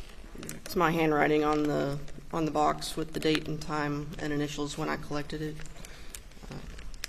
My initials on the seal tape on the box.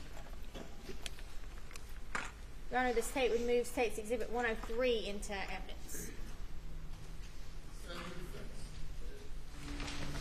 I'm sorry, which? It's the 300 blackouts that were found in the white F-250 that are projected on the screen. That's the white 250 Paul's truck left on the side of the road? Yes. Okay. No objection. They're admitted.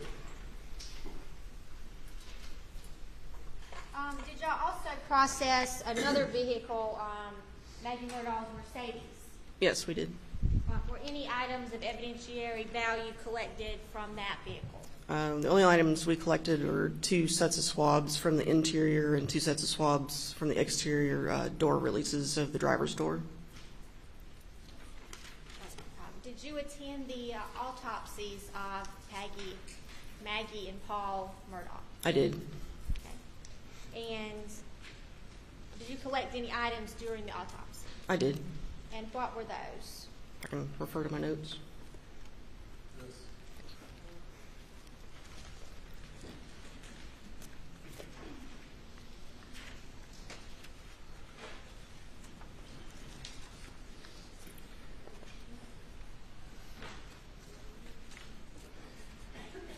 They were items that were collected during the autopsy that were transferred to me via chain of custody forms.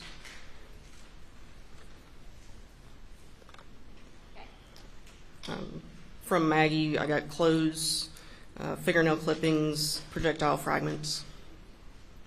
Okay. And from Paul, I also got his clothes, fingernail clippings, shotgun pellets, and wadding fragment from left shoulder and head, plastic wadding from left axilla or armpit. And when you collected those items, what did you do with them? I transported them to the lab at SLED and submitted them to the lab for analysis.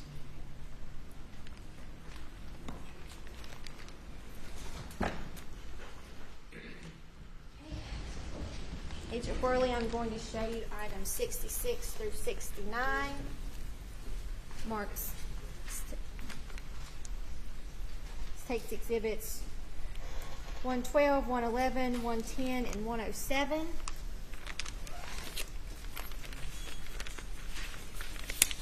Are those items you collected from the autopsy? Yes, items I took custody of at autopsy. And what items are those? The shotgun pellets and wadding fragment from left shoulder and head, the plastic wadding from the left axilla,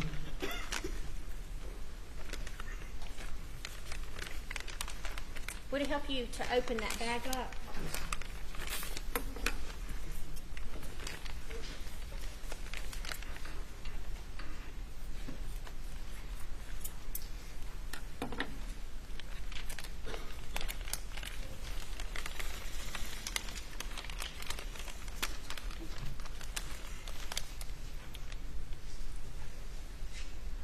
and the projectile fragments from Maggie. Okay, so if we'll take those items out one by one. Okay, so what is that item there? This is item 66. Yeah, 66. Okay, and what is that actually? That is the projectile fragments that were collected from Maggie at autopsy. Okay, and how do you know that? That's how it's labeled. Okay. We'll mark item 66 as State's Exhibit 112. Okay, what else do we have?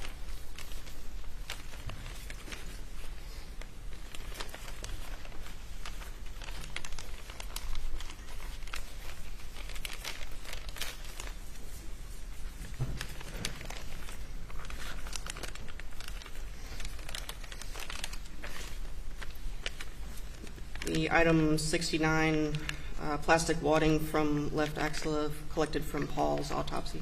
Okay. We'll mark that item as State's Exhibit 111. Okay. And then I also have the item 6768, shotgun pellets and wadding fragment from left shoulder and head collected from Paul's autopsy. This takes Exhibit 110 for the shotgun pellets from Paul's autopsy. Okay. Is there anything else in that bag? There are two in this. Pardon me? It's labeled with 67 and 68, the pellets and the wadding fragment. Okay, so the pellets and the wadding fragment are both State's Exhibit 110 from Paul Murdaugh, correct? Sure. Okay. And what else did you collect here? You got items 70 and 71.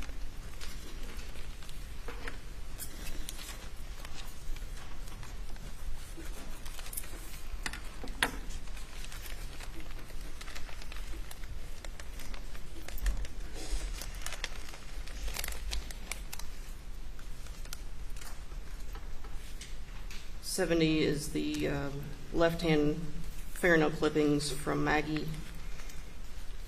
71 is the right-hand fingernail clippings from Maggie. Okay. And those are marked as State's Exhibit 251.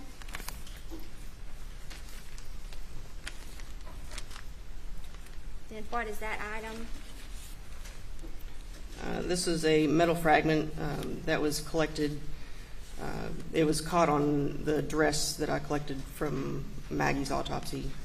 I collected this metal fragment at the lab at SLED. So you removed that metal fragment from the dress after the autopsy yourself? Right. We'll mark that as State's Exhibit 109.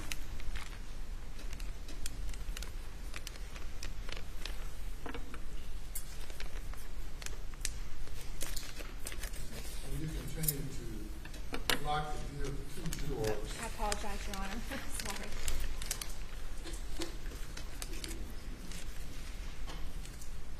Item 72 is the left-hand fingernail clippings from Paul's autopsy, and 73 is the right-hand fingernail clippings from Paul's autopsy.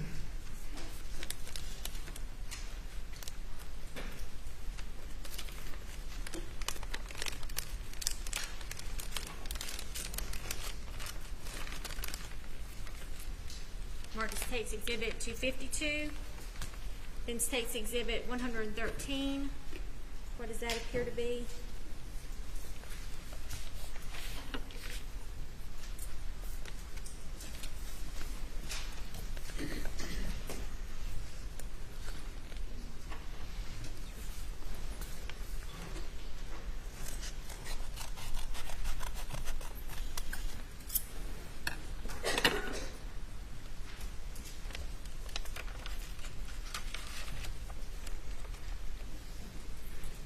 This was a shotgun pellet that I found among Paul's clothing once I got the evidence back to the lab. Thank you.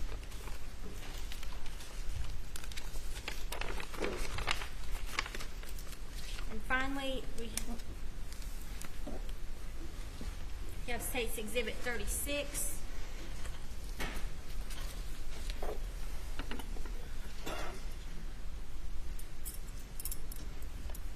This is Paul's shoes. You want me to open?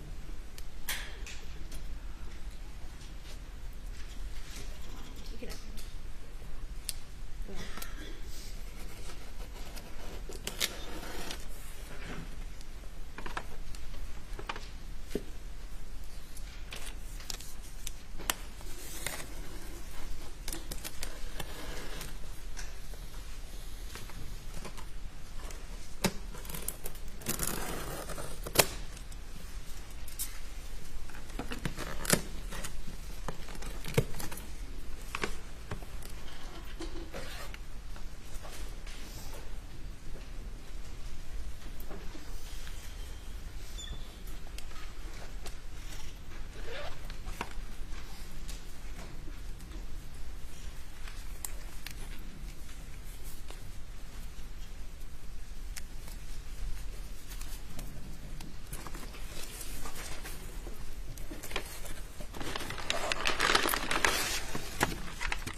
Those are the shoes that you did the inked impressions of, the footwear, to compare to those bloody prints in the feed room? Yes, they are. Thank you. Your Honor, at this time, the state would admit State's Exhibits 36, 113, 252, 109, 251, 107, 110, 112, and 111 into evidence.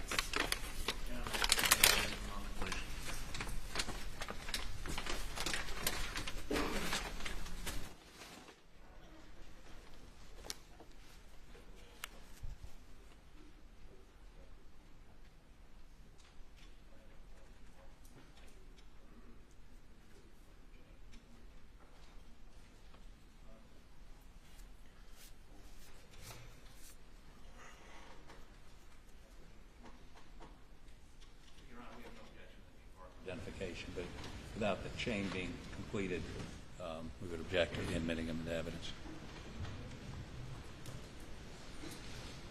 Which of those exhibits did not have any type of analysis done? You know, I suspect they all did, but I'm sorry.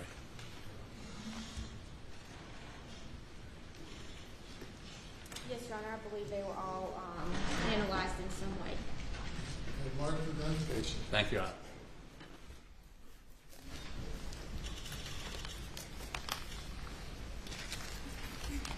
Okay, Agent Worley. Also in this case, we just talked about Paul and Maggie's clothing. Did you analyze the defendant's clothing? I did. Okay. And I think we said earlier that his clothing was collected from Agent David Owen? Yes. And you received that clothing into your custody and submitted it into the SLED lab? That's right. I took custody of the clothing before we left the scene. So what kind of testing were you involved in regards to the defendant's clothing? We processed the T-shirt and the shorts with LCV. It's a presumptive test for blood. Okay. Now, what is LCV? Leucocrystal violet is a presumptive test. Looks for the hemoglobin component of blood. Okay. So what happens when you put it on something? If it's reacting to the presence of blood, it's a presumptive positive test, and it'll turn purple. Can LCV react to other things besides blood? It can. Like what? Bleach, rust, I think are the main ones. Okay. All right. So when you process the defendant's clothing with the LCV, what did you find? There were several areas of staining that we had a presumptive positive result, several on the front and a few on the back of the T-shirt. And what about the shorts? The shorts, there were a few on the front and back. So when you got that presumptive test with the LCV, what did you do with the shirt then? We documented the entire process with photographs, starting from taking it out of the package to before we did anything at all with it. We took photographs of the front, the back, inside, and outside. Once we sprayed it with the LCV and saw all the stains that we saw on it, we rephotographed it again with a scale, without a scale first, then with a scale for each stain. Then we laid the shirt flat and labeled each of the stains with a letter and photographed it again with that letter and a scale in the photograph for each of the stains. And you did that for the shirt and for the pants? Yes. Okay. And as far as your analysis goes, after the shirt was processed and shorts were processed with the LCV, did you do any further analysis? No, I did not. Okay. And now after something has been sprayed with LCV, what happens to that object? Over time, any area of the object that came in contact with the LCV will oxidize and the entire thing will be purple. Okay. So like right now, if you sprayed this paper with LCV, and it didn't turn like purplish blue.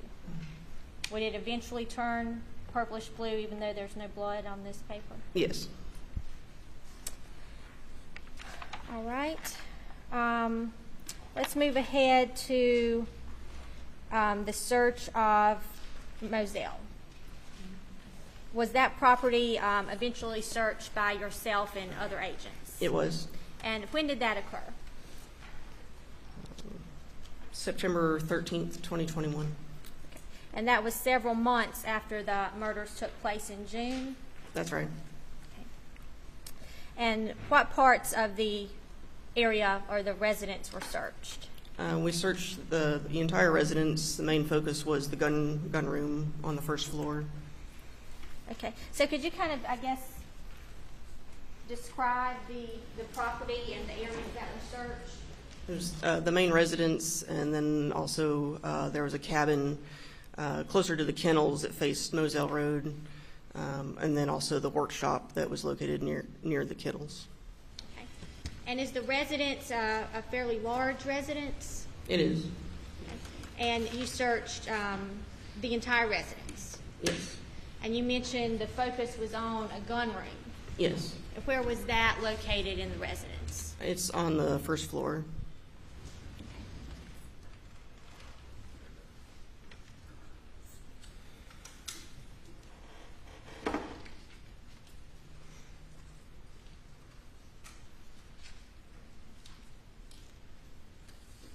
Did you find any items of interest in the gun room when you searched it?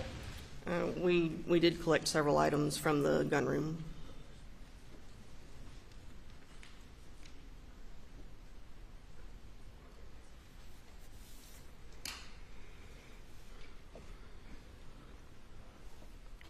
Was the workshop area of the residence searched out near the kennels? Yes, near the kennels, yes.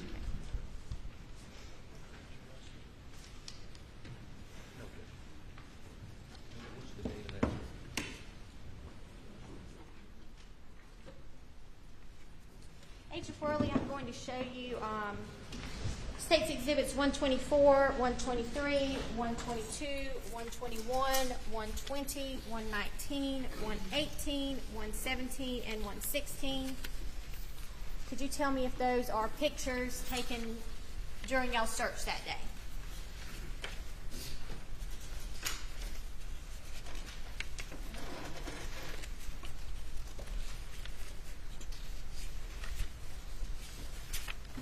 Yes. Are those true and accurate depictions of the search of the residence in Moselle and the workshop area? Yes, they are. Your Honor, at this time, I would offer State's Exhibits 124, 123, 122, 121, 120, 119, 118, 117, and 116 into evidence. No objection, Your Honor. They're admitted. Agent Worley, is State's Exhibit 116 a picture of the gun room there? Yes, it is. And State's Exhibit 117? Yes. It appears to have a pool table and a little workout bike in there. That's right. And do you recall whether this door in the picture exits to the outside of the house? Yes, it does. State's 118, is that the gun rack in that room? Yes, it is. Now, when y'all did the search in September, were any of those guns collected that day? No. So these are additional guns to the guns that had already been collected by SLED agents? That's right. Was there a lot of ammunition in that room? There was. Okay, about State's 119. Is that a box of ammunition? Yes, it is. Mixed ammunition? Right. In fact, was there, this whole bookcase we're looking at over here, Was that just full of ammunition? Yes. An ammunition bookcase? Yes. State's Exhibit 120.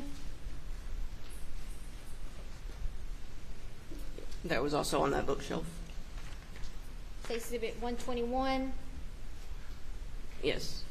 That is 300 blackout ammunition from this box That's right. on the bookcase. Yes.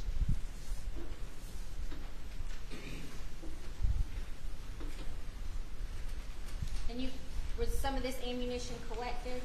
It was. And you said you also searched the work shed or hangar out near the kennels? Yes. State's Exhibit 122. Is that ammunition that was found in the workshop? Yes, it was in that red bin on the workbench. Okay. And we see ammunition in a little, like a wire tub and then in this tray. Yes. Specifically in Exhibit 123, what types of ammunition was some of the ammunition that was located? It was one unfired cartridge, head stamped Barnes 300 BLK. It's the one on the left. And then the 4 unfired shot shells, head stamped 12 gauge Federal. And item 124. And those were the boxes of 300 blackout ammunition photograph. And you said y'all collected some of those for evidence purposes? Not at this one. No. But some of the ammunition that y'all found was collected for evidence purposes. Is that correct? Yes.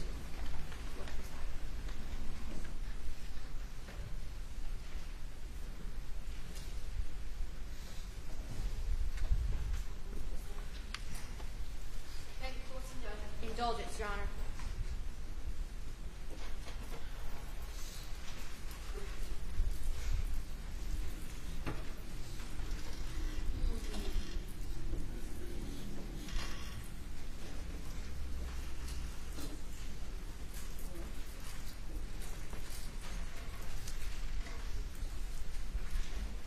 Stand again while we're in indulgence.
Okay.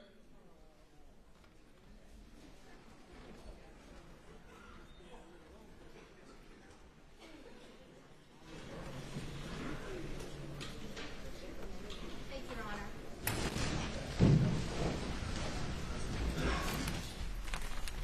And Agent Worley, if you could take a look at these items and tell us whether these were collected by you that day, if this was some of that ammunition we were just speaking about.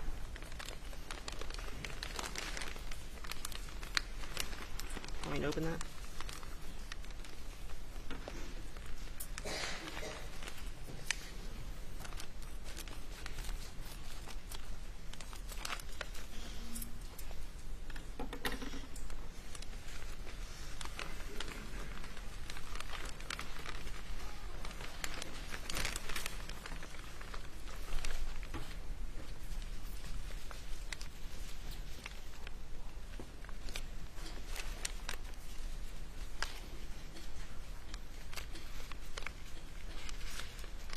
Yes, these were all collected the day we did that search.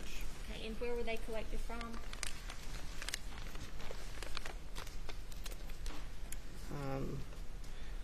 From the desk in the living room was the cabin that faced Moselle Road.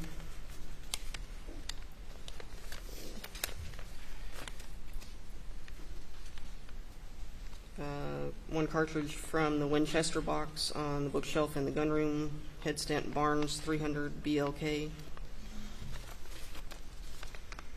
One cartridge collected from the desk in the living room of the cabin. One cartridge head stamped S&B AAC 300 BLK from the desk in the living room of the cabin. One cartridge collected from the desk in the living room, head stamped Barnes 300 BLK.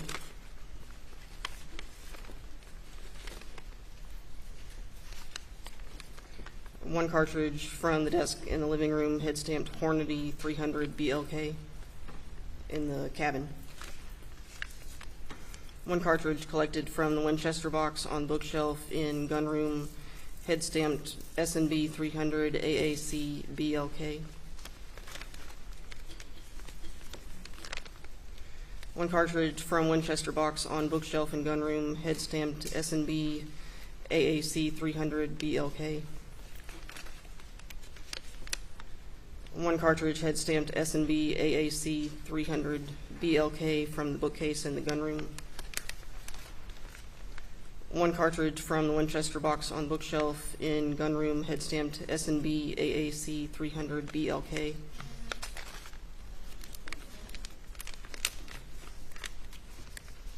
One cartridge from the Winchester box on the bookshelf in the gun room, head stamped S&B AAC 300 BLK. One cartridge from the Winchester box on bookshelf in gun room, head stamped S&B AAC 300 BLK. One cartridge from the Winchester box on the bookshelf in the gun room, head stamped S&B AAC 300 BLK. And one cartridge case, head stamped S&B AAC 300 BLK from the bookcase in the gun room. And all of those items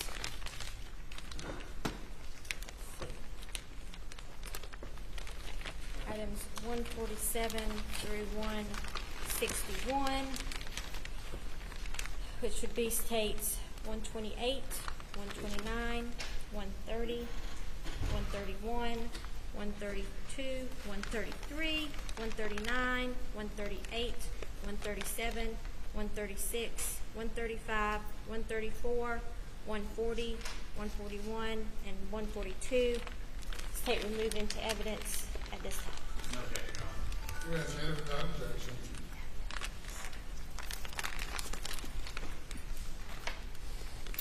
All right, and we have some additional cases that were found.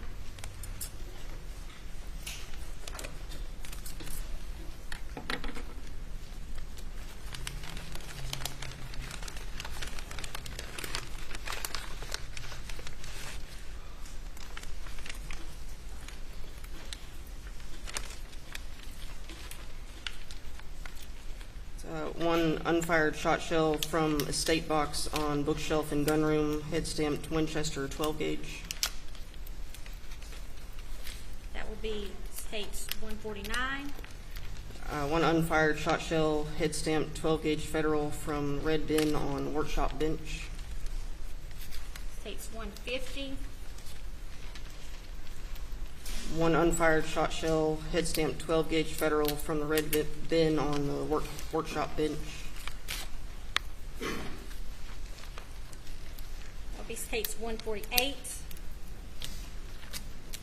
One unfired shot shell from nightstand in Paul's bedroom, head stamped Winchester 12 gauge. States 147. One unfired shot shell from Kent box on bookshelf in gunroom, head stamped Winchester 12 gauge. That'll be 146. One unfired shot shell from the state box on bookshelf in gunroom, head stamped Winchester 12 gauge. That's 145. One unfired shot shell, head stamped 12 gauge Federal from the red bin on the workshop bench. That will be states 144.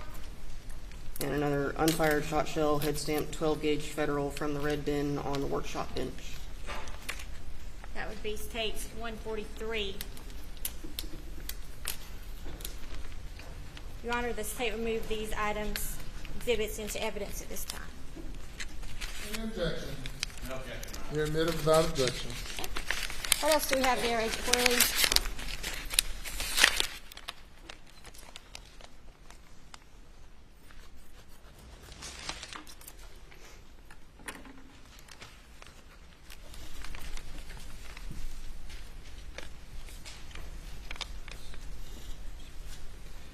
One cartridge case, head stamped S&B 300 BLK from the sable and oak bag in the gunroom. This states 126 is from the gun room. Okay.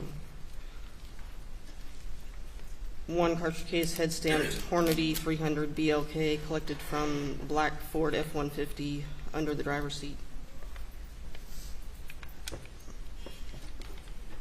Would be states 127. The state would move states 126 and 127 into evidence.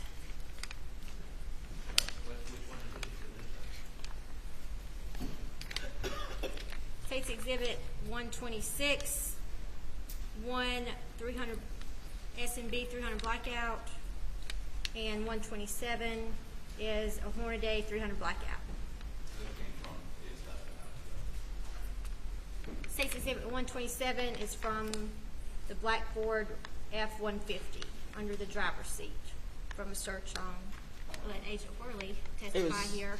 that same search that day. But that would be not Paul's car, not Alex's car. I don't quite understand. Your Honor, I object on the basis of relevance. I don't know why a bullet from nobody's car that's involved in this would be relevant. Admitted over objection. Thank you.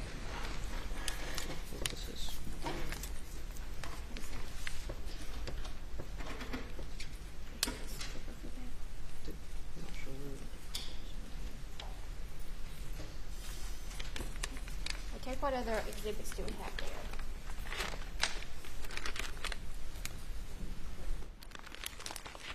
These are magazines containing ammunition. One of them contains 300 blackout ammunition collected from the shelf in the gunroom, and then the other one is a magazine containing cartridges, 300 blackout cartridges collected from the black Ford F-150. Okay, so this item's collected from the black F-150. That truck was searched that day too? It was, yes. And where was that truck at? If I remember correctly, it was in front of the residence. It was a truck that was on the property? Yes, it was on the property. Was it on the property the night of the murders? It might have been the one that was parked off away from the workshop. Do you know why that truck was searched that day? It was on the property, and the search warrant included vehicles. Okay. And those items were found inside that vehicle? Yes, one of these was. Okay. And what is the other one? That's from the shelf in the gunroom.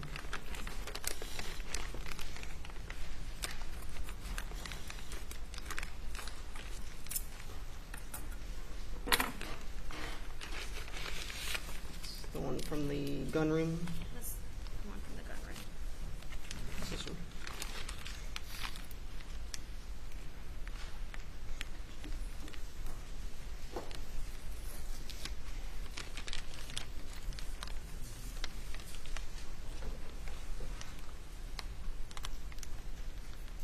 Okay, so State's Exhibit 152. What did you say that was? A magazine containing 300 blackout ammunition collected from the shelf in the gun room. So it would move States 152 into evidence. Okay. And then we had States 258. What was that?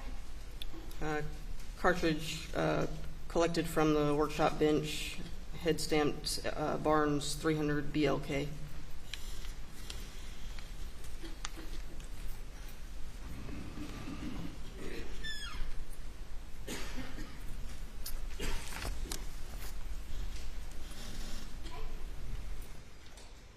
Did you collect any other items that day when the property was searched? I don't believe so. All right, let's go back a little bit in your testimony when we were referring to the 300 blackout that you collected from Agent McAllister. If you wouldn't mind looking back at your notes.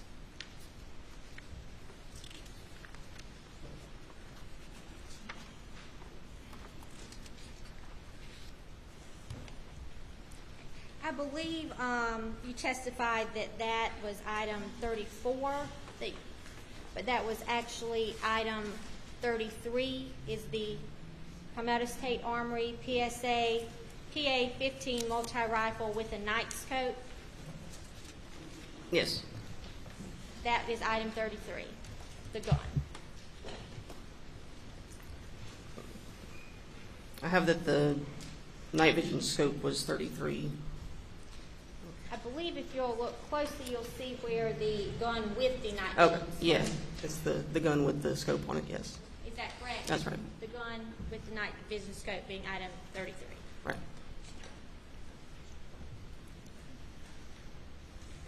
And then to clarify, item 34 would be the 130 round magazine containing the multiple S&B 300 blackout cartridges. Is that right? Right. It was separated from the gun when I took custody of it, so I logged them in as separate items.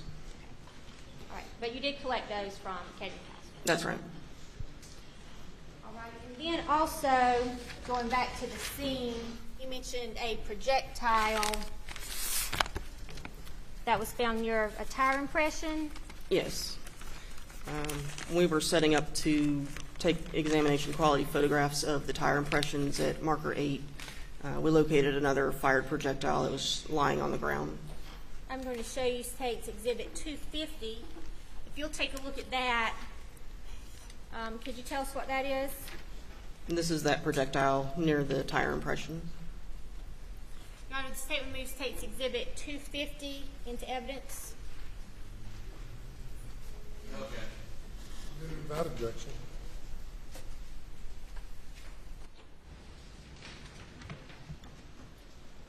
Your Honor, I believe that is finally all we have for, excuse me, Your Honor.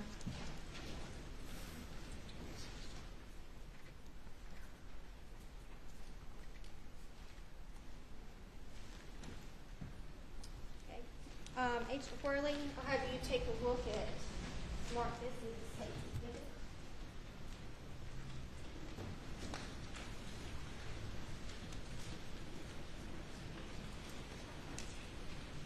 You recall collecting the shotgun from Officer Green?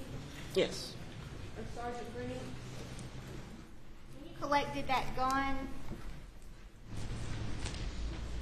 did you swab it? I did. I'm going to hand you State's Exhibit 259. If you could tell us what that exhibit is. I took 2 swabs of suspected blood from the side of the shotgun and 2 swabs from the muzzle end of the barrel of the shotgun. That was as a precaution when I was unloading the weapon. The 16 gauge shot shell got lodged in the barrel, and before I placed one of my own dowel rods down the barrel to push it back out, I swabbed the muzzle of the barrel just in case. You swabbed it just in case what? I didn't want to contaminate any, if there was potential evidence in the barrel or in the muzzle end of the barrel before I placed my dowel rod in that end of the barrel. And the other swab, did it appear there was visible blood on that gun? Yes. Suspected blood, yes. Okay. And what did you do with those swabs once they were collected? I packaged them in their envelopes, sealed them, and transported them to the lab. Your Honor, at this time, the state would move State's Exhibit 259 into evidence. Okay. Court's indulgence, Your Honor.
Worley, did you collect some additional items from Agent Croft?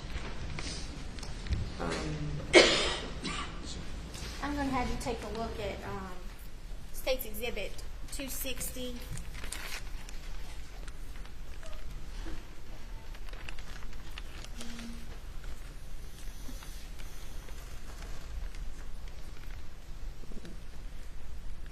I believe these are the ones I took custody of from Katie McAllister. Katie McAllister. And Will Marks takes Exhibit 260 for identification purposes only. Is cartridge cases that Agent Worley took custody of from Katie McAllister. And then also these items 40 through 44, which would be State's Exhibit 212, 254, 255, 256, and 257.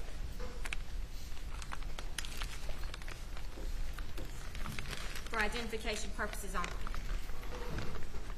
Yes. And what are those? These are the other items I took custody of from Katie McAllister. So items collected by Katie McAllister and Ethan. Right.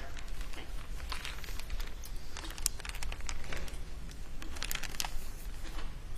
Your Honor, the state would offer Exhibits 260, 212, 254, 255, 256, and 257 for identification purposes only.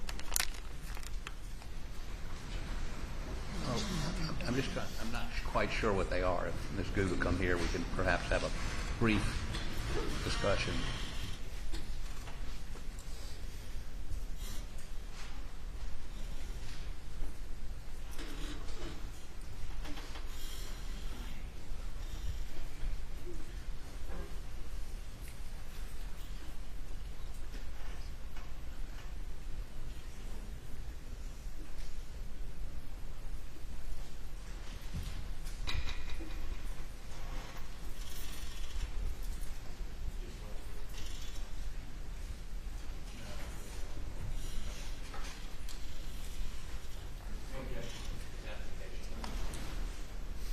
Admitted for identification purposes.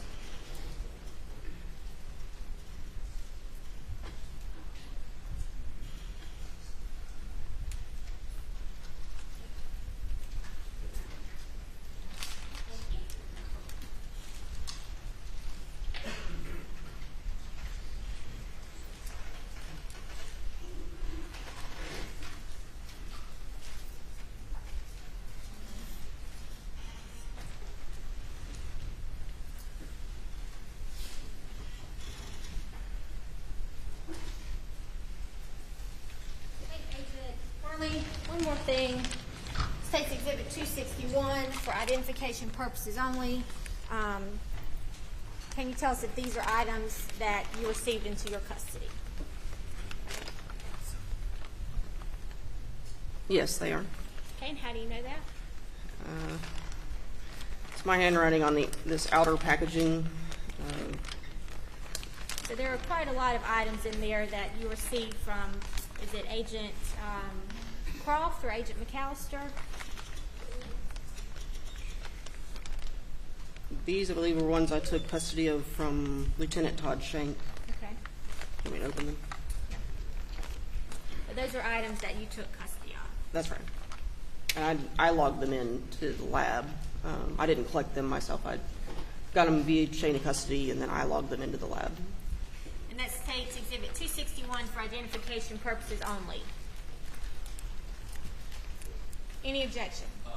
Identification only. Yes. Smart identification.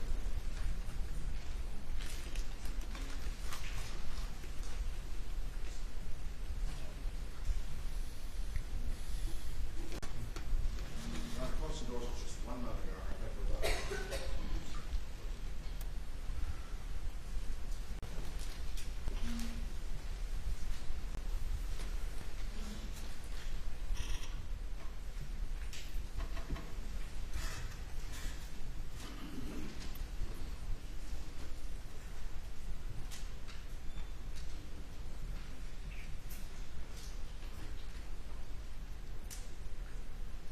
Thank you, Agent Worley. Please answer any questions from the defense. Cross-examination. Your Honor, may we approach? I can say it right here. My cross-examination is witness will take several hours. And if we begin this afternoon, I'm afraid Monday morning I'm going to have to go through everything I went through today to ensure that there's some continuity there. And no offense to the jury, but I'm not sure I'll remember what I did today on Monday. So I would ask you if we could go ahead and take our weekend break today. All right, ladies and gentlemen, we will recess for the weekend and resume at 9:30 Monday morning. Please do not discuss the case.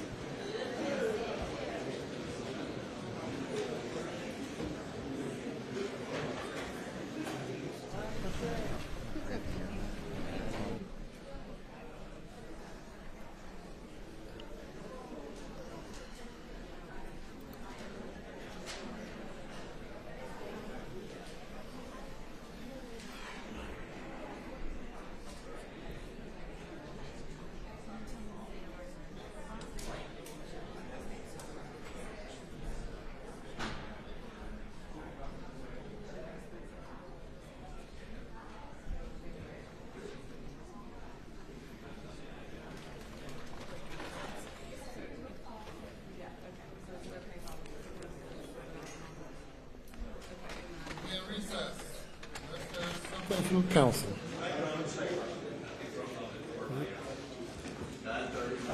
9:30 Monday morning, yes.